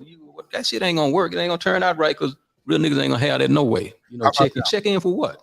But on the flip side, there is what you call a brownie point to be able to have us as friends. You know what I mean? I don't want to impose or force myself to embrace nobody. But by the same token, those that I respect and I befriend, there is a difference coming into the city as our friend versus by yourself. You know what I mean? And the difference is we are respected. You know, we are respected, and everybody with us, we're gonna demand that they be respected. But it ain't no trying to extort or trying to force. We don't need that. That's fake love. All right. We don't want that. All right, reply to that. Because this next clip I'm about to tell you is the part where people saying, okay, the guy who was there, who saw it, is telling. I think we got to get to that. All right, let's get to it. Pudo, you want to reply to any of that part? I mean, I'm just trying to keep y'all involved. I'm short. Like I said, the interview was an hour, but I had to highlight these key moments of the interview. You know what I'm saying, for this show. I would be remiss if I didn't. I have a question, Mark. Is this towards the middle of the beginning or the end of the interview? Right now, this is 13 minutes, the interview 57. So I got a timestamp at the 22:50 mark. This is where Mike Prince details the crime. Okay. And the only people they mentioned are like 3 individuals? What you mean? I'm Like confused. you said the guy that was holding the gun that They're said talking about might have pistol whipped him. That's one guy. The dude that did the shooting, right? That's 2. And then the third, I believe, is Takeoff, right? He lost his life. No, they're actually going to talk about the police report where the guy says where he got the gun from. And then we're going to hear actually Jay Prince say, well, you know, Takeoff is like his brother, so of course he going to make sure he got some heat. I was like, whoa, you just implicated your son. You just said you gave him the gun. That's at the 34-minute mark. Let me just, I'm gonna stop with some of my random stuff. Let me speed this up so we can really open this all the way up, because I'm sure the audience is anxious to beam in and call in too. So let me go to 22:50. Like I said, I did a good breakdown on this. I was able to squeeze this shit down in 12 minutes. So watch my my video, my reaction to it. I did it in 12 minutes, but over here in live it's just kind of different. So boom, let's I don't, because I skipped out the part of Mike Prince about to cry and all of that stuff. I didn't think that was important. Do y'all need to hear that part where he's detailing, like, man, we lost somebody too and he's about to cry? You want it, or do y'all need to hear that to see if he's genuine? No, I don't need to hear no crocodile tears. All right, fair enough. How about you, Pudo? Majority rules. I'm good, Mark. Go. Yeah, I'm about to say majority rules. I'm good on that too, HOD. Let's go. 22. This nigga came down here and he was out of line. Let's start right there. Yeah, when this nigga came down, he was out of line. 22:50. Let's go. Out of bounds clown shit going on in our family. This nigga came down here and he was out of line. And he stepped out of bounds, man, without permission. Quavo told me, after I told him, I said, nephew, stop talking about basketball, leave it alone. He said, Unc, you right. Let's go. Because I don't want to do nothing to one of these niggas before I do something to these niggas. This dude took upon himself to go trying to violate people that didn't violate nobody, that was sitting there humble, wasn't exchanging words, wasn't being disrespectful. He just decided he wanted to be a bully that night and prove something to someone. I don't know, probably because he's the biggest guy out there. I don't know what it was. All right. Y'all still there, right? Y'all can hear this, right? Yeah, I'm here. I'm stopping for copyright reasons too, of course. You know what I'm saying? All right, let's play some more of this. But we started walking off. You know what I'm saying? Didn't nobody in the family violate nobody. Very detailing the crime right now. Let's go. A man is going to defend himself. So I can't tell a man not to do that. You know what I'm saying? And I didn't even see that coming. You know, as soon as he made his move and struck an individual, I'm like, what you doing? But everything happened like that. And I didn't see no gun in his hand because I would have spoke on that. So I would have spoke on it. He said, I would have spoke on that. He said, I didn't see no gun in his hand. Everything happened so quick. And he's going to keep going. Let's go. You know what I'm saying? I didn't see that till clippings after the fact. And when he said clippings after the fact, he's not talking about bullets after the fact. He's talking about the clips of the videos where you see bystander video of this guy already got his hand on the gun the whole time. Like this guy was on something. That's what he's talking about. He's going to address that as well. That he's already standing up. So he already had his mind on something that shouldn't have been. You see what I'm saying? But it wasn't something that we could control, see coming, stop, or none of that because it wasn't one of ours. You're not of us because you was of us, it wouldn't have never happened. You stepped out of bounds. You know what I'm saying? And if they listen to that tape real good, they can hear the little homie. They can hear the little homie saying, man, if you Hey, look, I don't know if y'all noticed this, but if y'all watched the full interview, it's a time where Jay Prince sitting back and they do a hard cut and then you see him from a widescreen and he's closer to the mic like this. I said, look at the Mark Nash in the room. Don't tell that nigga, hey, get closer to the mic. And we got to cut you out, edit that part and bring him back closer to the mic. Even right there, you can see Gilly pat him on the shoulder like, get closer to the mic. We need to hear this.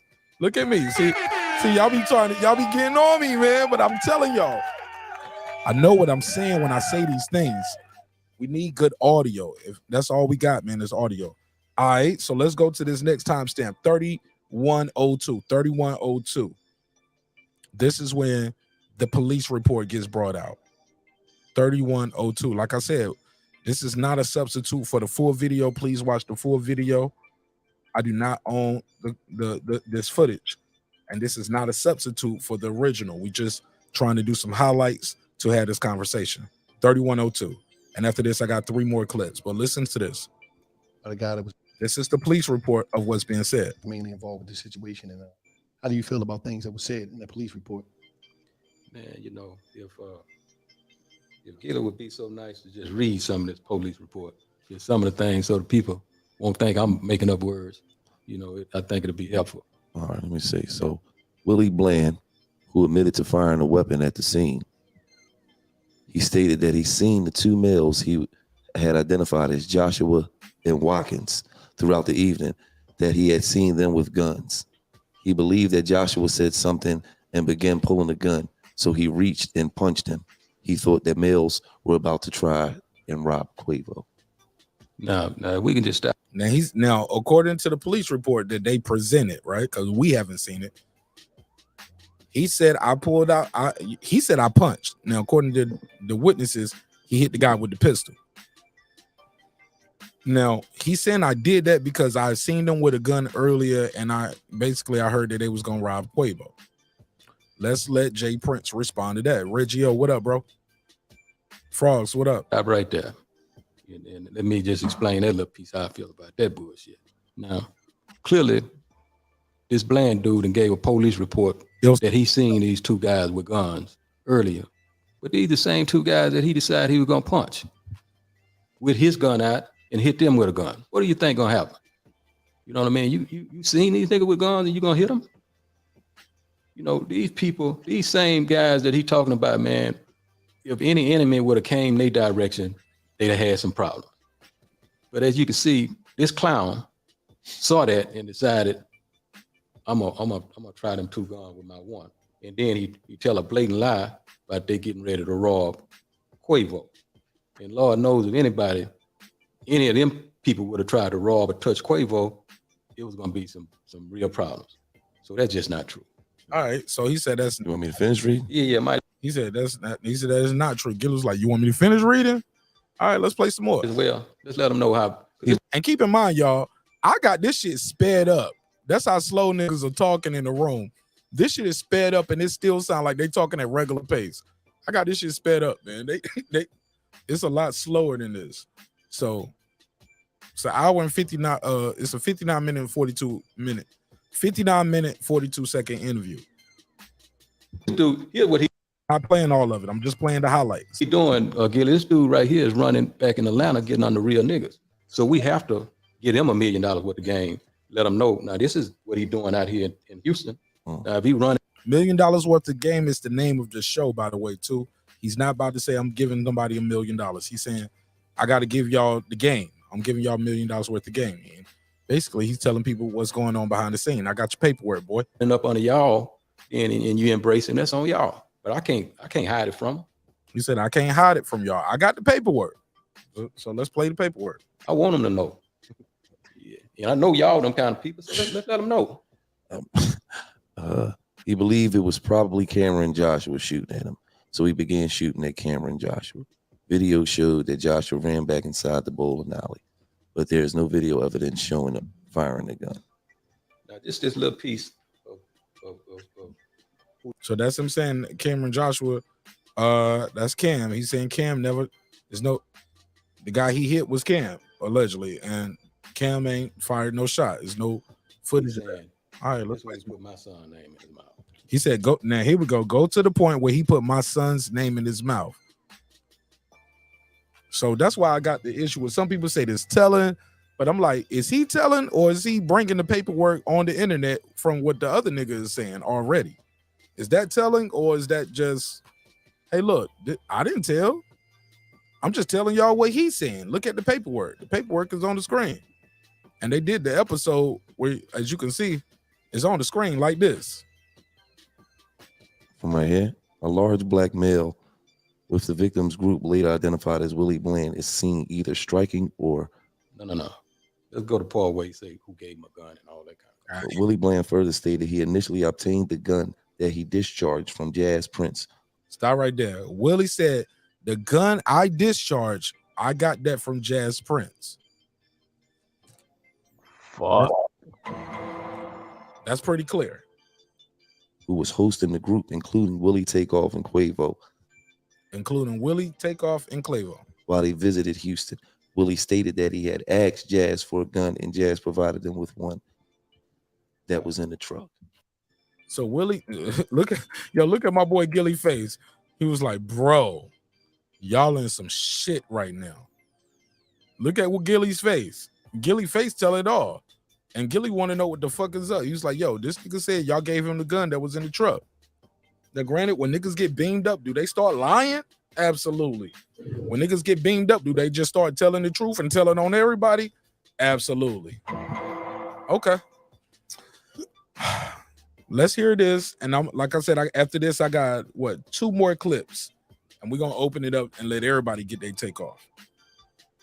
No pun intended, respectfully. Everybody's gonna give me their take. Hey, Mark, when was this account taken? Was it weeks later, a month later, or the same day? When statement in that interview? And that yeah, I don't know. I don't know off the top of the head. Kind of makes a difference, you know what I mean? If it was like right off the bat, hard to make a story up, you know what I mean? But no. It couldn't have been the same day because the dude left. They didn't know who he was. It took police a while to find him.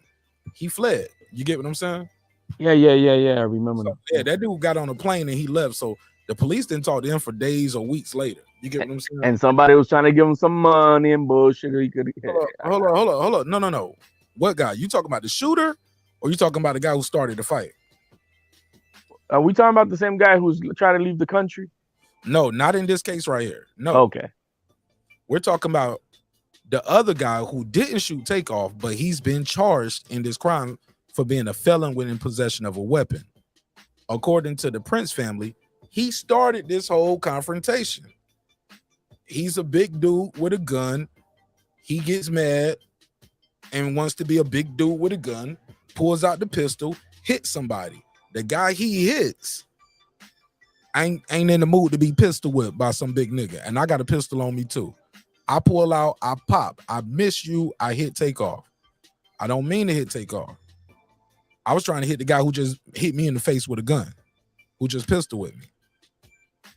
That's why I said a lot of this that they saying sounds like they was trying to make a case for the dude for self-defense and not so many words, like, or get a lesser charge, because he was like, man, we weren't trying to kill Takeoff. I don't want to. That's why he said, well, that's why we got to go back to the root. like when you watch the full interview, you got to watch the full interview. Like I said, me clipping it up is not a substitute for the full interview. But he definitely, the uncle definitely detailed what happened. Then he just reiterate what happened. But also he said, I wasn't there. I was at home in the bed. But right now we're talking about the actual statements made in the police report. And this is where I think Prince might have implicated his son in this crime. Because he pretty much says we give him a weapon, you know what I'm saying? We'll give you a weapon, you know what I'm saying? Because y'all like brothers. We know how the streets are out here. Maybe he also knows his DNA might be on that gun too. You get what I'm saying? So he can't lie about it. And they also have so much video that we don't know about. We don't know everything they know. But he did say in this point at one point in the interview, he was like, well, if me and you go rob a bank, blah, blah, blah, who gets charged? Blah, blah, blah, blah, blah. Somebody get killed. He was like, all right. He said, well, that's what we're dealing with right now. That's why I remember I told you when this shit first came out too, when we did our first update on the story. I've been following the story. It was something that came out like, why is if Jay Prince is not a co-defendant, he's not a witness, he's not been charged. Why are they saying part of the conditions of the guy who remember somebody put up the bail for that dude? The dude got caught with all the money, got caught trying to go get, trying to leave the country. I was like, why they say you can't talk to the Prince family and you can't talk to Shakur Stevenson? That's what I was gonna say, Mark. His client is literally standing right next to him when he's seconds before he gets shot. Whose client? Jay Prince's. Oh yeah. Literally, he's standing right next to Takeoff. Yeah, right next to him. Facts. Yeah, you're right. It's they made videos preemptive. about It's preemptive. Shakur? Try to get out of it. Anything. That's what this sounds like. All right, let's get to this. No, well, shit. They got a lot of work to get out of it because right now they about to implicate themselves in some. Like this is pretty much admitting to a crime. I don't know. I don't know if it's admitting to a crime. Cause I don't know Texas law, and I'm not a lawyer. I just play one on YouTube when I hit that sound effect. But check this shit out, y'all. Now listen at that. Now, Quavo, as I stated, is Jazz's brother. So of course, Jazz don't mind making sure the homie got some heat because we understand that what goes on, right? Now he didn't personally directly say he gave him some heat. He said, but did y'all hear that? Let's hear that. Didn't. Can you play it again? Y'all didn't hear that? Let's hear it. One that was in the truck. Now listen at that. Now and Jay Prince gonna make a good point. You can't say you said you thought somebody was gonna rob you, but the guy who you thought was gonna rob you is with the guy, like he gave you a gun. You can't, that's what he's trying to say. Jay Prince, he's not denying that we gave a gun to somebody. We just saying we didn't give the gun to you. We don't know how you got the gun to start the pistol whipping, which led to the shooting that killed Takeoff. Listen to it. Prince, who was hosting the group, including Willie, Takeoff, and Quavo, while he visited Houston. Willie stated that he had asked Jazz for a gun, and Jazz provided them with one that was in the truck. Now listen at that. Okay. Now, Quavo, as I stated, is Jazz's brother. So of course, Jazz don't mind making sure the homie got some heat because we understand that what goes on, right? But now you got this clown. I don't know how it ended up in his hand, but it ended up in his hand. This clown is saying somebody want to rob him that gave him a gun. Why would you give a man a gun and try to rob him? You know what I mean? This shit just don't add up and make sense, man, is what I'm getting to. And I'm just trying to get people to realize how big a damn fool this dude here is. And now he ratting all over the place and ran back and, bus shots and ran to the airport and ran his ass back immediately. You know what I mean? He didn't care nothing about the homie Takeoff. As soon as he done that, he went straight to the airport and tore ass home. But I'm gonna leave you with all this paperwork and you can look at it later on. Well, leave me with this shit. Leave you with all this ratting shit. Y'all going to Atlanta, right? Yeah. He said, "Man, don't leave me with all this rat and shit." All right, man. He said take Quavo's like his brother. Of course, if he asks, he gonna give him some heat. You know what I'm saying? But we don't know how this clown got his hands on the weapon. All right, what y'all think of this shit?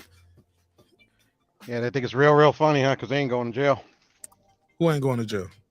All those guys laughing. Yeah, I don't know. Did you? I don't know if you just heard what I heard. This dude has been implicated in the crime in the police report. He just ain't been charged and arrested and got a trial date. But yes, Jazz Prince, this dude right here on the end, has been implicated in the crime by name, as in, hey, look, I'm a felon in possession of a weapon. I was there. Weapon used in murder. No, his weapon wasn't using. No, it's not. Oh, there was a pistol. His weapon was basically my whole charge is I got a gun and I got it from this guy. How about that? Okay, I got you. Let's start there. Let's start small. I got a gun. I'm a felon being charged with the weapon. I got the gun from this guy. What they're saying is, we didn't give you no gun. We gave Quavo a gun. The guy on the far right. On both of these pictures. Yep. We gave him a gun. That's what I just heard. That's what I heard as well. Okay. Now, what they also saying is that guy is a clown. That's what they said, not me. They saying he used that weapon, started a confrontation, and in return, like he pistol whipped somebody. Now, in his police report, he's saying, I did that because I seen these two dudes with a gun and I thought they was about to rob Quavo. And he's like, man, ain't nobody about to rob you, bro. You did some dumb shit and you just trying to clean it up and trying to crash out. You know what I mean? Because you crashed out. And that guy who shot Takeoff by accident, at worst, now this is me. This is my speculation. At worst, I mean, at best, what they're trying to say is that's manslaughter. It wasn't premeditated murder. It was actually, this guy just hit me. I fired a shot. It's reckless endangerment. You get what I'm saying? It's wanton endangerment. It's reckless endangerment. It's manslaughter. It's man too. But it's not first degree murder. Like this guy should not get the electric chair or the gas chamber, whatever they do in Texas, because they put niggas to sleep in Texas. You get what I'm saying? Yep. So this guy should not get the death penalty for because they used the word defending itself several times. Defending itself. That's what I heard a lot of times in this from both guys. All right. Wasn't there somebody snatching chains in that shit? Nobody said no. Never heard of it. Yes, somebody said that somebody was trying to snatch somebody's chain when this all shit happened. Nah, that's not even on camera. Nobody. That's not even nobody. Yes, Mark, but somebody was trying. Somebody was trying to snatch. You talking about on YouTube or you talking about official reports that we've heard? No, on one of these videos from these girls that were talking about this shit. Yeah, I ain't rocking with that. I don't rock with that. You know I do. I don't rock with that shit. I can't really rock with that. Cause they'll start saying the Illuminati did it and Quavo killed them because they be like Quavo killed them because of this and this. You know, he broke up with this brother.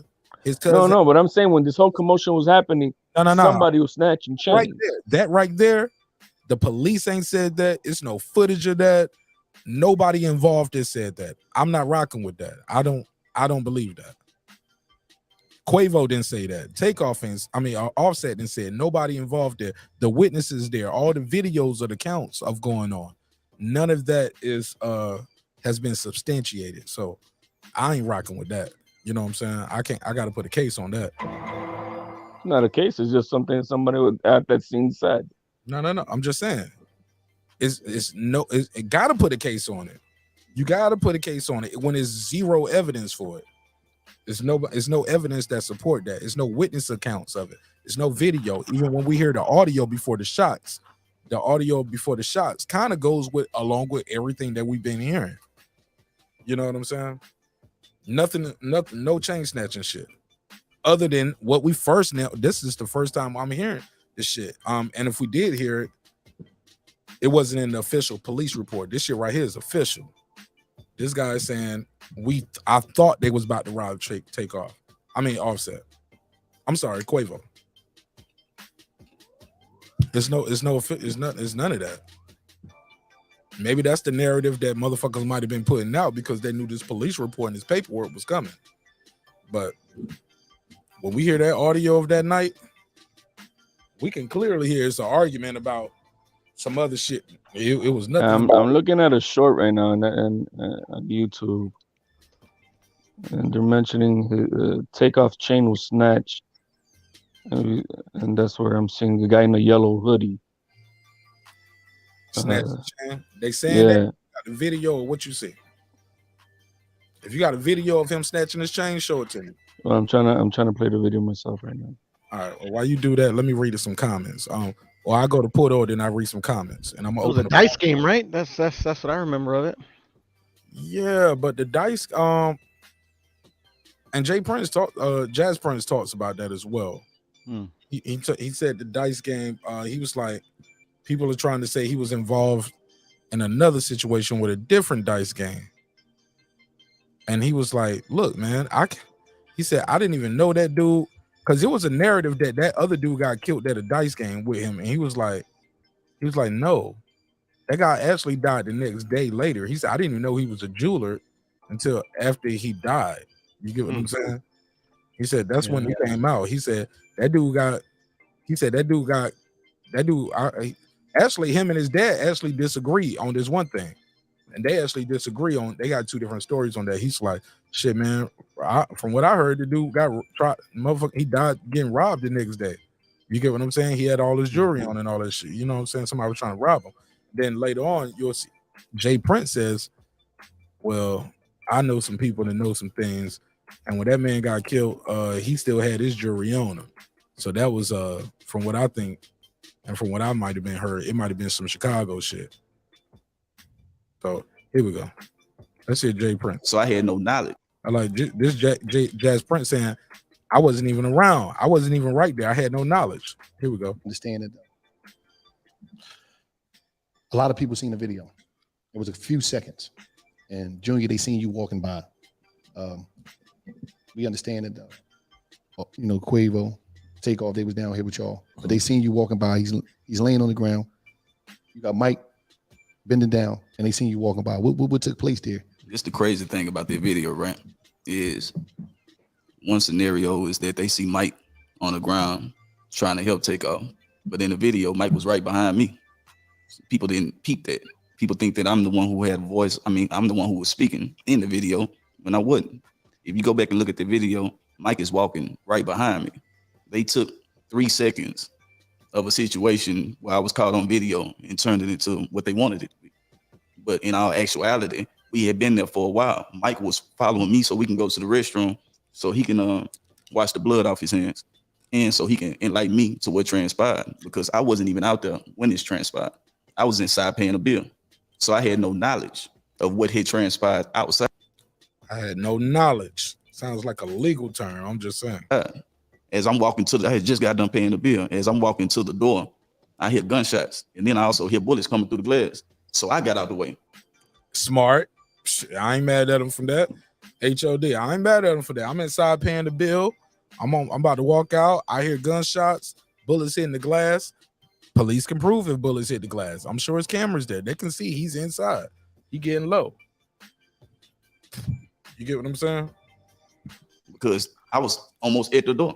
So I end up getting out the way. And sadly, what had taken place had taken place. But in that 3-second clip, it was me and Mike walking to the restroom so he can wash the blood off his hands. And so he can enlighten me to what transpired outside. It was rumors. Yeah, because and I already played that clip when he was like, it was rumors that you left Takeoff. He was like, man, I stayed 2 or 3 hours. I mean, you left Offset.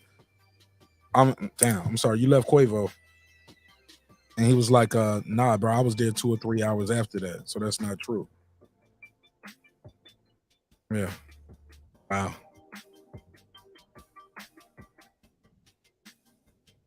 But listen to this. And when you hear Houston, you hear mob ties.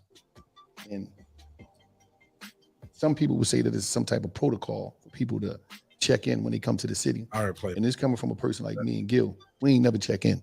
Yeah, we don't check in, nigga. I say what's up to the niggas I rock with. I don't check in nowhere, B. Man, you know, all of my life, damn near in this game, that been the case. Here we go. Let's go back. Because it seemed like, okay, he gonna ask him, yo, y'all niggas get a bad rep, man. Like, what the hell is going on there? The city, as our friend, y'all respect, love. a high percentage of things that take place that might go wrong. High percentage of things that take place that go wrong, y'all name get mentioned. In this city, why is mob ties and rap a lot always blamed? Man, you know, all of my life, damn near in this game, that been the case. You know what I mean? It's almost like I view our brand like a Nike brand in the streets. You know, everybody wear it. You know what I mean? Because it's something proud to wear and feel good about. But you know, all of those everybody's, and I done a post say everybody with us ain't one of us. You know what I mean? Everybody wear that hat, wear that attire. You know, you can't give them to me. You know, you can't give all these people that wear Nike and may go shoot up, bang, bang, or whatever in Nike attire. Y'all don't try to give it to Phil Knight. Good point. Can't get mad at that. Everybody you see with a breaking beats. Nah, I ain't gonna lie. Most of y'all rock with me though. I ain't gonna lie. Salute. But I ain't gonna lie. Y'all wear one of my hoodies. Dreams require sleep. Goals require effort. That means I need to put better planning in my bank robberies. And y'all go out there and do some dumb shit. Don't blame that on me. Brandon, just call in, bro. Just call in. Matter of fact, yeah, but him trying to associate himself with Nike. Nike represents one certain thing. We all know what Mob Ties represents and what it's all about. And it ain't no angels and shit. So let's keep it real. Oh, they said it's I mean, the name itself says it. It's movement of bosses together in extraordinary fashion or something like yeah. that. Whatever that dude name. I learned, you know, with a certain jealousy and envy we have attained for so many years, bringing about a certain jealousy and envy and all that kind of shit with it, man, until, you know, it's like a snowball effect where you really can't stop it. You know what I mean? You know, I give you a story my 114-year-old great grandmother gave me. She said, people are going to say what they want to say. You just don't let it be so. So I live that life of just not letting it be so. This episode of $1 Million Worth of Game is also brought to you by the Busch Light Clash at the Coliseum. No, it ain't. Fuck Busch Light Classic at the Coliseum. What's the worst?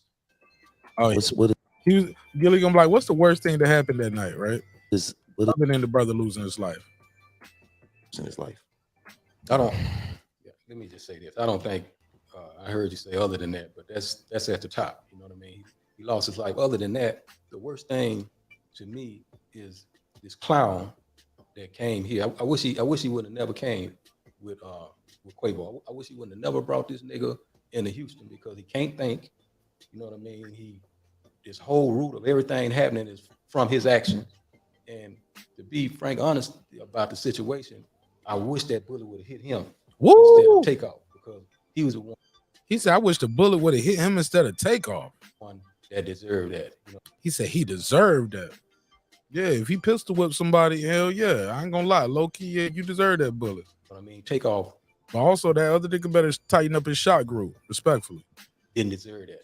You know, so that's the worst thing that I could think of because if he don't make that move, then the night is everybody's still here and live to see another day. And you know what I mean? It's bubbly and lovey-dovey. Call from Brandon.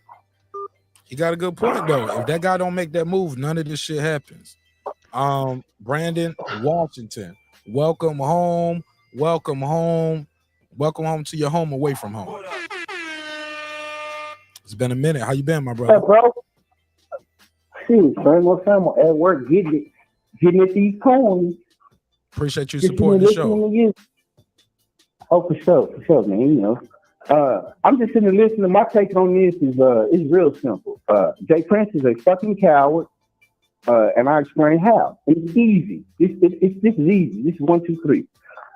Jay Prince is a coward. And I'm gonna explain why. He's a coward because you sitting there talking all this boss talk and all this mob ties and this and that, but you was a scary little bitch when the feds was on you. You ran to the government. You ran to Maxine Waters, started donating money to her campaign with your little pussy ass, and then you went to her and you used the government to go against the FBI and tell the FBI to get off your back.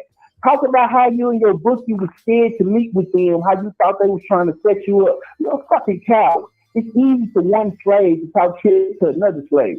Black people do that all the time. You talk to the black people, but tell them how you responded when the white folks got in your ass. How it was on your case and you was running, ducking, hiding, going, putting money, going to all these. Now all of a sudden, you a peacemaker. You doing things in the community. We know what you was doing. Telling people about how you got shook when Harry O said your name. See, here's the thing about Jay Prince. You could do all that shit for niggas. You can have the boss of the niggas. But what about when the white man walk in the room? That's when I want to see your power. That's when I really want to see that mob shit you talking about. When you talking about it won't be good for your health. I bet you didn't tell the federal government that when they was on your ass, when in your book, you talk about how you was shook and scared.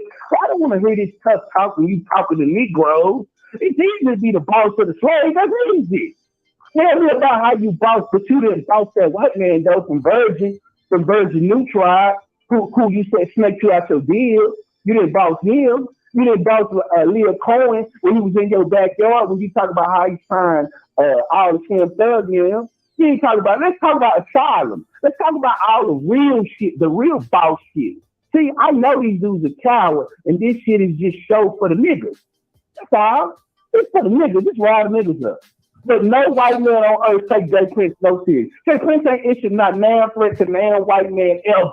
Question: if he wasn't serious, why did those people get on him? What you mean? You said like, why do they get on all black? Why do they get on all successful black people? That's what I mean. So he is serious. He is serious. He own an island, don't he? Like that's a lot of money. Once you make a certain type of money, you got a certain type of influence. I'm just trying to play fair, Brandon. Hold on. Let me hold on, big dog. Hold on. Let me hold on. You chopping. Big dog. I just want you to clarify because you start off saying he didn't get on these white folks when they was coming at him. He didn't do this. He ran like a pussy. I don't even know what you mean by he ran, but I just want you to clarify that. Hold on, listen. Let me finish. You can't say they don't worry about him, they don't know who he is, but they knew who he was enough to get on him. He owns an island, dog. No, you must have misunderstood what I meant. Okay. What I mean clarify. is that's why I say clarify. What I mean is because I don't what you saying. I don't believe I meant that. What I mean by get on him. What I mean is him getting on black people. It's easy to do that. You can threaten Quavo and all the whatever the fuck his rapper's name is. Tell them how you ran from the federal government. Tell them how the federal government had you shaking in your boots because your pussy ass thought you was gonna catch a case with Herb Gotti and them. Talk about all of this.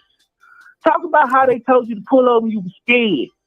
There's nothing wrong with being scared though, police though. Shit. But here's the thing, but you ain't scared when you talking to black people and black people that lost their lives. These people have lost their lives, man. This man has lost his life, and your shit up under your fake ass protection, up under your punk ass son who ain't never done nothing nowhere. How the fuck is Jay Prince Jr. famous? What have you done? Why should you even be respected? What work you done put in? Nobody fucking respects you. Y'all sitting up under a fake ass dude with some fake ass clout. Rap a lot. Matter of fact, let's talk about Rap a Lot Records. Since we want to get on it. Rap a Lot Records ain't never been no premier nothing in the South. Never. They had a great artist, Scarface. They brought the Ghetto Boy. But premier, they ain't never been premier nothing. He always ran and shit like he's some kind of mafia boss. Rap a Lot Mafia and all this shit. Man, you ain't shit. You ain't police officer come in the room and make them and every one of them bodyguards some big ass guns that he got lay on the fucking ground. One white man. So I'm not impressed when you sit up and posture like you John fucking Gotti or somebody. Man, get the fuck out of here, man. You ain't mob nothing. And that's what it is. You mob to niggas who believe in that fake ass shit. I don't believe in that because as soon as you come to me with the mob, you know what I'm gonna do? I'm gonna put some white folks. It's called FBI. You tell them how tough you is. Don't tell me, tell them. Otherwise, fuck out of here with this street nigger shit. This is called street nigger shit. And that's what it is. But No, bro. You cooking. Look, you cooking. Shit. I didn't know. Nah. Now you gotta flip it. Nah, bro. Man, you my bro, man. Shit, we disagree sometimes on that one fight, bro. I told you that one fight gonna tear us apart, man. If you let it, I ain't gonna let it though. You know, I'm gonna always keep extending out the olive branch. You know what I'm saying? My brother, Yes, let me ask you this though. You are in Texas, right? Yes, sir. You are quite familiar with Rap-A-Lot Records and their reputation, right? Where does the reputation come from then, Brandon? And why do people, why are these? I'm sorry, go ahead. Let me finish the question all the way. Where does that reputation come from? And how does that reputation go from being just local in Houston to nationwide respected and people respect the guy? Like I hear the ghost stories and I hear about the pig pen type shit. But more importantly, I always hear he does good business, he does fair business, but he is my company first, my city first, my artist first. Like that's shit. Some would compare him to Al Haymon, except you can see his face. He didn't go to Harvard. Now, granted, he didn't go to Harvard, and he's not a lawyer by trade, but he is a businessman. I ain't never heard Floyd said he do good business. I never heard Floyd say he do bad business neither. Shit, I heard Floyd say when he was up under him, Floyd never got nothing accomplished up under him. He got the Corrales fight under him. What you mean? What happened? Like I said, and then Jay Prince, hold up. And then somebody said, I don't got Cash App. Shit, you got PayPal? Let me put my PayPal out there.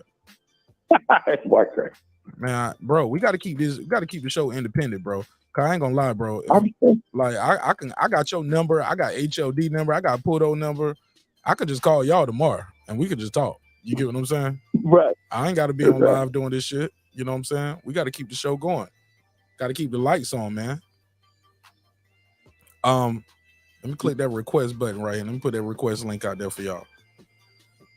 But what I was trying to say is though, how does the reputation grow so big and he becomes like a boogeyman? But like you said, what you said, according to you, is documented.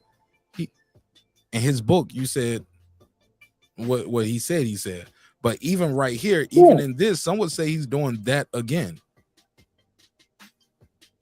Allegedly, maybe. I'll say this. What do you say to the people say they all telling in this interview?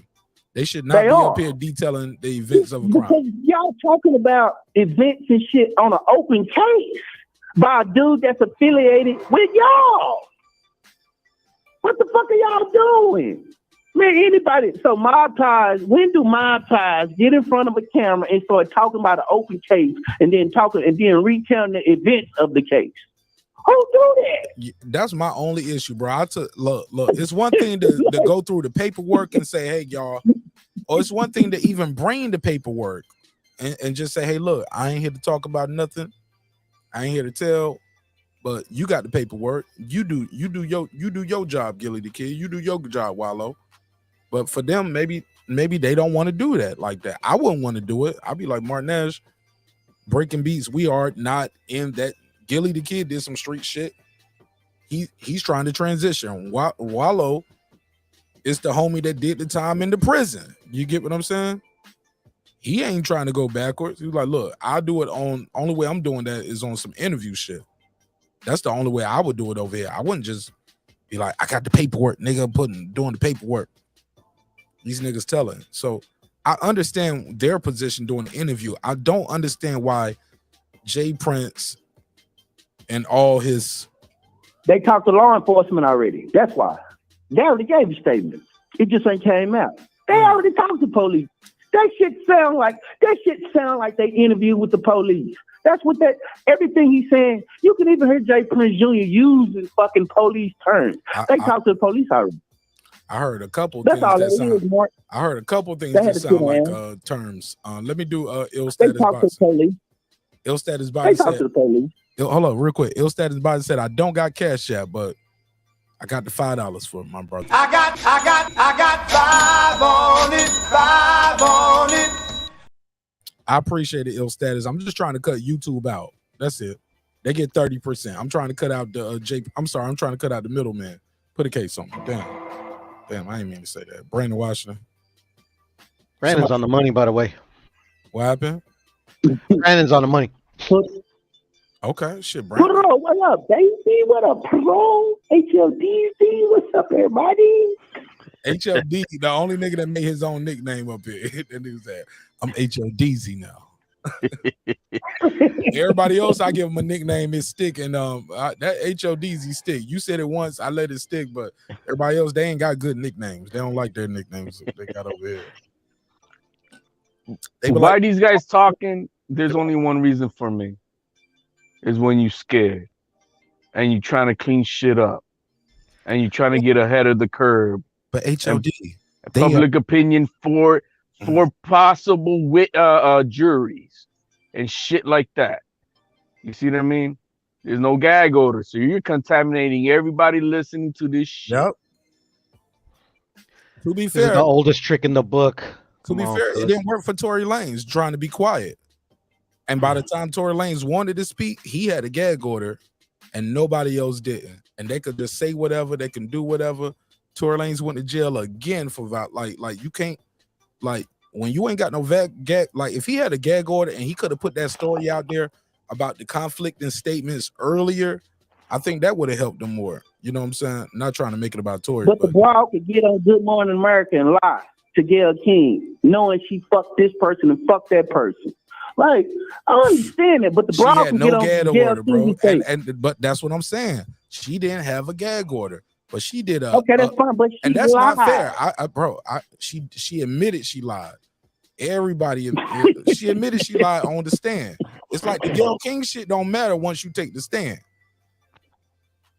Because the people that's supposed to be a jury of your peers supposed to be a jury of your peers.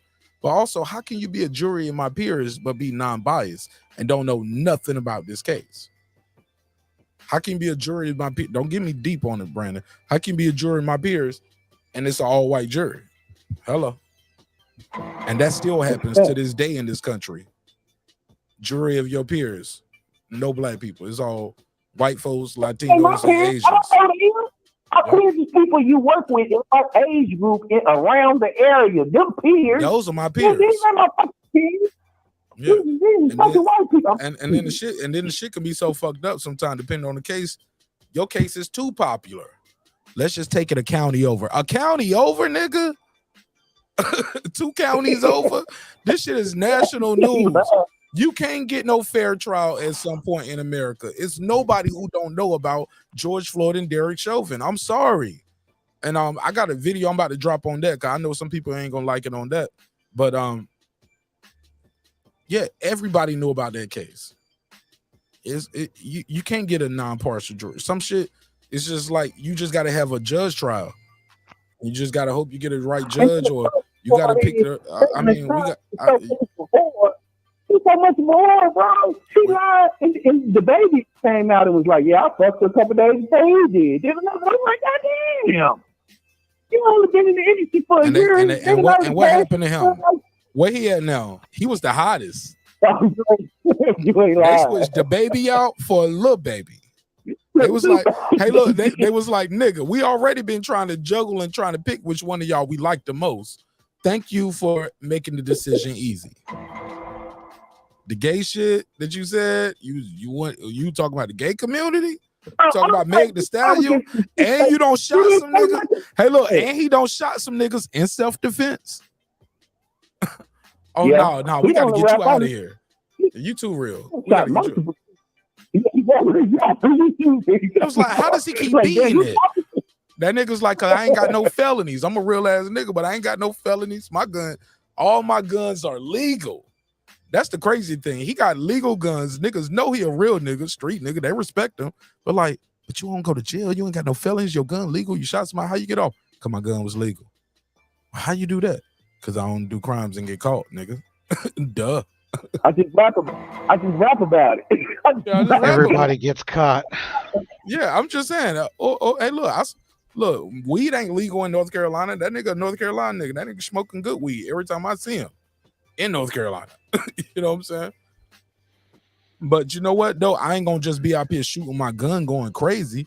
But if you run up on me at the Walmart while I'm with my daughter, I'm sorry. I gotta do what I gotta do. You know what I'm saying? And that's bad news for you. That shit is on camera. What's the new word? Is that the new word? That's what they call the delete. You got to delete them more. Right. I got to be careful on these YouTube streets. Delete it. Man, I ain't trying to delete nobody, bro, and I don't want to get deleted. I'm still trying to figure. out how I'm gonna start sneaking these joints. No, let me be quiet. You was wild. Yeah, Mark, I think this is a case of art imitating life, and unfortunately, they're just trying to keep their reputations intact. Salute to y'all, man. I'm out. Oh, you out, Brent? All right, cool. Good shit. Shout out to my brother Brandon Washington. Brandon Washington. I heard Brandon Washington. I found one person in Texas that Brandon Washington is not riding with. He riding with them whack ass Cowboys to the damn saddle fall off, and he riding with Errol Spence to the eye pop out. Respectfully, of course. You know what I'm saying? It's a joke. But go ahead, Puto.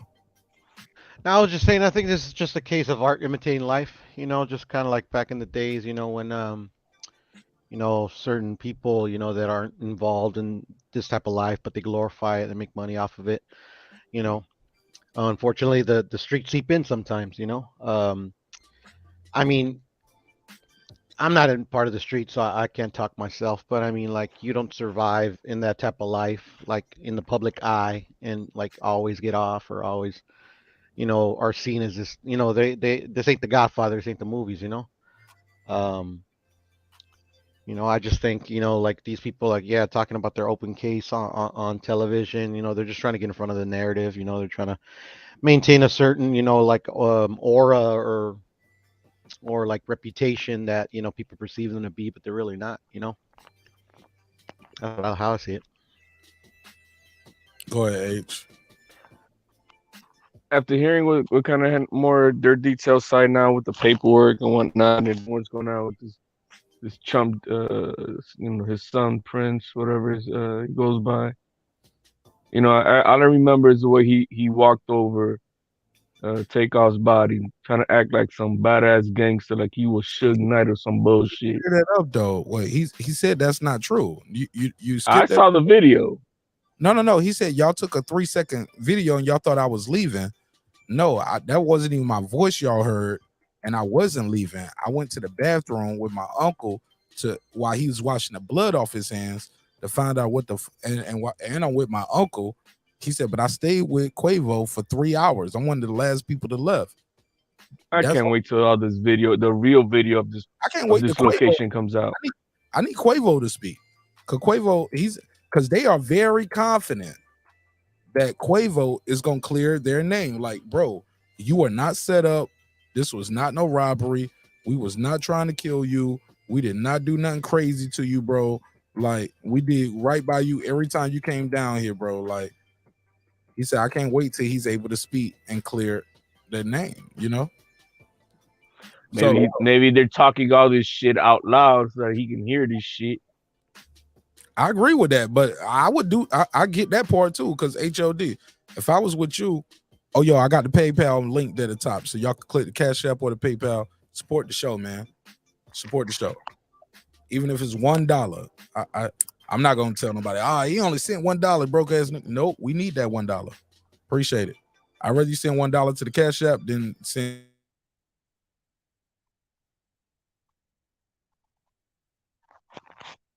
Broke ass motherfuckers. Yo, Mark, I think you dropped.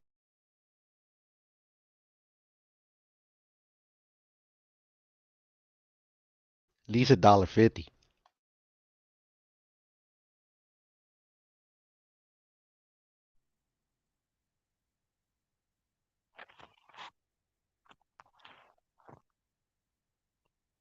10 pesos at least.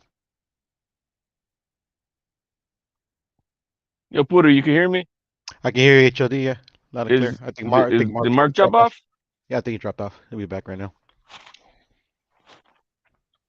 So I just gotta let you know, man. Mark Nash, he's #1 fan of Earl Spence. Yep. Facts.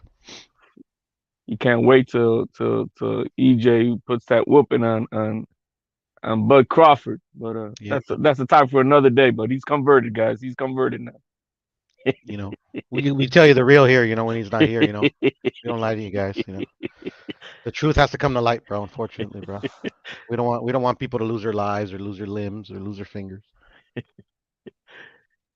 No, but this whole thing is goofy ass shit, man. It's and I think you said it also, Puro. It's art, life imitating art. Exactly. Because Well, it's the oldest trick in the book. They used to do it back in the day with the, you know, the music execs, you know, like especially when you know, like gangster rap started coming out, you know, like because all these there's real like street dudes out there, but the guys like, you know, rapping about it, they're just like ghetto poets, you know, they're just, you know, painting a story, you know, but sometimes, you know, they buy into their own hype and shit. And I think this is the same thing around here, bro, you know. It's like sometimes their reputation precedes themselves, and this guy's could have probably came there and be like, oh yeah, this guy, he's like Don Corleone, nothing could happen to me, you know, and then something totally random happens, somebody gets shot and dies, and you know, it's unfortunate. Yeah, and you know what the thing is, they only talk about the takeoff guy, but there was a young lady got shot in the head. Yeah, so Mark was telling me, I didn't even know that. That's crazy. Yeah, I found that out like recently. I'm like, what? Yeah, like So, real you dudes, know, like real gangster dudes, like shit, man. It would have been like 20 killings over that fucking little girl. yeah, this is all sad shit. Mark, you back? Yeah. I'm here. Go ahead. All Big right. Fish himself is back. For sure. Nah, it's on. I ain't the big fish. No, it's only one big fish, and that's it's only two. It's Errol Yeah, Spence. no, we were talking shit. We were talking shit about you, you know, where you were gone. Yeah, that's what y'all niggas do. That's what y'all do. Go ahead. It's I Latin. normally don't. You know, I usually like say it to your face, but you know. Blacks versus white in the YTBC.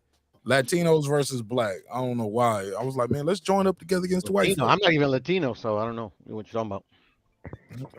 You're I'm American. Mexican. I'm Mexican. No, I'm Mexican. Hold on. So Mexicans don't like being called Latino or Latinas? This Mexican doesn't. Okay. So I mean, like I don't lose my mind. I just prefer to be called Mexican or Puro or Mike. What?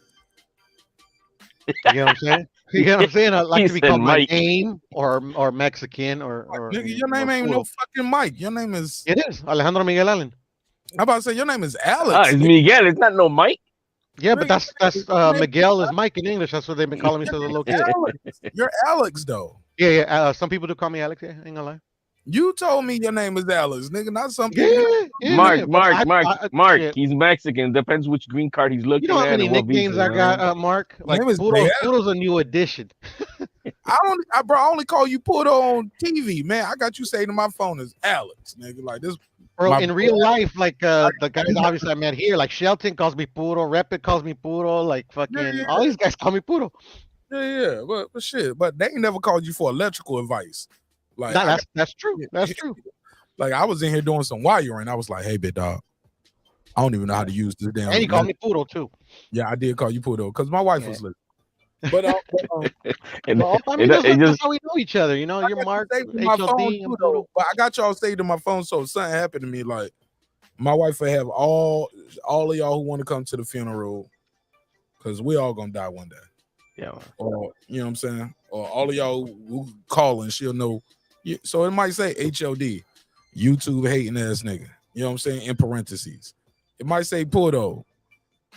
Sneak Canelo film. She be like, okay, this got to be one of his boxing friends. You know what I'm saying? So I was like, yeah, he's the closet Canelo fan.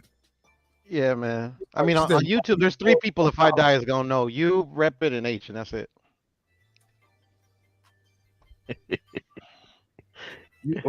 HLD or H Money? No, H Money.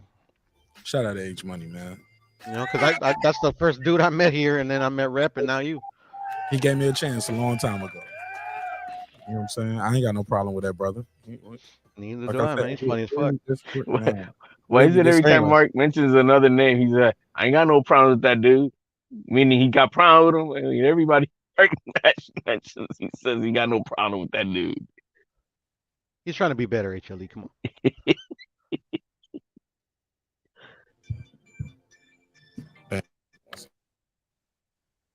Yeah, you cutting out pretty good, Mark. Or is that just me? I think he cut up. Yeah, you're cutting off again. I can hear you. Y'all can't hear me? No, you're going in You and cut out. off. Yeah. Come on, man. I mean, like, what's mic he check. talking about? Oh, my shit switched from my look, because what's going on is this. Like, if I have some Wi-Fi issues, I got my shit set up where to switch to the mobile hotspot, right? And once Yes, the sir. Wi-Fi issues are resolved, it'll switch back from the mobile hotspot back to the regular Wi-Fi. Look, Mark Nash, whatever it is, man, I'm breaking beats. We gotta have good audio, man. So if you can't have good Exactly, audio, bro. I'm gonna have to cut you off the show, man, and get it Man, fixed and come back in, all Ain't right? no fun when the rabbit got the gun, bro. Man, I'm glad y'all said that. It's been 3 hours and 25 minutes, so the show is over. Shout out to Ryder Stone. He said, Martin, hey, look, y'all started this shit. I'm gonna end it. I agree. I couldn't agree more. Let me chop some of this up and try to timestamp some of this. Shout out to Ryder. He said Martin needs more than $1. If he keep dropping off with that Metro PC, if he keep dropping off with that Metro PC and Wi-Fi, bro, I ain't gonna lie, I did have to downgrade. I got 5 on it. We can still cook you when you ain't around, Mark. Yeah, man, I know that's what y'all gonna do anyway. Y'all niggas can't wait for something really bad to happen to me or I get exposed. No, there's so many easy food out there to be slandering your name, Mark. Bro, they can't wait, bro. They can't wait to see me slipping, man. One time, bro. I can't make one mistake out here. That's the sad part. Like, I don't know. You make tons of them.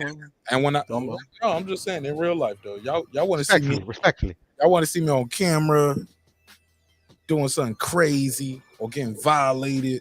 Then I'm gonna have to do something crazy and violate a nigga, and then they gonna be like, oh man, they just threw their whole life away. It was just some boxing talk. I was like, bro, I won't on it like that ever. Okay.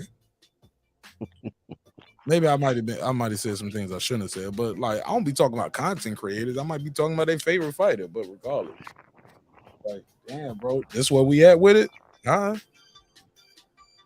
You know what I'm saying? I don't want those problems, bro. Shit ain't cool. Shit is worthless, bro. We all gotta do better. Deuce said I want to call in. Call in. Deuce, you got my number?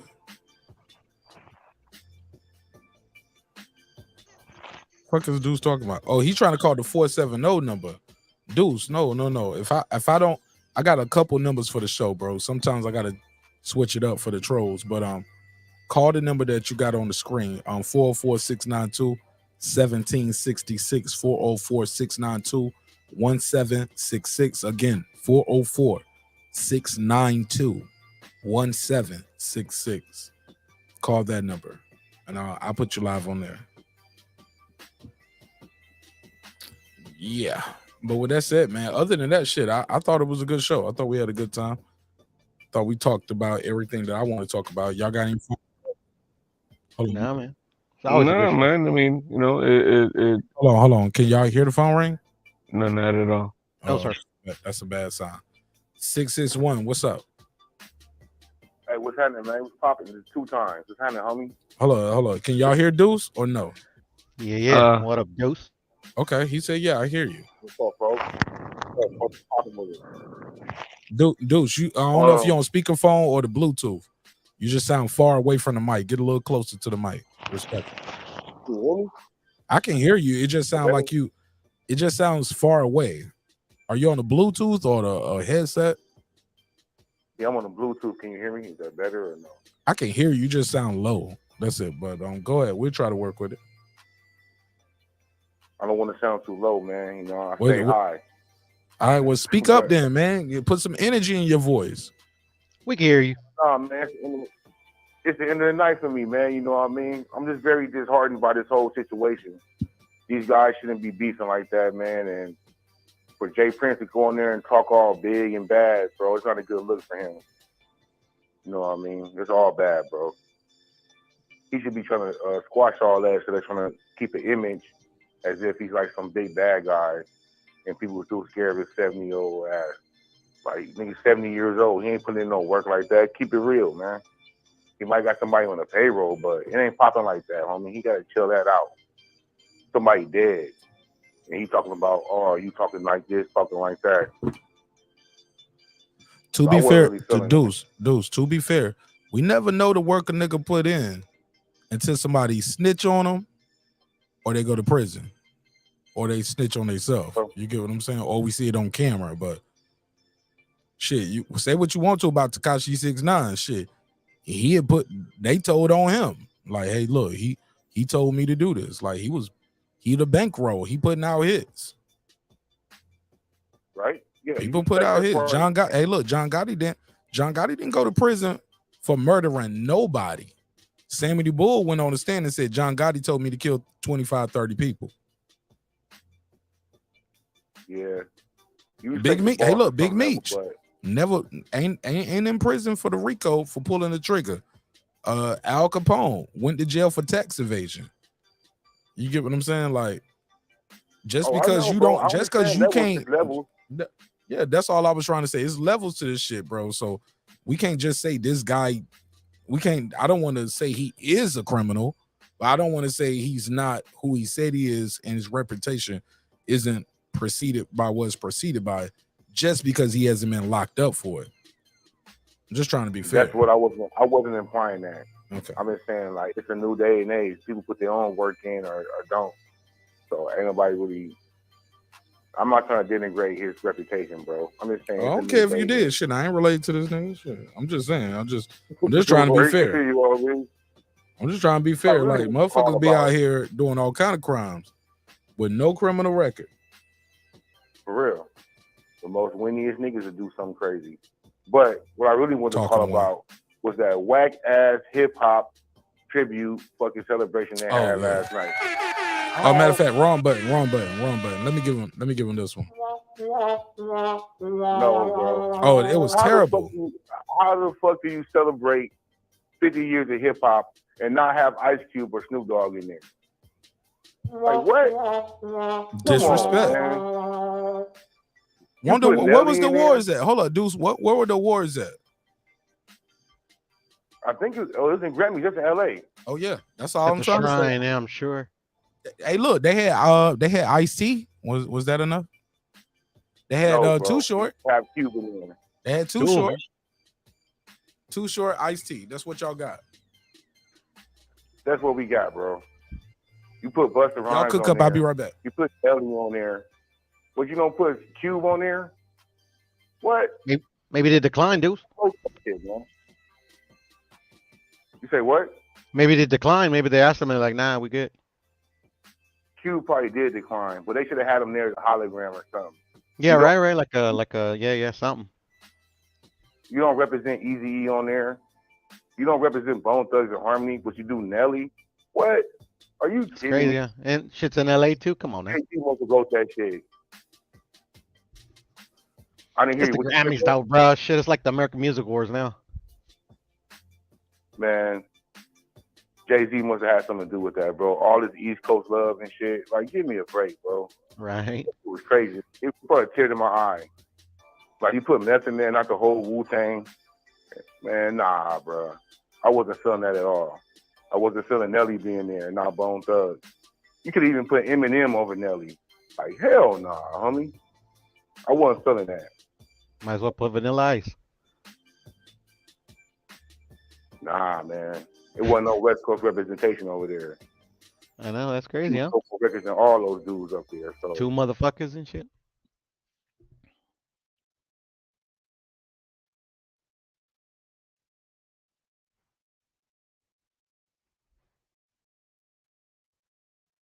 What happened? Is it me? They cut off.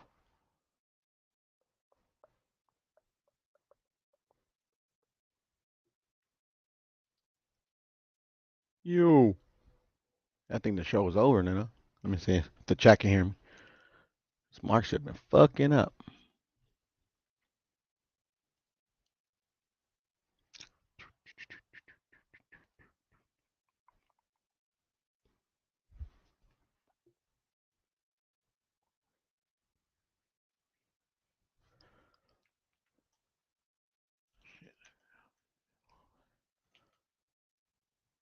Yeah, I'm the only one up here. Well, I'll wait for Mark if he, comes back. Yeah, man. Yeah, two, fucking in the West Coast. It's supposed to be 60 years of hip hop and shit.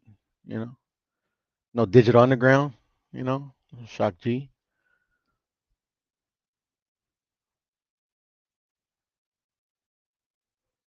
You know, what about the Mexicans and shit? There's a couple of Mexican rappers. Not many. A lot of people probably know the crappy ones. But there's some good ones out there.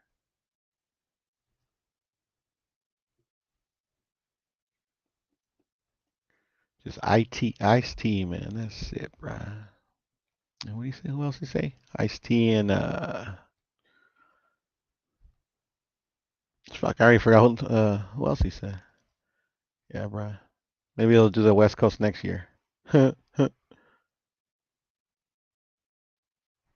I'm the only one up here, Mark.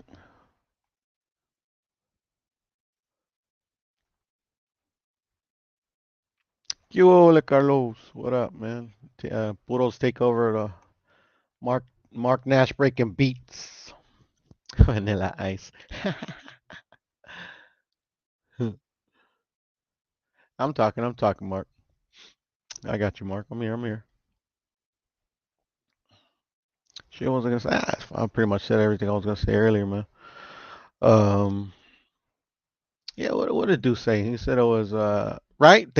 Thank you, Pittsburgh T2 Life Crew, bruh. Like literally the fucking what's it called? The parental advisory sticker is like literally invented for those motherfuckers, bruh. Didn't even throw the Ghetto Boys in there. Speaking of James Prince and shit. They did have the ghetto. Well, actually, Okay. hey, look. The funny thing is, Mm. Willie D did a video and he was like, "Fuck the Grammy." Well, I'm paraphrasing, of course. He was like, "Yo, fuck everybody who has something to do with that, man. Like, how y'all?" He said, "I was a founding member of the Ghetto Boys, one of the co-writers of that group."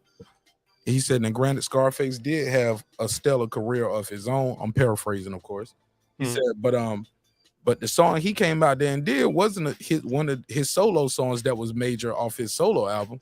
He did a song that I co-wrote. So why was nobody reaching out to me for that? But I was like, shit, y'all got a podcast together. Pluto, me and you got a podcast together, but we was a part of a legendary group together. You don't think I would tell you to come with me just to come with me? Right? I mean, like, like, bro, you going? Hey, look, the Lots went up there and did We Gonna Make It. But they brought all three members, and Swiss Beats was up there just to wave the flag around, the Rough Rider flag. You get what I'm saying? Yeah, no, for sure. I mean, so I hear they don't like each other, but I mean, like, they do a podcast together. Bro, man, they got a podcast together, man. I know, right? It's just funny as fuck, too. Weekly. Like, he didn't tell you what song he was gonna do. He didn't tell you to come. Like, so before you say fuck the Grammys, like, you gotta call Brad, aka Scarface, and be like, shit, what? Damn, bro, why you do that song? What happened? What went on? Like, why you didn't call me? Like, the conversation starts with you and Scarface before you doing the internet shit, and that's just out of respect. But Willie D, he said Scarface be doing what do you say? But Reggie said Scarface be doing a lot of homemade shit. Pull up, bro. The link out there. Like what? He's normally in the doctor, isn't he? What you mean? Like, he had like some health issues for a cool minute. Like, his son gave him like a kidney and shit. Oh yeah, he did have some doctor issues, and I think he ran for office. Both of them ran for office. Oh really? I didn't even know that shit. Yeah. I'm watching Willie D since when he had his solo channel. Scarface ran for office first, and then Willie D jumped in. I thought low key Scarface might have been looking at Willie D like, man, you fucking on my bed, man, in my camera. like I'm doing it, man. You run it at the same time. Like they might see something because Willie D was doing a lot of the internet shit at that time too. Yeah. You know what I'm saying? He had some unpopular opinions. Not everybody's gonna be not every opinion is popular, bro. Shit, who you telling? I'm learning every day. I can't even get these niggas to hit the like button half the time, but they watch the show. Because I come on, that's why. I'm sorry, say that again. No, I'm saying it's because I come on, bro. That's why I watch the show. You never heard of it. Just want to make sure that was still working. Oh, shit, man. Somebody said, Willie That's D. true, bro. The motherfuckers follow me around, bro. I brought you a lot of viewers. He said, I read the demeanors of motherfuckers and I can see a lot of whole shit. That's like Reggie, but what is whole shit? Like when I hear whole shit, maybe I don't know. Maybe that's just Cali slang and West Coast slang. Like me, I need an address put on that shit. Cause sometimes loose morals, maybe? I don't know. I don't know, but that's not whole Hoes shit. are usually loose, you know. I don't know. You maybe I don't know. That's what you mean. That's what you mean by whole shit, Kudo? Nah, whole shit for me is just like like if you're referencing a man, it's like unmanly shit, you know, like the shit men wouldn't do. That's whole shit to me. Right, feminine, like Exactly. feminine shit. Like nigga tie his shoes up without bending his knees. Yeah. Yeah. Or like fucking leaving the seat down and shit and making like a 20-minute or 20-hour fucking ordeal over that shit. I don't even know about that. Never heard of It never heard of That's old school shit, bro, man. That's Yeah, some but 90s shit, when bro. I hear whole shit, I think of something different though. But I mean, some people, I don't know. I don't know what everybody's interpretation of it is, but To me, every so-called man does hoe ass shit nowadays. I always thought Scarface was highly respected. Off the I mic, respect him. on the mic, in or out the streets. I always thought he was highly respected. All right. And in the loony bins too, from back in the day. Shit, I thought that was a hustle. It probably was. Hey, he sold me. I was hustling, nigga, trying to get this shit, nigga. He said I was trying to get Right? it. Yeah, I'm crazy. Crazy as a fox. That's true.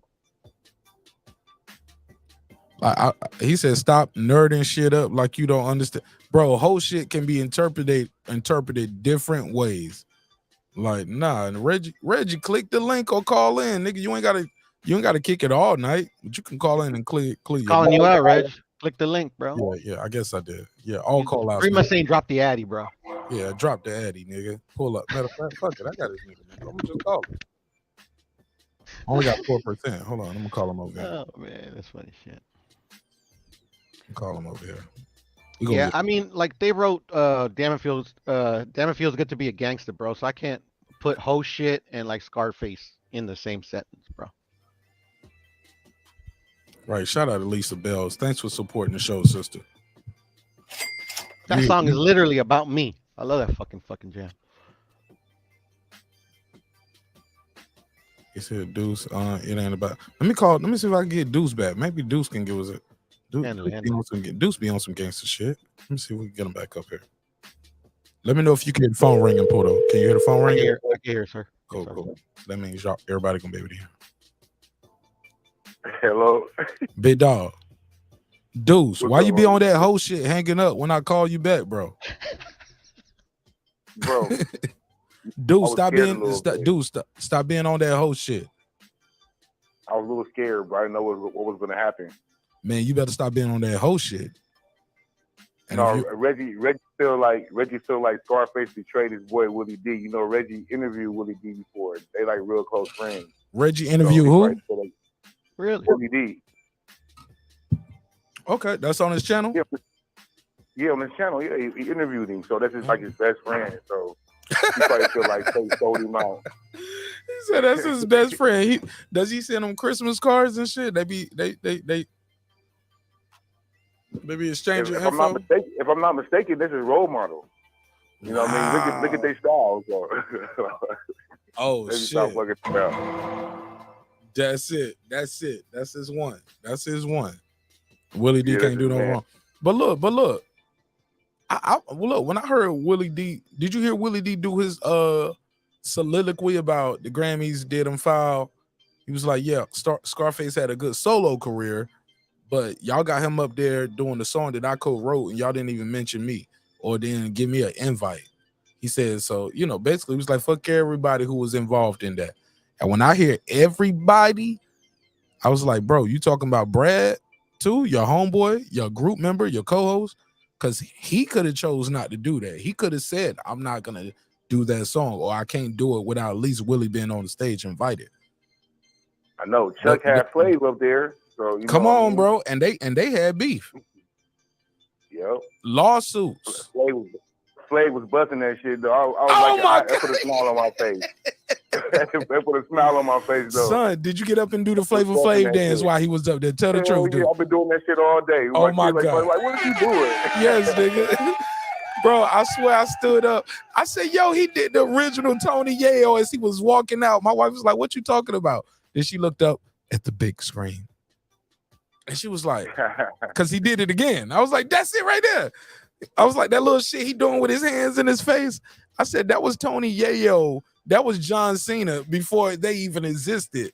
Flavor Flav invented that move. And then he did the original dance with the arm, leg, kick. Yeah, the smoker dance. He did the smoker dance. Yeah, that's that bass head dance. That shit was funny. Oh my God. Look at my nigga busting that shit. Son, I started doing that. I didn't know it was called a bass head then, but nigga, I started doing that shit in my living room. Oh my God, nigga, I was so geek. I don't know about y'all, but when I was watching the Grammys, they cut off Method Man. While I was watching it, my broadcast cut Method Man off. They cut the Steve Stout, Jay-Z, and somebody else. I can't remember who else there. I know it was Steve Stout and Jay-Z right there. And they was, hey, you, get off my cloud. You don't know me and you don't know my style. And we cut right to, are you sick? Are you lonely? Are you tired? Like, they cut to, like, hey, does your back hurt? Or it might have cut to an insurance commercial, or hey, do you want more crunch in your Doritos? Like, what the fuck, nigga? Like, y'all cut the hip hop. Then they went to like a little honey bear. It was like the Charmin commercial with a bear or some shit, some weirdo shit. Then they come back and Busta Rhymes' performances just ended.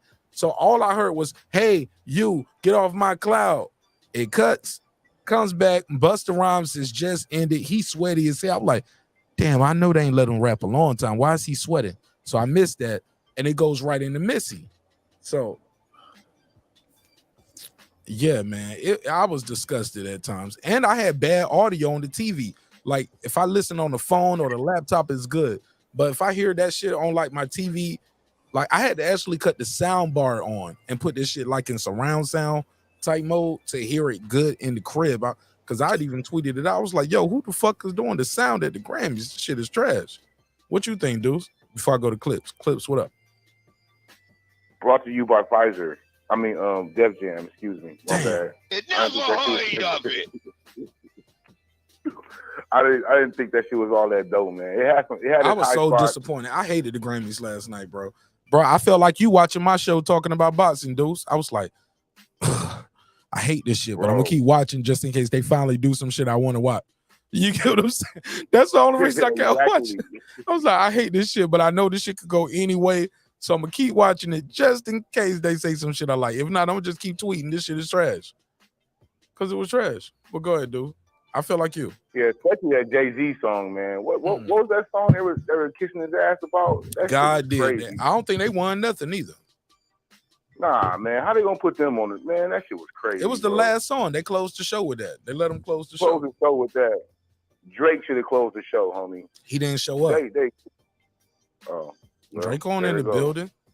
Nah, so they let East Rick Coast roll. only. But think about it. You get 6 stars on one performance. You get John Legend, who's an EGOT at this point, I think, right? He won every award, major award. You get DJ Khaled, Rick Ross, Lil Wayne, Jay-Z, and I forgot the singer name. Like, so you get 6 Rick acts. Ross did not belong up there. I'm Rick just saying Ross you get definitely 6 did not belong acts up though. there. One performance. It was a time in there I thought DJ Khaled was dissing the Grammy. He was like, they didn't want us to win, so we got to give them the best show. Something like that. He said, but we brought the legends and some shit like that. I was like, oh shit. Was that a sneak diss? He said they ain't want us to win because they ain't win none of that shit, as far as I know. They use DJ Khaled to promote that shit. What album is everybody talking about Beyonce is supposed to win? What album she put out? Album of the year. Renaissance, baby. I didn't hear. Doesn't she win every year, bro? It's getting kind of played out. So what? I'm saying, doesn't she win every year? It's getting kind of played out, and when she doesn't win, fucking Kanye comes out and never defends won her. album. Actually, that was the big argument last night. People was actually putting the screenshot up. They was like, they give her every award, but they won't give her album of the year. You can do whatever you want to do, but we're not gonna give you this. Like, they gave it to Beck. They gave it to what's the sister name? White girl from the UK. Adele. Adele. She got one. Last night they gave it to Harry Styles. Who else won it before? Taylor Swift. So Taylor Swift, Beck, Adele, Harry Styles. White. Beck was the only deserving one out of the other ones. White. So people be like, it was like, we're gonna use you to promote our show because we know you the biggest, the baddest, you the biggest star. We got to give you some awards. But you having the best album of the year, we can't give you that. So that's how some people took it. Me, I ain't gonna lie. I didn't listen to a whole lot of music this year. Because y'all already know I'll be up here chopping it up with y'all. And in my time where I listen to music, I listen to shit that I already know I like. You know what I'm saying? So I go start a petition for that injustice, Mark. Yeah, man. Shit. That's why I ain't on the committee. I ain't on the board. But I'm not that far removed where I got a homeboy, and y'all seen the interview. He's a Grammy nominated producer. He's like probably one of my first interviews I did on the show. You know what I'm saying? His name Kid Classic, Grammy nominated producer. I was an intern. He used to be an intern. He just got hired as a full-time staff at the studio that I was working at as an intern in college. And he and we just stayed cool since then. And he's a good dude, you know what I'm saying? Right here in the city. And that's my brother. I got nothing but love. Shout out to Kid Classic and Madar Studios. So I'm saying, let me give him a drop. See, Classic? Kid Classic. See, I told you I fuck with you, bro. I just did a drop for you. Hold on. Oh shit, I hear that. Look, I heard that. And look, I heard that motherfucking Chaotic Truth talking in the background. I was like, whoa, hit the wrong button. But go ahead, Deuce. It's open. I didn't like Beyonce credited dance and electronic music to the queer community. I was like, motherfuckers were dancing and bouncing and had that music before the queer community came into the place, before we even knew what queer community was. That was go-go. That was house music. That was bounce music. So I didn't like her speech. I ain't gonna lie. When she said queer came first, Mark, to be honest. I didn't remember when Beyonce put that album out. It was called Renaissance. I know. When did it come out, bro? I don't know the date. I can look it up, Deuce. I'll give you the date. Single. What's the big single off it? I don't remember. She got a couple of big singles off of this shit. That some of us just didn't like. The Cuff It joint was a single. I don't remember hearing that. It was like Deuce just want to hate. Deuce just like fuck her, man. Illuminati. We gonna get fucked up tonight. I mean, it's kind of like I was saying before. It's kind of played out. Beyonce got lots of money. It's like, come on. She don't drop an album every year though, Pudo. That's what I'm saying. It don't matter no more, bro. But what about the off years? Who win those off years, Pudo? Because she don't drop an album every year. She takes breaks and took several breaks. Not all of them are winners, Mark. I'm just saying, Pudo, she's been around for almost 25 years. She don't drop an album every year for the last 25 years. She ain't got 25 albums. So you want to give her participation points? No, you're missing my point. What happened those years? No. Those years where she's not nominated because she didn't drop a project, who wins? Yes, what did those people do with their career? What happened? Why did they fall off? They made more money and more albums? No, not all of them. Some people just fell off. Maybe they just did it for the love of the music. Right. And that's possible too. And then they just fell off. They just like, shit, I got my one album. Bro, it takes a lot to want to be on top. It takes a lot. I hear you. And even then, it's some people that are still popping and they were successful. They had success while Beyonce was hot. She didn't win the Grammy every single time. Shit. Fantasia beat her before. You get what I'm saying? Mm-hmm. Or that was one of the years she was off and Fantasia won. I hear you. But then I'm just saying, like, Cry Me a River. That's all I'm saying. No. It ain't no Cry Me a River. I'm just having a conversation. I'm just saying. I know, brother. I mean, I'm like, it's a hip hop political with a comedy twist. I mean, I'm just adding some comedy and some seriousness into it. You know what I'm saying? Okay, I guess. Yeah, I'm just trying to say when people say she dominates or they bomb every year, I'm like, shit, what happened to them other years? Where were people at while she was sitting around making babies? And you know what I'm saying? And crappy music. Or she took the break, and while she's taking her break, she working on her comeback. You get what I'm saying? Yeah, I got you. What behind the scenes? What happened? Yeah, what happened to Sierra? Sierra not being on top is Beyonce's fault. Brandy, Monica, Maya, Ashanti. I can just keep naming them. Carrie Hilson. Like, these are girls, so you can't say they're ugly or they ain't beautiful and they ain't got the body or they ain't got good songs. Like, motherfuckers, it's hard to be on top, but I'm gonna let you know. Somebody told me one time though, the way this shit works in real life, we was right there in the studio. Motherfucker was like, nah. These batch of beats are only for Beyonce.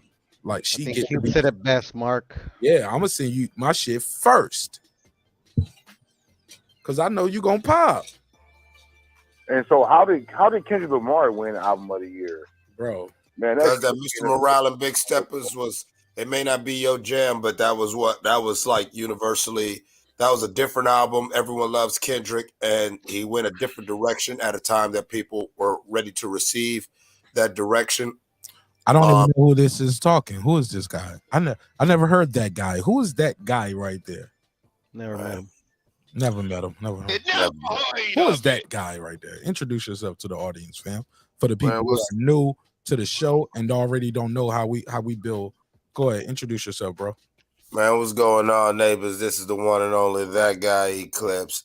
I stay with the shits, a.k.a. King Kaka, a.k.a. Chief Smoking Fat Blunt over there on the reservation, the Smoke Signals, a.k.a. Baron XL, a.k.a. the Black Pope, Thaddeus Gaius the 13th, a.k.a. Alejandro Villanueva de la Cruz Jenkins. You know what I'm saying? What's going on? What up, Clips? What's happening, Puro? Orale. You know what I'm saying? But That I don't know. Andale, Arriva. I know you didn't say that. I just kind of I just wanted to be back in part of the show. Y'all was bonding without me. I was getting jealous. So We know. I was like, man, look at these niggas over here having a good time on Porto's show. As soon as I was about to click the link, Porto was like, I'm out of here, man. And I heard Clips say I'm doing the after party. I was like, great. I look up, it was 7:30 a.m. Clips was still live. I said, I'm back again, nigga. Yeah. Oh my God. I slept all day. I know you did, nigga. I know you did, bro. I'm proud of you though, bro. Keep doing it, bro. Keep doing it. Keep doing it. Yeah, I appreciate it. You know, a whole bunch of tents popping up in that TP real soon, bro. Well, on the campgrounds, on the reservation. On the res. We on the res. Because, you know. We're on the res. I said campgrounds. Like, damn. Yeah, nah. We on the res. They put us here, but we going to make the most of it. They put us here, but we going to make the most of it. You know what I'm saying? I don't smoke Newports. I smoke Camel Menthols. Niggas smoke Newports. Bro, they don't sell them no more, bro. It's fucked They up, don't man. sell Newports? They sell Newports, but they're still illegal. Yeah, they're like most states are trying to get rid of pretty much all menthol, Really? and especially Newports. Yeah, My sister told me one of those cigarettes it got like a little bulb in it. It's what you said? that's what I smoke right here. I hate to man. do this, Push that. but it's like the Camel Menthols. This is what weaned me out. Don't promote it. Don't promote it. I mean, hell no, man. Send me some Clips, man. Tell them My sister's name your price, motherfucker. Just send them over. And she used to tell me, she was like, it got like a ball in it. You crush that little button Yeah, on the filter, and kick it up. She was like, nigga, you don't crank that shit up, nigga. You got a cigarette for real, for real. I was like, for real? Right. Shout out to my to my niggas out there still smoking on squares, man. Smoking with cigarettes. Get off smoking with cigarettes. Get off the squares, my nigga. Smoke some weed. Fuck it. Make Land it of count. the free. Whoever told you that is your enemy. I tell you what. Tell them niggas make it count, man. Smoke a blunt. Make it count, nigga. You gonna smoke, son. All right. Well, shit. Let's get back into this smoke, man. Damn, man. We've been maintaining a good audience for a minute talking about this shit. What's your take on the Grammys, man? Did you see the Grammys clips or did you see Jay Prince? I watched a little bit of it. I watched a little bit of some of the stuff, the highlights. I like the God did performance. I liked it. I do feel what you're saying. I do think like Khaled was being petty, trying to take a shot at the Grammys, because at the end he said they didn't want us to win. They didn't want us on the Grammys. We did an 8-minute song on the Grammys. Right. Khaled was being petty. Hey, look, man. Look, for the first time clips, maybe because I've been doing this show now with y'all for about 2.5, 3. Well, I think we on our 3rd year now, right? Did we hit 3 years yet? Yeah, we had 3 years, my guy. Did we hit 3 years or are we on our 3rd year? Maybe in April. I know me sometime in March or April is what I look at as like, okay, Okay, so let's say maybe April will be officially 3 years. Because I started dropping content in 2020, like really doing it, but the live shit didn't start to the end of 2020. But I said that to say this. Deuce, you still there, right? Deuce. Damn, did we lose Deuce? Or is he muted? Nah, he's still there. So I still see. 661. I'm still here, bro. My Okay. background loud. I'm still here, though. You good, bro. All I'm trying to say is I owe you an apology. Brandon Washington, I owe you an apology. Clips, I owe you an apology. Girl behind the mic, I owe you an apology. You guys are right. And you guys was right back in 2020 when I was first getting into this quote unquote media game. And I would just want to talk to y'all about boxing and shit, right? And hip hop, and thought we was having fun. But back then, like, I was just so uninformed, and people have been enlightening me and sending me literature. When I watched those Grammys, I saw all kinds of symbolism, rituals. I don't know about rituals, but I leave that alone. I don't know about that. I don't know if anybody got initiated, but I saw symbolism going on. A lot of symbolism in the commercials, in the ads, in the performances mainly. I was like, yo. And then I go back and I realized that people was like, Lady Gaga walked so the gay and trans woman could run. You know what I'm saying? And I was like, damn, what the fuck are they talking about? And then I see they do the videos, and I was like, oh, well, y'all niggas apology. Because y'all was telling me back then, oh, Mark, you being naive, bro, this symbolism. And then you will see the breakdowns, and you can go to the art, the architecture, and you can see how the outfits line up perfectly with this. But also, I'm being fair to the artists who might be naive and don't know what's going on. You get what I'm saying? They just do music. Somebody else you hire to do creative shit is linking the creative shit with this because they want it to be, you get what I'm saying? They want it to look a certain way. And you don't even realize somebody is doing shit. You don't even realize once somebody. You're awake, man, it's a very scary thing, bro. It's very scary once you're awake. Yeah. Propaganda is going on out here. Start over, Deuce. Say that one more time. Cause I was still talking when you came off mute. I want you to say that again for the audience. Say it one more time, Deuce. No, I said once you're awake, bro, it's very alarming, homie. The propaganda that's put out there is very alarming. Right. And before I pass the clips, I'll say this. If you had any doubts, you can watch that Sam Smith performance with the transgender woman. If you had any doubts, like from the outfit he chose to wear, because you know this shit got to get approved at this point. You know what I'm saying? That's why they got drafts of people's outfits. Motherfuckers want to know what the hell you wearing on their red carpet. They don't just do these performances without us seeing them. They know everything that's gonna happen. They are a part of it. From the devil hat, the flames, to they know who about to get the award, the song that they're gonna do. That's why I was like looking at Willie like, damn, Willie D, before you start spazzing at the Grammys, my brother, like call Brad. That's your bro. That's like me calling Clips like 30 years from now and Breaking Beats don't become a multi-million-dollar business. Motherfuckers gonna be like, yo, that's your bro. You know what I'm saying? I know y'all bump heads sometimes, and like that's what niggas do, but you got Clips number. I know you do, because y'all still do the show. Like, and me and Clips ain't did no albums. We ain't toured together. We ain't fucked no hoes together. That's just 2.5 years of this show. That nigga get on my fucking nerves every day. And I know I get on his nerves. If so, I ain't have a good show. Respectfully. That's my bro though. You get what I'm saying? But Clips, you get what I'm saying, bro? The symbolism. Can you talk to that? Because I know you are, that's why you here too, bro. That's why I first started fucking with you. I was like, this nigga Clips know his shit. I know we get on him sometimes because he got a lot of stories, but he got these stories because he been there. I know when I was first going down the rabbit hole, Deuce said it right. When I was first going down the rabbit hole, and I started saying, going to certain mystery schools. Once I started learning what certain signs and symbols mean, Deuce said it 100% right. You'll never be able to unsee it. Like there's certain hand gestures, there's certain turns of phrase, there's certain symbols, and said certain like Speak on it. Go ahead. Nah, I ain't mean to cut you off. I was ad-libbing. I'm sorry. Let me shut the fuck up. Let me go. Yeah, no, there's certain architectural things. Like when you see certain buildings, or to me, I'm one of them cats where I watch a dude's music video, and not only am I looking at what he's wearing, I'm looking at the colors they're using.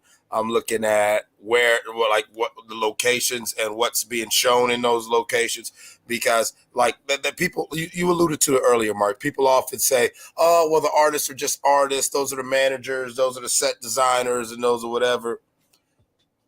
That is the rare exception, okay? Because once you get to the point where you're doing multi-million-dollar videos, all right, you kind of already been through certain processes of initiation where you cannot act like you don't know why we do the checkered floorboard. You know what I'm saying? You can't act like why we use monochromatic color schemes and a lot of our things. Monochromatic meaning black and white, or make it using a chessboard. These are very things that if anybody, I don't care what level or what side of the fence you're on, if you go to the mystery schools, you know why we use these symbols. You know exactly why we'll do certain things with our hands while we're rapping. That's what a lot of people don't get. Even the classic rapper mannerisms and everything. Many of these rappers were people who are initiated. So some of the things that MCs think you're supposed to do when you rap, these are actually occult hand gestures and symbols. Mm.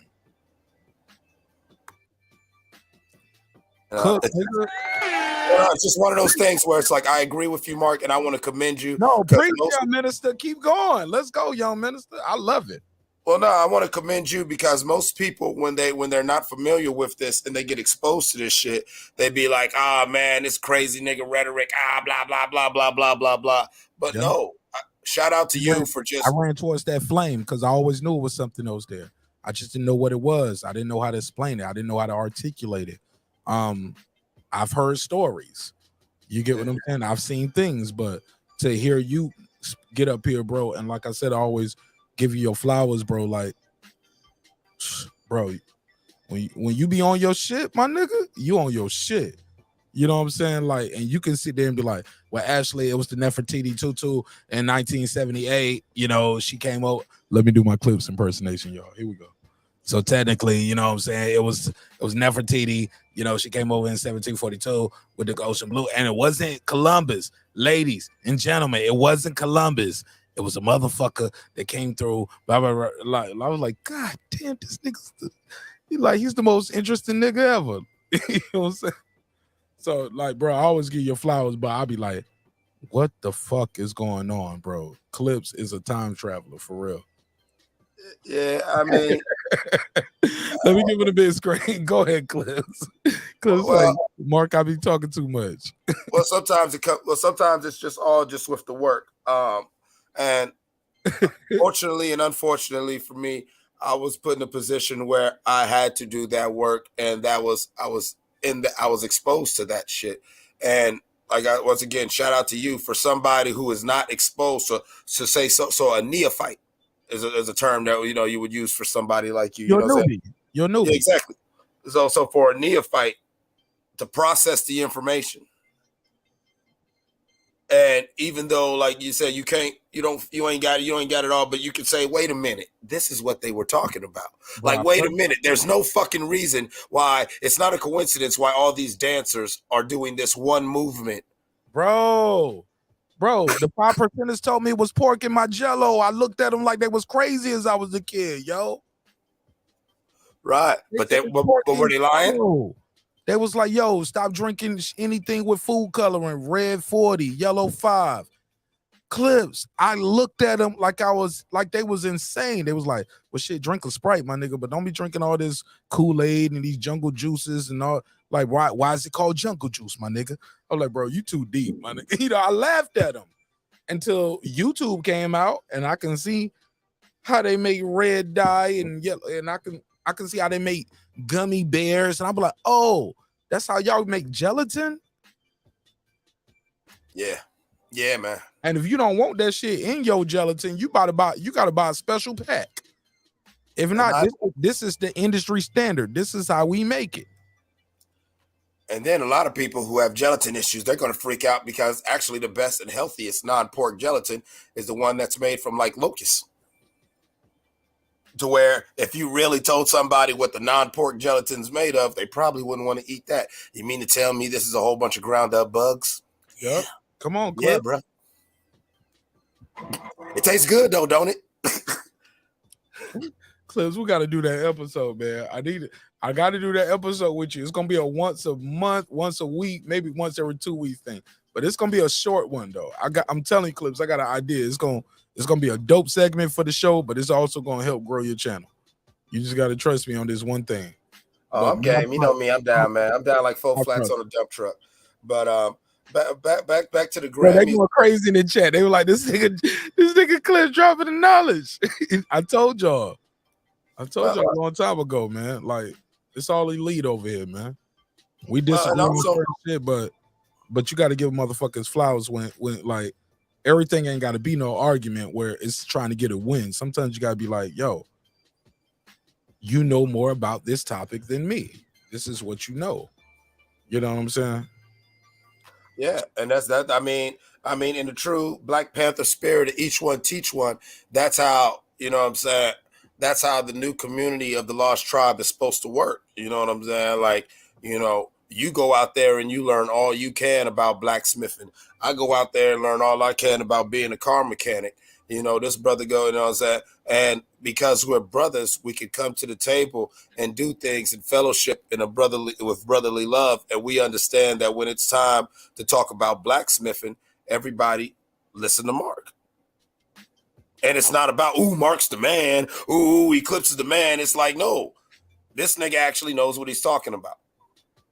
Let me grab this information. And I'm not going to just run with it like Mark's words gospel, but I know he's knowledgeable. So now I could take that as a reference for when I go do my own stuff. I might be the medical guy, or you might be you might be the guy, you the soldier that went through the most wars, physical combat. You know what I'm saying? Survived it.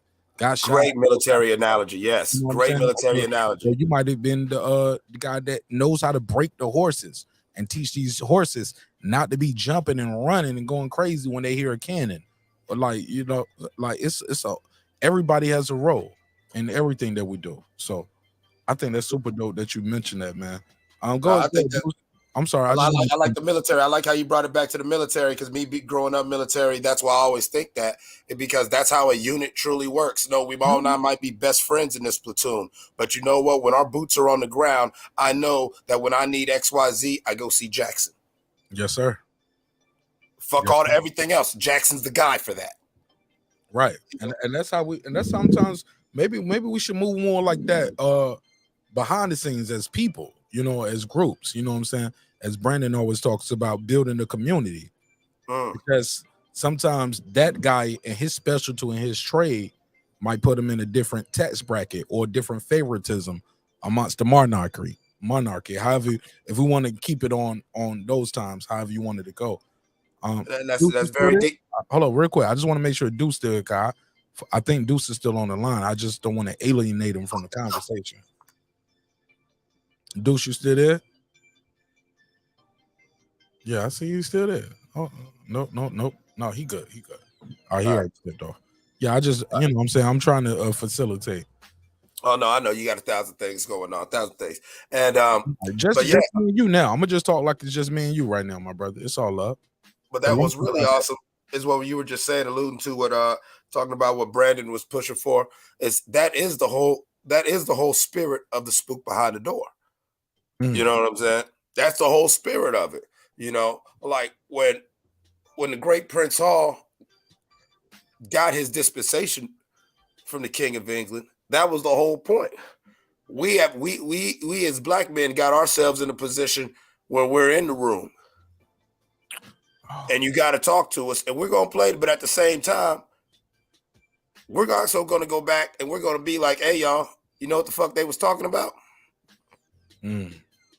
And you know, a lot of cats, they always look at brothers in that position. Oh, you a sellout, oh, you this, oh, you that. And it's like, nah, sometimes you can say that, and sometimes no, that is just how it's gotta work. If you don't got if you, you know, from a military aspect, if you don't have spies and intelligence officers in the ground, how do you know what's going on with the other, you know, with the other side? You know what I'm saying? Like, you know, Russia and America was in a Cold War. Do you think they stopped talking to each other? Do you think they stopped sending ambassadors and emissaries? No, you stay in contact with the motherfuckers. You know what I'm saying? You don't just sit over there in a bubble and say, we don't like y'all niggas over there. You know what I'm saying? You deal with each other. You know thy enemy type shit. Got a question for you, big dog. Yes, sir. If you don't mind, we got this question from the member. I know boxing. He said, Eddie Clips, explain the checkered floor, brother, if you don't mind. 1 second. You can cam off too if you want to, or if you need to. No. I'm actually, I'm gonna fuck with y'all right here. Some of y'all know what this is, some of y'all don't. The checkered floor, or the mosaic pattern on the ground, is emblematic of life's ups and downs as we travel through light and darkness, madness and mayhem. It's often viewed in the occult. It's also viewed in the occult and in mystery schools as a symbolic affirmation and acknowledgement of our path through the mystery schools and how we must tread the light and dark. We must be fully conscious and fully able to embrace and deal with, you know what I'm saying, and deal with our all sides, our lower nature or whatever. See, you know, the mosaic pavement and the indented tessel, you know, is a representation of the ground floor of King Solomon's temple. Because, you know, that's how King Solomon's temple, the floor was, and that's why he did it, you know. It shows human life checkered with good and evil, you know, and the indented tessel or the tessellated border shows you the manifold blessings and the comforts which constantly surround us, although you are walking on madness and mayhem and you're traveling through good and evil, you know what I'm saying? So when you see that checkered floorboard, that's somebody who is a student of the various mystery schools, and you know what I'm saying, showing that yes, I am going through the shit and I am grateful for my struggle and my journey. Because unlike most people, I know better. See, that's the whole thing about when you're a student of the mystery schools, you know what I'm saying? You take an oath before God and man that you know better. And certain things, and you know what I'm saying? So certain things you can never feign ignorance to. Certain things you can never, you know what I'm saying? And that's why I always be like, yeah, even if you were found motherfucker, like when you were a mystery student, it's all about integrity. You know, you can be a dirty motherfucker, but be real about being a dirty motherfucker. Because you know better. Don't act like, oh, you was just doing shit. Oh, it just happened that way. No, nigga, you know what I'm saying? We all, you move with intentions. Exactly. And so when you show that, when you do things in videos and everything like that, and you show and everything, and you're showing, and when you show the checkerboard, you're saying, nigga, we know what we're doing. Pay attention to what we're doing, because we know what we're doing. But that's, you know what I'm saying? But only us will understand what that checkerboard means. Y'all just think that's just some shit y'all just keep seeing in videos. Oh, they do a lot of black and white videos. You don't understand what the monochromatic imagery is saying. We're saying to each other, nigga, I know what's happening. And that I paraphrased a lot because a lot of y'all are initiated, but those who know that is straight from this.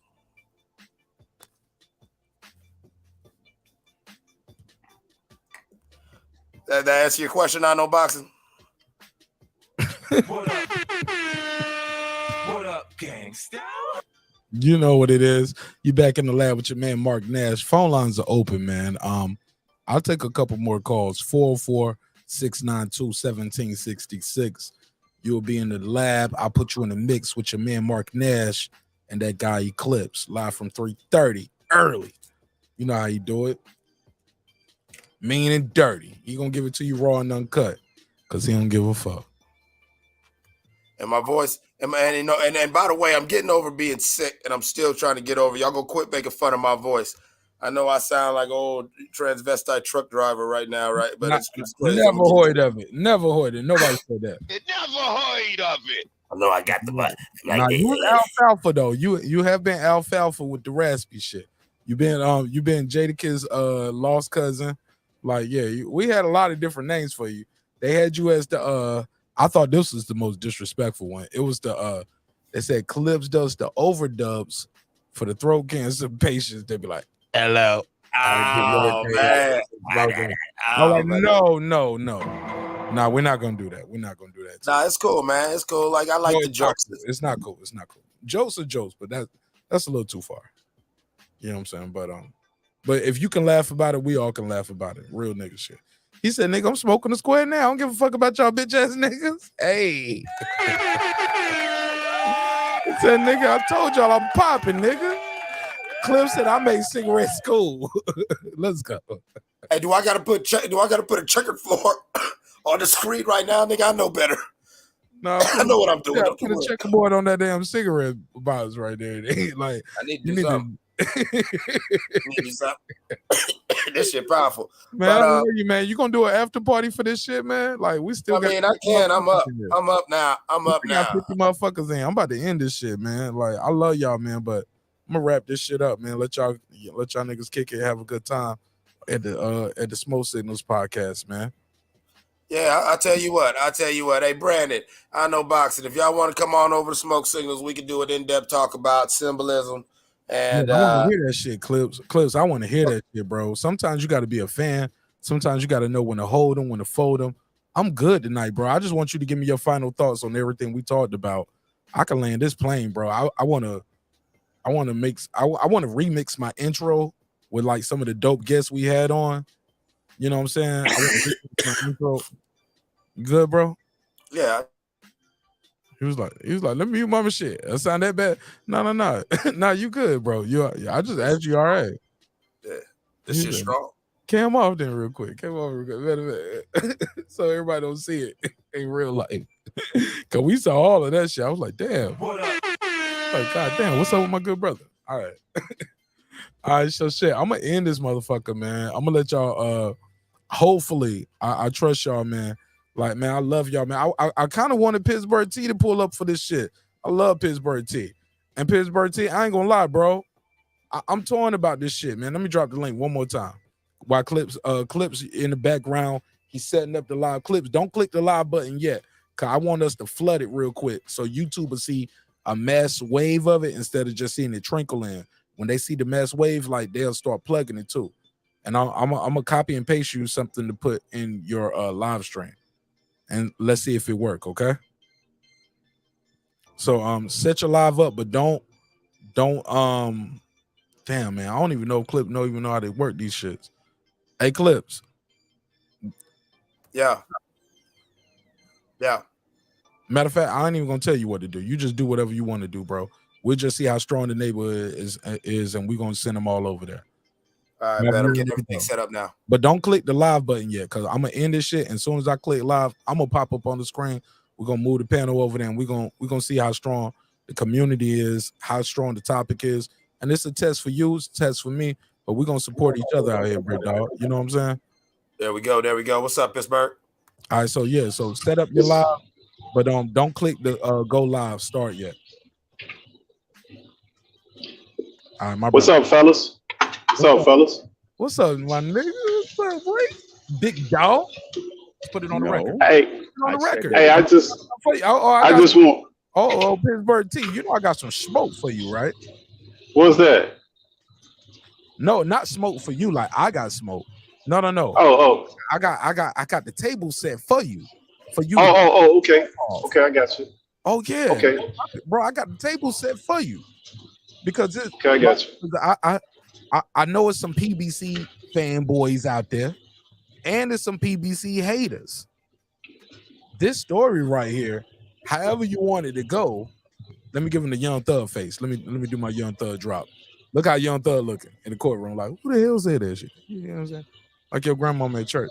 Hey, look, however you want this story to go, I hate the way people are playing with it, dog.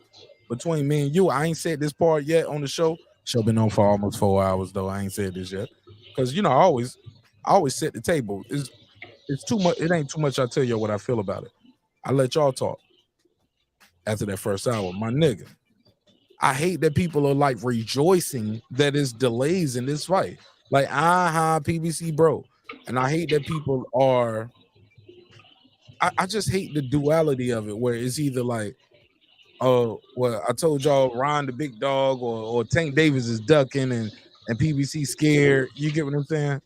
They scared, like they know Tank Davis gonna lose. Like, it's so many different angles people are taking with this, where it's not like, bro, they still in talks. Like, this is why they don't want to put the negotiations public. Once it go public, people start running with these narratives, but they're gonna run with their narratives regardless, is what I'm saying, big dog. So I just hate the fact that people want to blame PBC, they want to blame Golden Boy, they want to blame the fighters, saying they ducking. Like, no, it's business, it's big business. It's big business. And I would definitely tell you, bro, I think this shit can almost do 1 million buys, bro. I think niggas gonna support this shit. This gonna be the one where people gonna be like, I'm gonna support this shit. I mean, we'll see, Mark. I think like that whole narrative thing, it's hard to say who's at fault because we don't know. Like you said, negotiations should be private. They should never, not successful ones, but they're never public. Successful negotiations are never public. Never hear about that shit. On any business merger, on any company being taken over, any contract negotiations with anybody. They don't make them shits. They don't make negotiations in glass rooms. They don't do that. That's not what they do.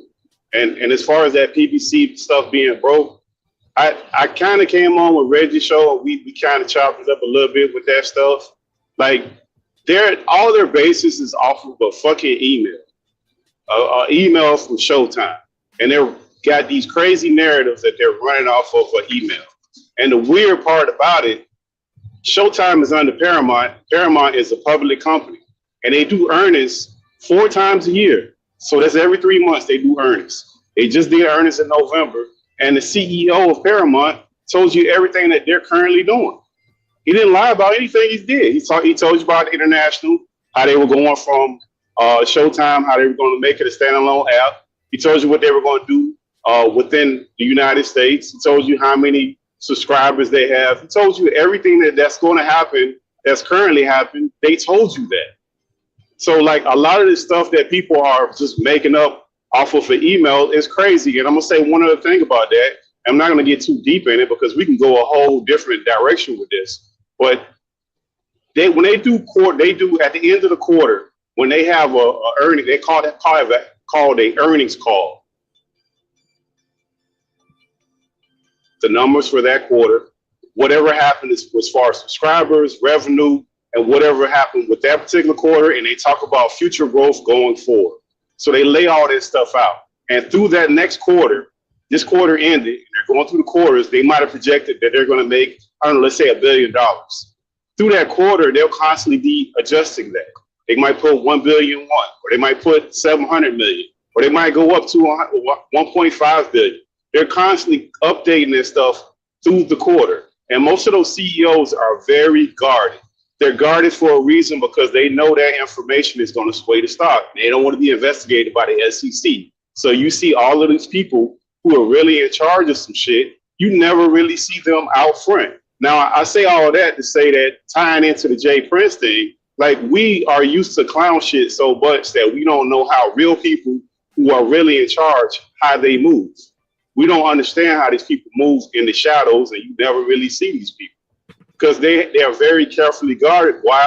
Because if they even take a picture, even they take a picture with me or you, Mark, and we got a bad, say we went to jail, and I take a picture with the CEO of Microsoft, they're gonna be like, who the fuck is that guy?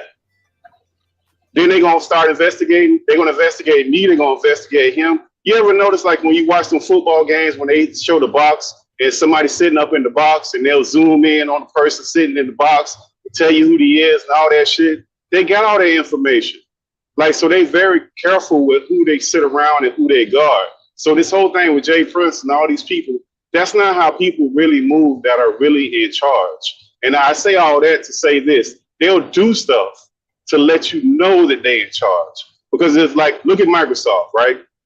In the history of Microsoft, the guy who owns the Clippers, Steve Ballmer, he had to be one of the worst CEOs for Microsoft. And he's a fucking billionaire. You can go look it up. Remember the Vista fiasco with that operating system, and they didn't get into the cloud because of that clown? He walked away as a billionaire. He's never CEO again, but he walked away as a billionaire. So what does that tell you? What that tells you is that, like, a lot of these systems and organizations, I'm tying all this into what Clips is saying about organizations, about symbols, and about groups, and about what you think is success ain't necessarily success. And the way that you've been told that this stuff is working is not the way that this stuff works, man. That ain't how it goes. If you really want to know who's in charge, look at the banks. Look at the hedge funds. Warren Buffett lost all kind of money last year. But you know who they called when the housing crisis crashed? Who went to the White House? Warren Buffett. Talk to me. Warren Buffett went to the White House. They borrowed money from Warren Buffett. He sat up there and talked to the president, talked to the banks, worked that shit out. And when the last market crash that we had over the last year, when stocks are crashing at 40%, gold level standard stocks, Amazon's, your Google's, your Facebook's, your Boeing's, going down 40-something%. Warren Buffett ain't make no killing off of those stocks like that, man. So like sometimes these people show you they have power, not by what they're doing, by what's happening around them, the pieces that they're moving. It's not about aggression. It ain't about you kicking nobody's ass. It's the way that they moving. That's real power.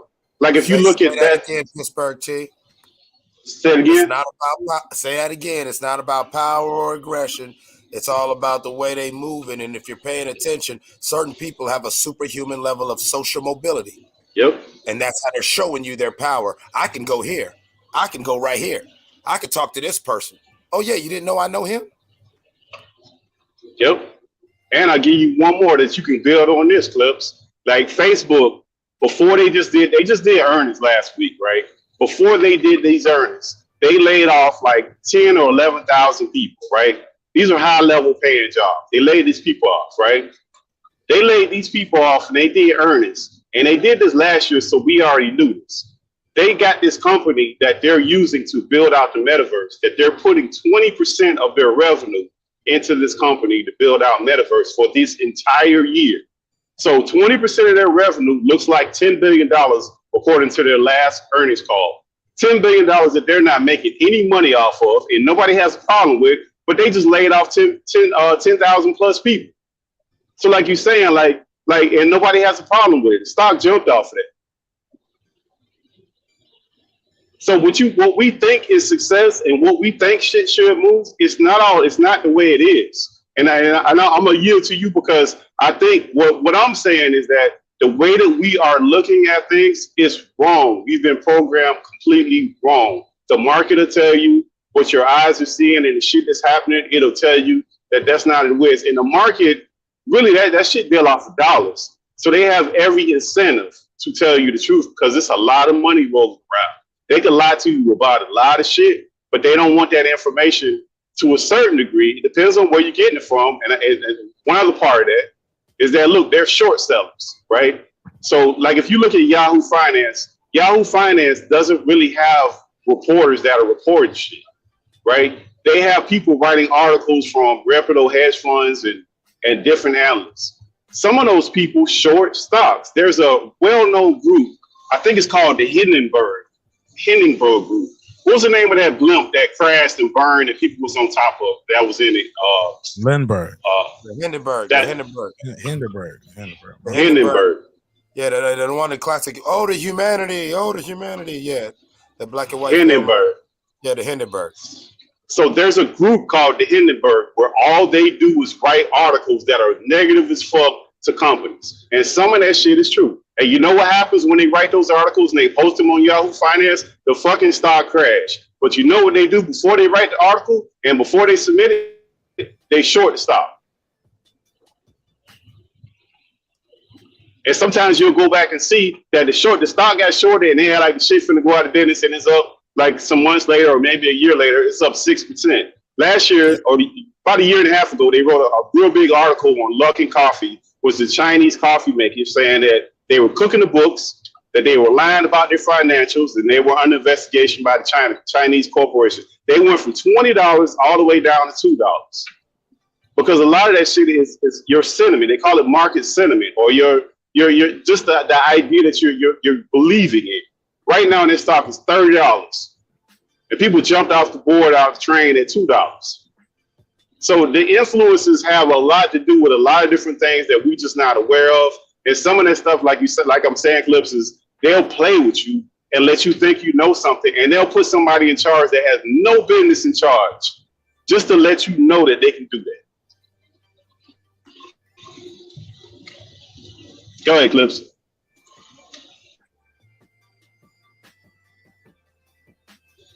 Nah, he might have stepped away. I want to say this. No, I'm here. I just had to do something. I'm sorry. Oh no, I thought that was just Pittsburgh T saying fuck Martinez. So I just want to say something, but go ahead, Clips. I'll put my head back in the corner. Go ahead. No, man, go ahead. Say what you got to say. I was just letting I actually had nothing to say. I was just trying to fill up the dead airspace, but and I thought you had went away. So no, I know Pittsburgh T don't feel that way about me, man. He's a major supporter to the show. Pittsburgh T is very knowledgeable indeed, bro. Nigga. Hey, look, that's what I was talking about earlier tonight. Pittsburgh T. You heard me, bro? Yeah, I heard you. I just didn't want to get in there and get into that because some of that stuff people don't want to hear, bro. They want to hear what they want to hear, bro. But more importantly, I don't know what part you're talking about. Are you talking about the PBC stuff? Okay, yeah. But my thing is though, my G, just because we have difference of opinion, and you might have information that you can't reveal online, because I know I got shit that I can't reveal online. But all I'm trying to say is, nowhere in that mix, my brother, should it become Pittsburgh T, you a bitch ass nigga, or no, it shouldn't get personal. Like, or don't fuck with Pittsburgh T and his content no more. Like, no, not do that. You know what I'm saying? I don't want to be a part of that. I don't want to do that to none of these dudes, because I see a lot of these dudes moving. I see them working. I see them growing their channels. I see them doing interviews. I see a lot of things. You know what I'm saying? And I got love and respect for all of them, bro. Like, they're not my enemy, and I can't. And I ain't gonna never stop a man from earning a living and taking care of his family. You get what I'm saying? That's just me though. But yeah, you know what I'm saying? I just know this shit can get real toxic sometimes. And I just want to take a step away from that. And I think Rachel made a good point earlier when she was talking about that. You know what I'm saying? I don't know if you was here for that part when Rachel Donaire was on. Yeah, I heard what she was saying. And she was talking about reporters and why they might and might not, because they go back to that short seller stuff, right? You never know what nobody's motivations are. Oh, Pittsburgh T, you been here that long? And I ain't see one. Yeah, I've been listening. Yeah, I've been listening, bro. Like you know, some stuff I know some stuff though. Some stuff I know, bro. I'm mad at you. Because you're a member. Because I like to hear what she got to say. I know what I got to say, but it ain't always good for me to talk all the time, bro. But you been here that long. Like, man, I listen, man. But you know I love you though. You say I still shout you out. You know, I see you on other channels too. Yeah, I be a bounce around. But I listen to yours mainly, and I like hearing her perspective on that. Lights on, nigga. Huh? You keep the lights on. Nah, bro, this your block too. You know what I'm saying? Like, you the real MVP, Pittsburgh T. Yeah, bro. Like, bro. Yeah, I know, but I hate the fact that I gotta do a personal invite in the chat to get you to pull up. That's my only thing. Bro. No, bro. I like listening sometimes, bro. Like, listen, man. I don't like hearing myself talk too much, man. That's just me. Bro, if I didn't tell you to pull up tonight, you wouldn't have pulled up though, Pittsburgh T, and you know it. I know, bro. I'm telling you why, Mark. I don't like hearing myself talk too much, bro. I like to hear you talk this shit, bro. Cause I like you got a different opinion from me.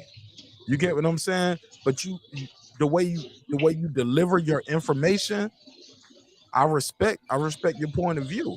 You know what I'm saying? I feel you, man. I feel you. But I don't never want to be the guy talking that much. Some of that shit need to be fact checked, and I think you don't want that though. But that's a whole nother conversation. Nah, man. All Hey, right. Mark. Hey, look here, Mark. I know what I know, bro. I tell you all this stuff about the market for a reason, bro. I know what I know. You know about Knockout Boxing 86 TV, right? Knockout Boxing? What's that? Okay. All right. We'll talk about it. Shoot me an email. You got my email? No, I ain't got it. I get it. I get it. I know how to get it. Okay. All right. We'll play. I'll play that game, Pittsburgh T. You know Nah, you got it in the thing, don't it?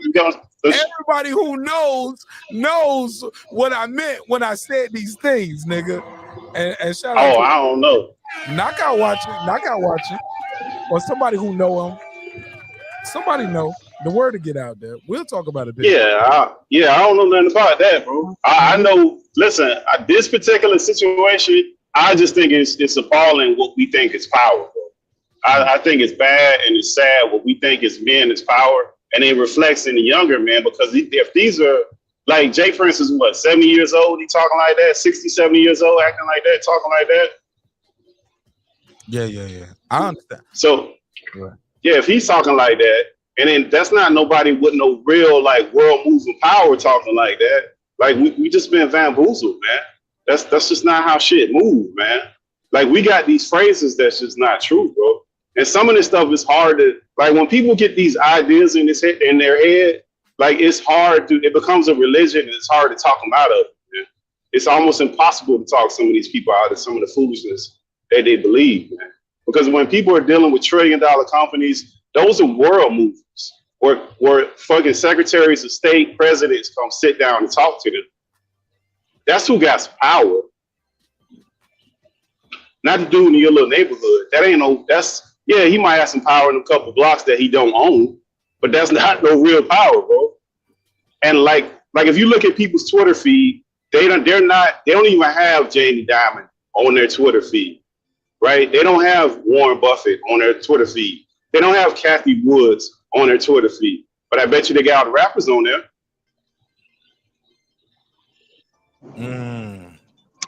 But Pittsburgh T, here's my thing, bro. Somebody lost their life in this situation, right? These guys are detailing the events of the crime in an interview. Oh, he dropped off. Damn. Yeah, no, that was a good back and forth. Yeah, man. Yeah, I think I lost him on that. Hopefully you pull back up. Clips, let me say this to you before I let you go. And we can move on. I see the chat. The chat lit. The chat know what's up. Yeah, I might set that one up. If not, man, matter of fact, I might set up my own one, bro. I want to do my own debate. You know what I'm saying? I don't want to be locked in to nobody's rules or standards. You know what I'm saying? I don't want to box myself in. But I definitely support, bro. You know what I'm saying, on everything you're doing though. But shit, I'll do it over there. You know what I'm saying? Pittsburgh T. We can set it up. If not, I would love to see Pittsburgh T in the ring. You know what I'm saying? There you go. There he goes. Look, magic words. You know what I'm saying? Pittsburgh T. Yes, sir. Pittsburgh T. Are you willing to do a boxing debate, a structured boxing debate, where I give you a certain amount of rounds, a certain amount of time, and you can get, and you can debate your case. You want to do it? All right. We can do it. We can do it. About what? What we talking about? We talking about the notorious fight that never happened? However you wanted to go, brother. Any debate you want. All right. Yeah, we can do it. We do the fight. I just think there's niggas in the chat that want to smoke your boots, and they wiping their grill right now. They calling Knockout Boxing 86 TV right now because he does a boxing debate series. But you know what I'm saying? Everybody ain't ready to step up to that plate. You know what I'm saying? All right. Yeah, we can do it, bro. Do it. It ain't. Okay. I'm with it. All right. Who you want to debate this? Which one? What we debate? All What right, you want to debate? we'll hit it up on. I ain't talking about me debating. I'm just trying to see if you want to get in the ring. You know what I'm saying? Oh yeah, Cause yeah. I fuck with Knockout Boxing Aces TV. That's my dog. Like he got a whole league. You know what I'm saying? You know what I'm saying? I don't do debates. I like conversations. Cause I think sometimes when we do debates, sometimes everybody focused on the win. It's a gotcha game. It's a I'm right, you're wrong. So I ain't really into too much of debating. You know what I'm saying? I did step in that ring though. You know what I'm saying? Like I was one of them content creators that stepped in that motherfucking ring.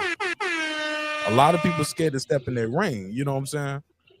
Yeah. So step in that ring, my nigga. You know what I'm saying? I'm gonna send you the email. Email me, bro. My email is in the description block. I'm gonna plug you in with Knockout, and I'm gonna see if we can find somebody to debate you. Like if you don't, all right, like yo, but I'm gonna let you know. Knockout do 10-minute rounds, my nigga. Like it's 10 like minutes. All right. it's Yeah, we can do it. Hey, look, it's 3 10-minute rounds with 5-minute rebuttals, my nigga. Like, whoa. Boy, you better know what the fuck you talking about. You know what I'm saying? Yeah. And I can do it. But the 3 topics of each round are different. So you might start off like, okay, did Floyd Mayweather duck winking right? Like that's how we got here. You get what I'm saying? That's round 1. But then round 2, like my fight was good against my brother OTB. Second round might be like I mean, I gotta go back and watch it. Damn, I gotta go back and watch my own fight. Shit. But I know one round was like who had the best performance against Shane Mosley. And like it was another round that I don't know. I ain't gonna lie, it was different rounds. But I get where you coming from. Like, I just want one topic, bro. And we can do 3 rounds off this one topic, but that's a whole nother conversation. And shout out to because I ain't trying to take nothing from the brother, but you know what I'm saying? I got an idea of how I wish my debate went. Cause I thought I did good. I won, but even in my win, I think my brother did well. I think the shit could have. I just got different ideas, you know what I'm saying? So I just want to build with the brother, and so I'm gonna hit him up offline, and I'm gonna talk to him about building. You get what I'm saying? I got you. Instead of being publicly on air and using my megaphone to try to seem like I'm trying to discredit anything he got going on. That's my brother, and I love him. And he can't do nothing about it. Knockout. I love you, my brother. You can't do nothing about it. I love you. You know what I'm saying? Love what he doing. I love what he doing with it. It's called the TKO debate series. TKO debate series. So check out Knockout Boxing 86 TV. Again, Knockout Boxing 86 TV. One more time, Knockout Boxing 86 TV. Got a dope ass debate series, and I'm telling you, man, like on Wednesdays and Thursdays, like if y'all see me late coming to the show, it's because I was probably watching the battle or debate over there. Like the shit be dope. You know what I'm saying? Like I can't believe he ain't got a 10,000 subscribers yet. So if y'all fuck with me, fuck with him. Now, granted, if you're a Terrence Crawford supporter, this might not be the show for you. You know what I'm saying? He is a Texas boy. He riding with Arrow. Bud is a duck. Blah, blah, blah. It is what it is. But I don't give a fuck about none of that. You know what I'm saying? That's still my dude. You know what I'm saying? He's a content creator. He's a husband. He's a father. He take time away from his family to do all that dope shit that he do on his channel. I know that shit don't come easy because I'm out here, bro. You get what I'm saying? So I don't agree with all his takes, but who gives a fuck? You know what I'm saying? I can't support him. That don't mean I don't want my boxing fans to support him. I ain't out here super chat. I ain't no super chat watcher and a clout. You know what I'm saying? Like, oh, he got more views tonight, or like, no, bro. I might not even talk. I might not even Pittsburgh T. You know, over here, shit. He might be talking about Spencer Crawford. I might be talking about George Floyd and Derek Chauvin that night. You know what I'm saying? Whatever happened, or you know what I'm saying? Talking about some hip hop shit, like. Bro, yeah, but everything, you can't take everybody to everything. Like you got certain groups of people you can talk with certain shit about. And then certain shit you talk about, it's gonna be an argument off the bat when you talk to certain people. Bro, you already know this. I disagree with this nigga on every Bud Crawford and Eric Spence topic he probably do. But you know what? That nigga ain't never disrespected me. All he did was love, support, and put money in my pocket. You know what I'm saying? So why would I not do the same for him? You know what I'm saying? Nothing but love, support, and donations, and vice versa. Like, no, bro, I'm not gonna disrespect that dude, and you can't use my show to disrespect him. I'm not on that like that, bro. Same with Blue Blood, Boxing Ego, World Combat Sport, Punch Drunk Boxing, Coach Malachi Williams. Like, for the most part, I know how to call these people and reach them. They're a phone call away or a person away if it was an issue. Tay Jones, like, no, bro, I'm not on that shit, bro. I'm not on it. I love y'all niggas, man. And like all of y'all inspired me. Back then, when I was just a fan watching, and when I start creating the content, even now, when I'm doing interviews and talking to Hall of Famers, bro, I love all of y'all, bro. I just want all of us to do better and just support each other. And if we don't support each other, just go click the dislike button and go on to the next episode. You know what I'm saying? But man, I love all of y'all, bro. My nigga Kyle, the boxing section. Oh my God, man. I got big plans for Kyle, man. And I know he got big plans for himself. I just love him, man. Like, he's a good dude. I met him in person. And even the people that don't have their channel, you know what I'm saying? They just good people, man. I just want us all to do better as a people, as a boxing community, bro. This shit is small, bro. And it spill over into everything though, Mark. It can't be just like boxing reflect life, man. It mimic everything, man. It's a lot of stuff that go on with that stuff, man. Lots of areas in life that reflects on. And we can, like you said, we could disagree, but that don't take away from anything. Because most men don't agree on everything. Like if you agree with somebody 100%, I don't know. That's a little that shit weird. Yeah, that's questionable. Yeah, it's questionable, bro. Weird, man. That's what I'm saying. I argue with Clips all the time. I question him all the time because he's a smart motherfucker. He's a world traveler, but I'm a world traveler and I'm a smart motherfucker too. So sometimes he gonna say shit to me and I'll be like, yo, where you get that from? And bro, I don't hit that nigga with the Google button. I don't know how many times over this last 2 years. You know what I'm saying? Yeah. I mean, that's down, bro. We argue all the time. I be like, Clips, how you do that? You know what I'm saying? I joke. I made the joke, but that's why I'm so glad the nigga got his own show, because now he got his own show and I'm pushing it. I ain't letting it go. I ain't gonna let it be a 1-off or a 2-off or a 3-off with the live. Nope. Clips do shows now, nigga. When I'm done, y'all go on the Clip show. He better not. Hey, look, I'm gonna make it to either Clips gonna do his own show or y'all ain't gonna see him around this bitch no more. Cause that nigga got a story to tell. And one day I want to be one of them niggas in one of his Forrest Gump stories. Like, this nigga's the most interesting nigga in the world. And that day he did that live, and that I'll never forget. He had told a story. He was like, bro, yo, Nash, I got this nigga, yo, he's one of my producers, yo, blah, blah, blah, blah, blah. That nigga bought a lordship in a fucking, was it Ireland, Scotland? What was the country, Clips, real quick? Scotland. He's like, yo, this nigga bought a lordship in Scotland, and yo, blah, blah, blah, blah, blah. And I was like, all right, whatever. This is another one of these most amazing Clip story ever. You know what I'm saying? This nigga Clips, like, it's the reason for the story time or the we don't believe you need more people. Like, Clips was like, okay, I hear y'all. We don't believe you. You need more people. He was like, no, I just need more people to watch my show because I'm about to bring up all these niggas to verify these stories. Ain't that right, Clips? Yeah, I mean, you know what I'm saying? Yeah, you know, X is a real person. Clips, you brought the lordship nigga on your show. It won't even plan. That nigga was just there. And Pittsburgh T sound like he cleaning bathrooms right now. I gotta mute his mic. That nigga sound like all I hear is toilet my left hand. X is my left hand for real. So if you know, believe it or not, X is probably somewhere lurking, just watching this show right now. Like, X is my left hand. He's always around. Clips, all I'm trying to tell people, that was one of the most amazing stories ever. Came in impromptu, unprovoked, and people are looking like, Yeah, whatever. We don't believe you. You need more people. I was like, yo, I'm going to my guy, that guy Clips. He lied.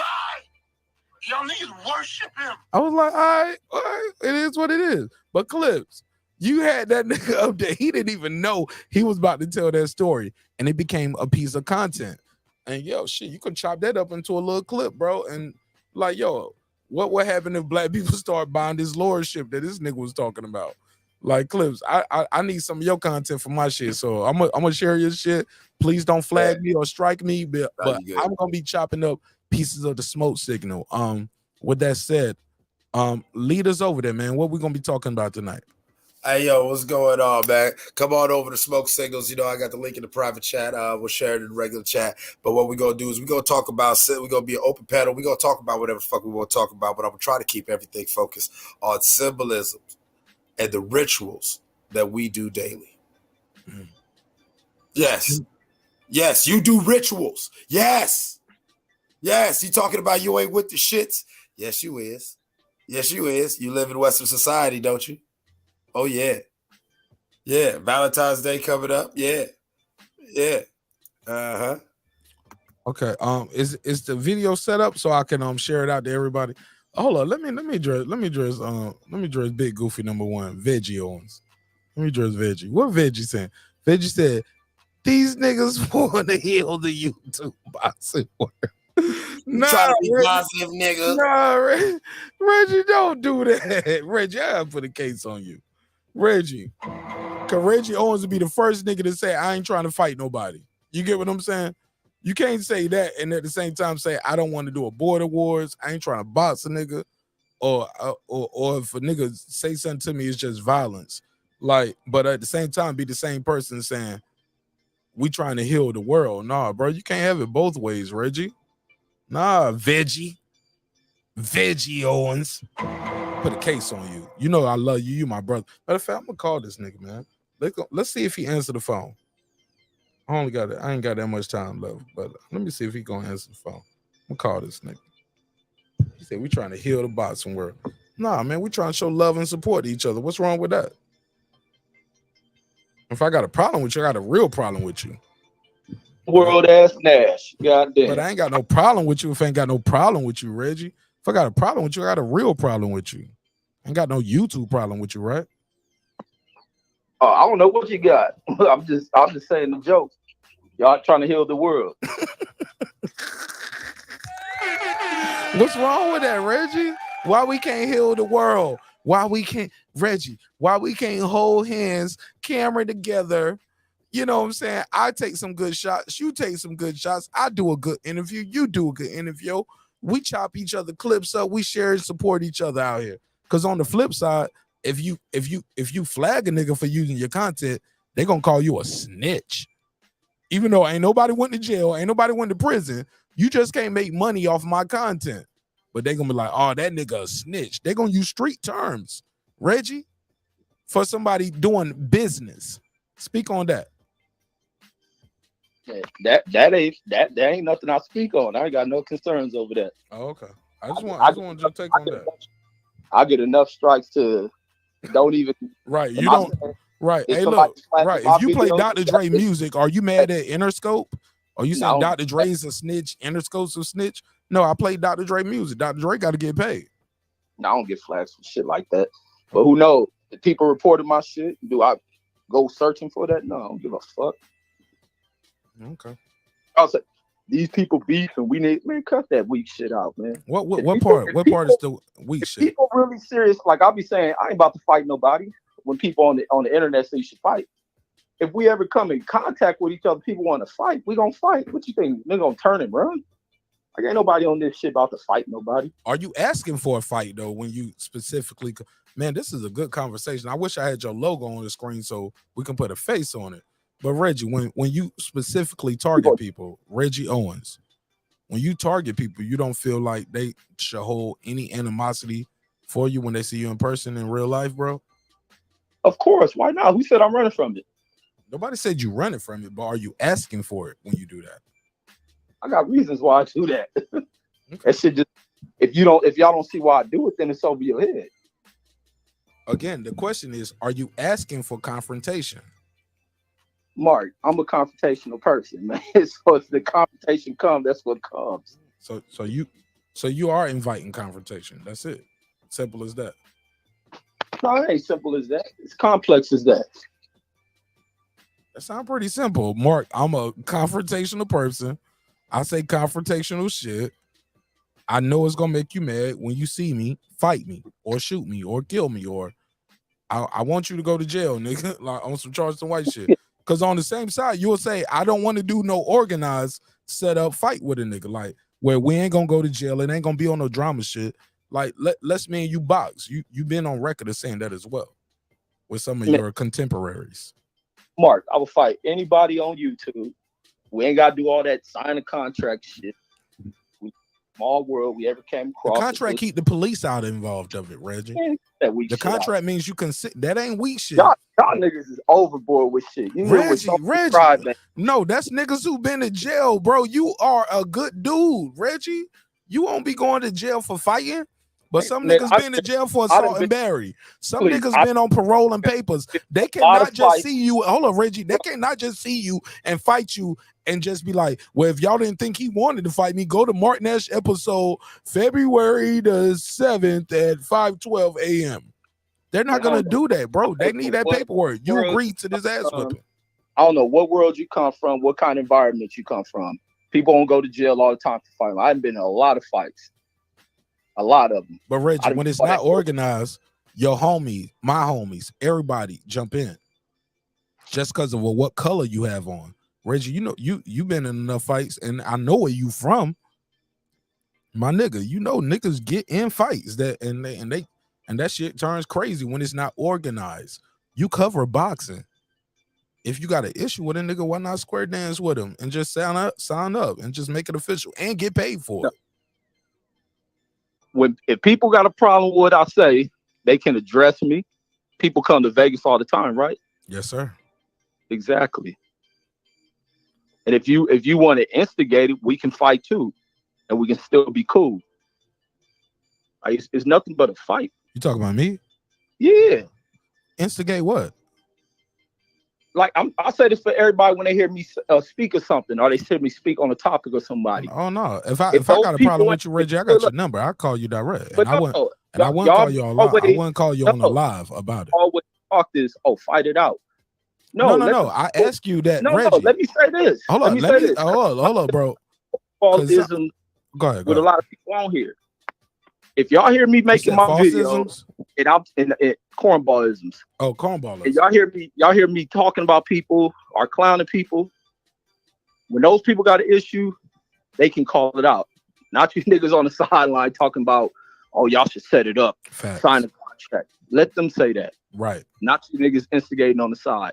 Bro, otherwise, I never did no otherwise, video if about y'all instigating, like I say, we can fight too. But would you do it? It sounds like you saying you're not doing any fights. Man, well, I look like a nigga way in some other state or wherever. No, set it up. Let's set it up. No, set it up at a gym in Vegas. No.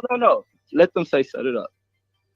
Okay, that's what you mean. That's what you mean by instigating. By when I say why not set it up? No. Because Reggie, you was in the chat earlier and you was talking about hoe shit, and I want you to speak on that. You said Willie Scarface been on some hoe shit. Now you don't know him personally. He ain't instigating nothing, but you said that man was on some hoe shit. Can you elaborate on that? What is hoe shit? Man, where you come from? What environment you come from? Bro, I'm asking you an open, direct question. You gonna be open, direct, bro. You said a man was on some hoe shit on this YouTube shit, bro. Damn, so bro. Hold on, Reg. I don't even think this call requires all of that. You said Scarface was on some hoe shit, nigga. Right, so what did he do? I think that's very cut and dry. Like I don't what did think he do? So why did you bring up the Ghetto Boys thing? We're gonna start from there. Because I follow Willie D, and I think Willie D's super dope. And Willie D did an interview where he did a drop while the Grammy was still going on. That's why I spoke on it. And we was talking about the Grammys tonight and how the Grammys was trash. So let's expand why Scarface performing Ghetto Boy songs and not him. Can we expand on it? Let's go. I agree. That's trash. Often do the Ghetto Boys fall out and this and that? You know. Say that again. I ain't hear it. How often do the Ghetto Boys fall out? Let's expand on it. I don't know, but I know they got a podcast together right now. And I know he got Brad's number, aka Scarface. Expand on it. I think Willie D knows how to call Scarface quicker and easier than and have a conversation quicker and easier than he knows how to record, edit, monetize, and produce videos for YouTube. I think he knows how to contact Scarface easier than that. That's how I expound on it. What do you think? Do you agree? So that's how you view it. No, I don't agree on it. Hold on. Did I lie? Was that cap? He don't know how to call Scarface? They got a show together. Reggie, I know how to call you quicker and easier than it takes me to do a video about Reggie Owens, and vice versa, nigga. You got my real number. I think I got your real number. Like, bro, we seen each other in person, and bro, we weren't even in a group that lasted for 30, 40 years. Bro, we know how to contact each other. And look, and even after the group is gone, we got a deceased member. Bro, we got a podcast together even after that. I think he know how to call Scarface. I mean, shit, people still do whole shit like that. They could fall out in that. But you didn't say, but that would means Willie D would be doing the whole shit by that example that you just said. Nah, I mean, it could be too, but I see that. What's the name? I don't know. I just see certain things from Scarface, and that's why I said speak on it. No, I ain't about to speak on that shit. Shit about 2 hours ago. No, I'm saying, like, is it public record? Can people Google it? Because you said it before, you said it now. Like, I just want people to know, because maybe I don't know, bro. I always looked at Scarface as being super solid. I always looked at Willie D, super solid. The Ghetto Boys, Texas. These niggas held it down. They still together all these years later. I remember Willie D running for office. I remember Scarface running for office. Scarface being sick. But my G, I never heard nobody in my life say Willie D's a sucker or Scarface on some whole shit. I never heard that till tonight, Reggie. That's the way I viewed it, and you trying to nerd it up and add no, too much. I ain't trying to. I'm asking you, what do you mean? Man, I don't know where you come from, man, but god damn, stop nerding shit up on me. I mean, shit ain't that serious. You don't realize words mean things, Reggie, and like when you say something, somebody asks you what you mean, you can't reply with you nerding shit up. You nerding it up like as simple as what I said when I said it in the comment. You never said what you meant, bro. You just said he on some whole shit. Don't nerd it up. You do that shit with other people, man. Shit ain't working with me. I said what I said. He could have worked out. So Willie had to be with it for a reason. And so you still can't tell us what Scarface did on some whole shit. I'm just trying to give you the floor and give you the opportunity one more time without making personal attacks and me and just say I'm a nerd or I'm nerding shit. Like my brother. What the fuck did Scarface do to lose his street card? Bro, okay, bro. No, bro, I'm just saying, bro. Heal the world, man. My nigga, heal the world. My nigga, that's funny. But what did Scarface do to lose his street card? And he a hoe, or he doing hoe shit? Who said he lost the street card? When you call a nigga a hoe, or you saying he doing hoe shit? I thought the shit. Where you from, Reggie? I thought you was from the town, nigga. You can't go up to the OGs and say they a hoe or they doing hoe shit, Reggie. What the fuck are you talking about? If you do whole shit, you do whole shit. I can do some whole shit. Okay. Like, so stop it. Stop nerding shit up. But the nigga that know him close the most, Willie D, didn't even say that. He didn't even say that. Because he ain't probably gonna say that shit. I'm saying from my perspective, does that mean he's a hoe? Like, stop nerding shit up. What was the whole shit he did then? I'm asking. From what I peep from the outside, which don't mean shit because I ain't within their circle, but from what I see and certain shit that I pick up on, I'd like Scarface be doing certain shit. What? Man, move on. What else did you call Oh my God. I said what? And hold up, that's a Reggie, we going back to square one when I keep asking you what the fuck is he doing? And I'm asking you for anything you can tell us. What was, bro? You've been on the phone 20 minutes, bro. You ain't gave us one instance or intel. This nigga be talking about be doing playing devil advocate and shit. What was Willie D post about? Bro, what did Willie D write the post? Let me simplify it for you. Willie D ain't say nothing about Scarface. You did. No. But what did Willie D write that made you bring the topic up? He was talking about the Grammys, and we was already talking about the Grammys was trash. But what did he state? He said anybody who was involved in that, putting that song out. Scarface had a great career, but the song he chose to perform, or the song that was performed, I'm paraphrasing because I don't have the quotes, but I'm giving you more information than you gave me for the record. Let's put that out there. Hold on. For the record, I'm playing with you right now, Reggie, because you still didn't answer none of the shit I asked. But I got love for you, and I respect you, and I called you. I'm intellectually answering it for you. You got to follow me, bro. How you ain't answer shit? You asking me for questions? You want me to repeat everything like you didn't hear it? Okay, I'm nerding it up for you. What nerd it up even more? Go. Let's hear it. No. What was? I'm done. I said everything I was gonna say. I need you now to answer the questions that was first asked to you, because the more I was talking, I tried to answer, you cut me off. That's for the record. That shit clear. So, sir, what does Scarface do that's some whole shit? Because that's what you said. It don't matter what Willie D said. He never said that. Sir, let's go back to square one. Like, this shit ain't even that hard, Reg. Like, goddamn, bro. To be clear, my nigga, you nerding this shit up right now. You're like, well, what did he say? How did he say it? What was his vocal? My nigga, you called a nigga, you said the nigga was doing some whole shit. I never heard nobody say Scarface was on some whole shit. I called you and asked you, what do you mean? And then we here. Bro, we got to wrap this shit up, bro, Reggie. Just tell me what was the whole shit. You're the one called one to ask the questions. So Reggie, just answer. No, you asking more questions. Niggas been hearing me talk for 4 hours, bro. No, I want to go back to all right. the statement, because obviously he had an issue with the Ghetto Boys song being played, a song he wrote. So can we go back to that post?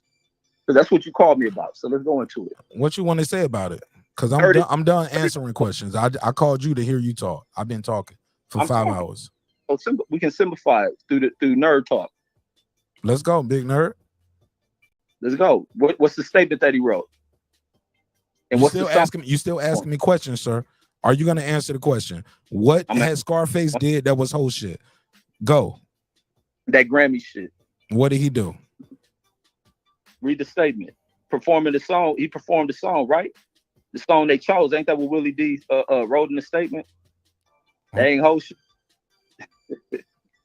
Sir, that's all you had to say. Now Willie D didn't say that, but you said that.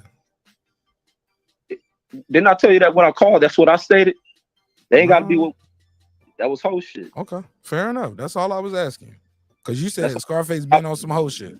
And I was like, what did he do? Because my whole point goes, so with what you said, it goes back to my square one. Willie D didn't have to go Instagram live and do that, or YouTube live to do that video. He got Brad's number. He could have called Brad. You think the first time we saw it on TV, you think Willie didn't know the Grammys was going on? He didn't have a plane ticket. He wasn't invited. He didn't have a chair spot. He didn't know where he was seating. He didn't you think Willie D don't know how Grammy operations perform? He just found that shit out when we found out when the performance happened. Come on, Reggie. You think that's when he found out? I mean, do you think that? I absolutely fucking not. That's why I said it.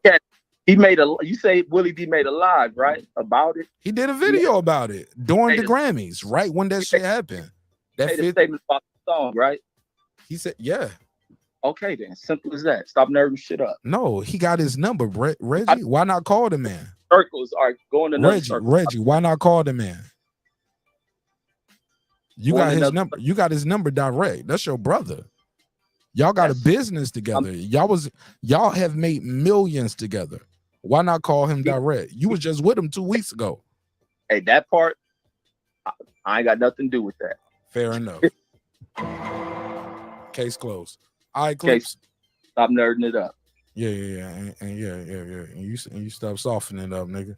No, I don't do none of that. You went all around the bush just to get to the same point I fucking made from the beginning. You got Brad's number. That's your brother. You known this nigga for over 40 years. Call that nigga. He had a play in that. You ain't got to say the Grammys did this and the Grammys did that. No, he chose to do that, Reggie.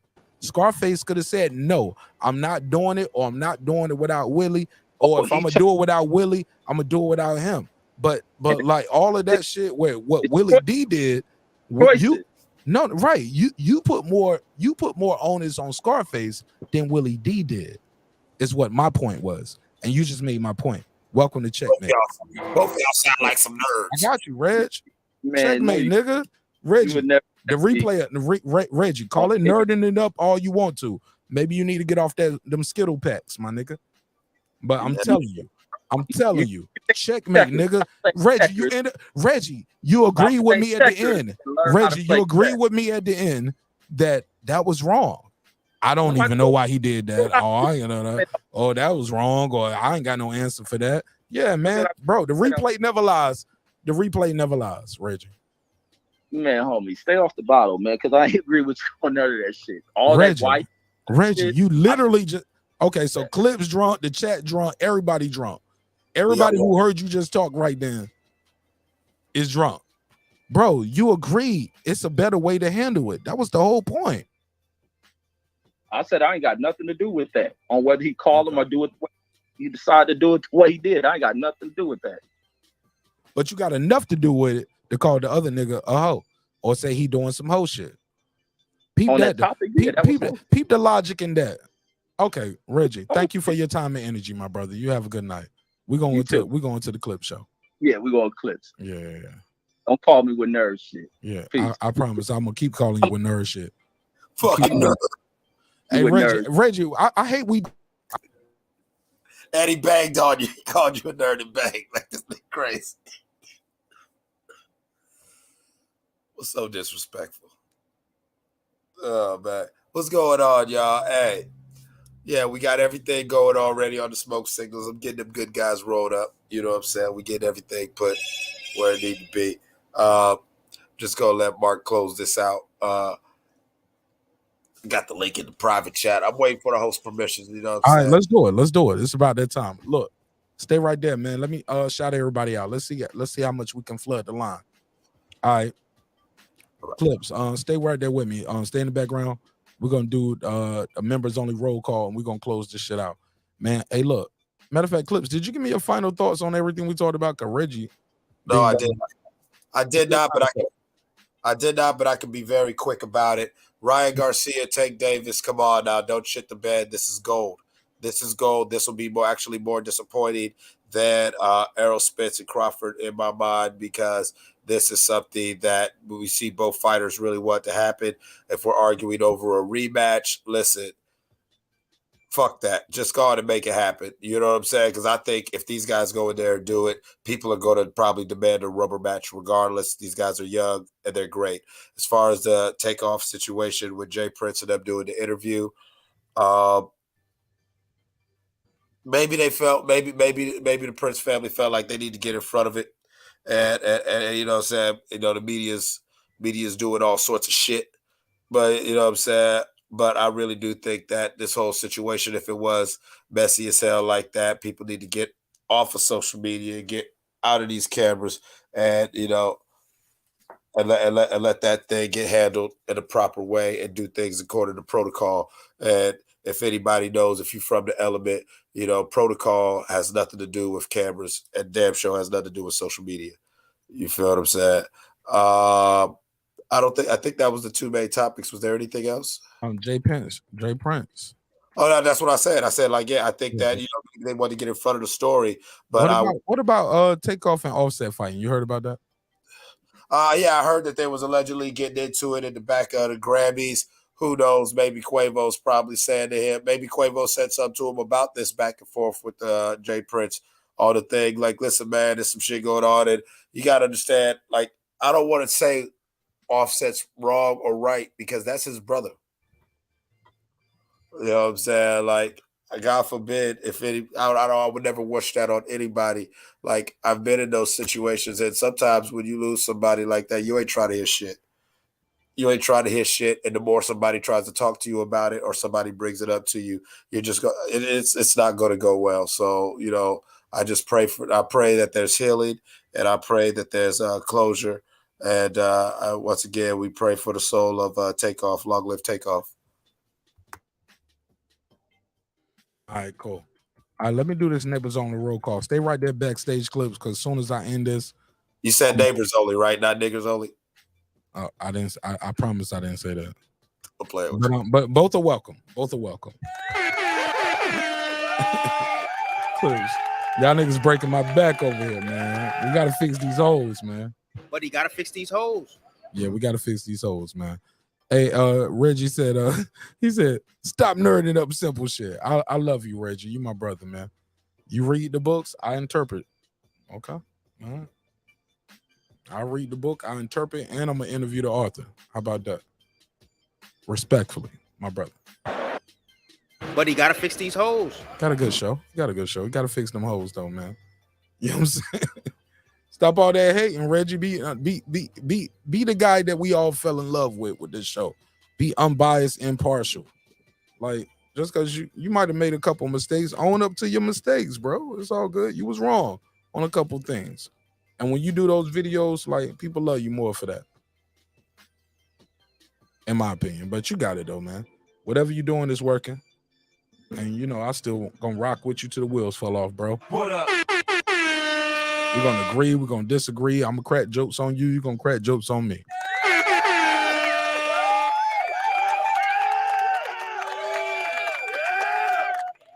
Just don't put me on the thumbnail, my nigga. Like, let's not do that. We ain't gotta do that. It ain't no beef like that. But great call. Shout out to Clips. Shout out to everybody who joined the show tonight. My boy Pudo, HLD, Rachel Donaire, everybody. Shit was dope. Yeah, man, sometimes we're going to agree, sometimes we're going to disagree, but at the end of the day, long as we can chop it up, we can be respectful in some kind of way, we can come back and do it again. Let's do a neighbors only roll call, and shout out to everybody who supports the show in a major way, because without the neighbors, the show wouldn't be the show. All right, so shout out to everybody. Let's do this roll call, and soon as I'm done with this, I'm gonna blast the link out. And soon as I'm done, I'm gonna blast this. I'm gonna end my shit, and we all gonna go over there to Clips, and we're gonna support this show. Let's see how much we can flood this channel out and support the show. All right, so let's do it all at one time, and it starts right about here. What up?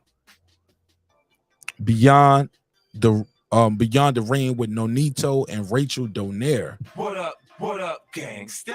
Thank y'all so much for supporting the show in a major way. Man, how about that, man? We got a future Hall of Famer. We got a future Hall of Famer who has joined membership, ladies and gentlemen. 4-division champion. Part of the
Yeah.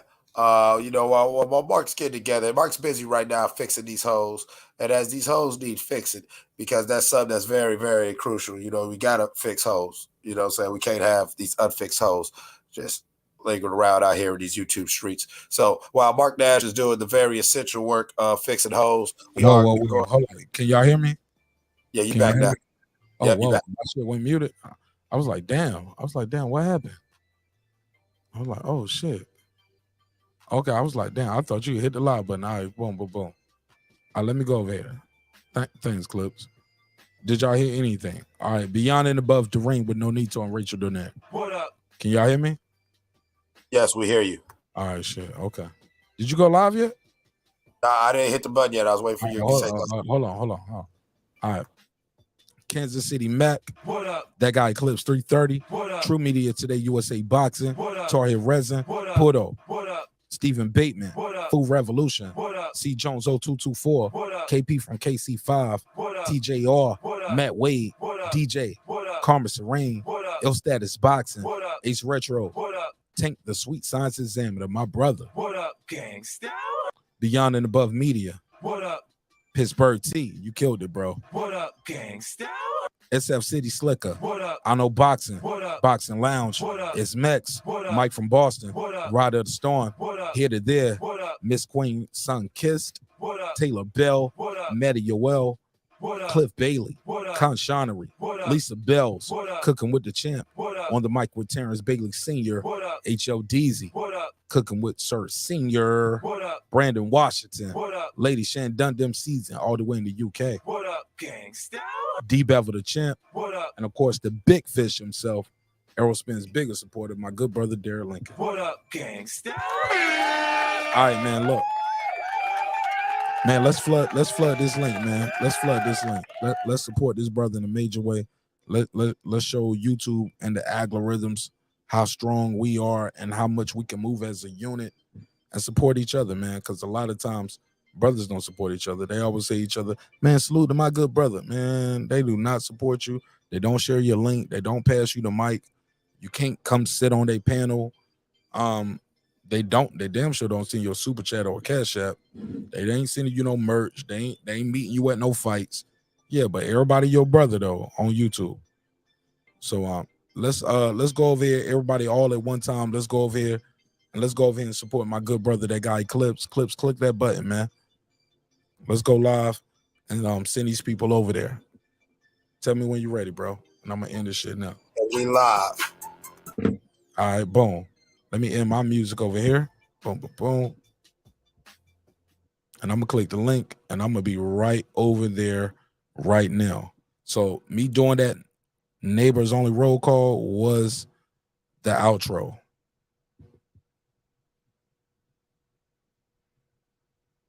We're gonna go over here and we're gonna support my brother, that guy Clips, on his YouTube journey. Yeah, we're gonna support him on his journey. So click that link. Go over there for the after party. And I'm out of here, man. Click that link. Let's go support this brother, man.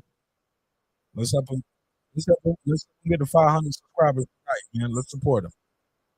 Just like we're gonna support all of y'all. All right. Peace.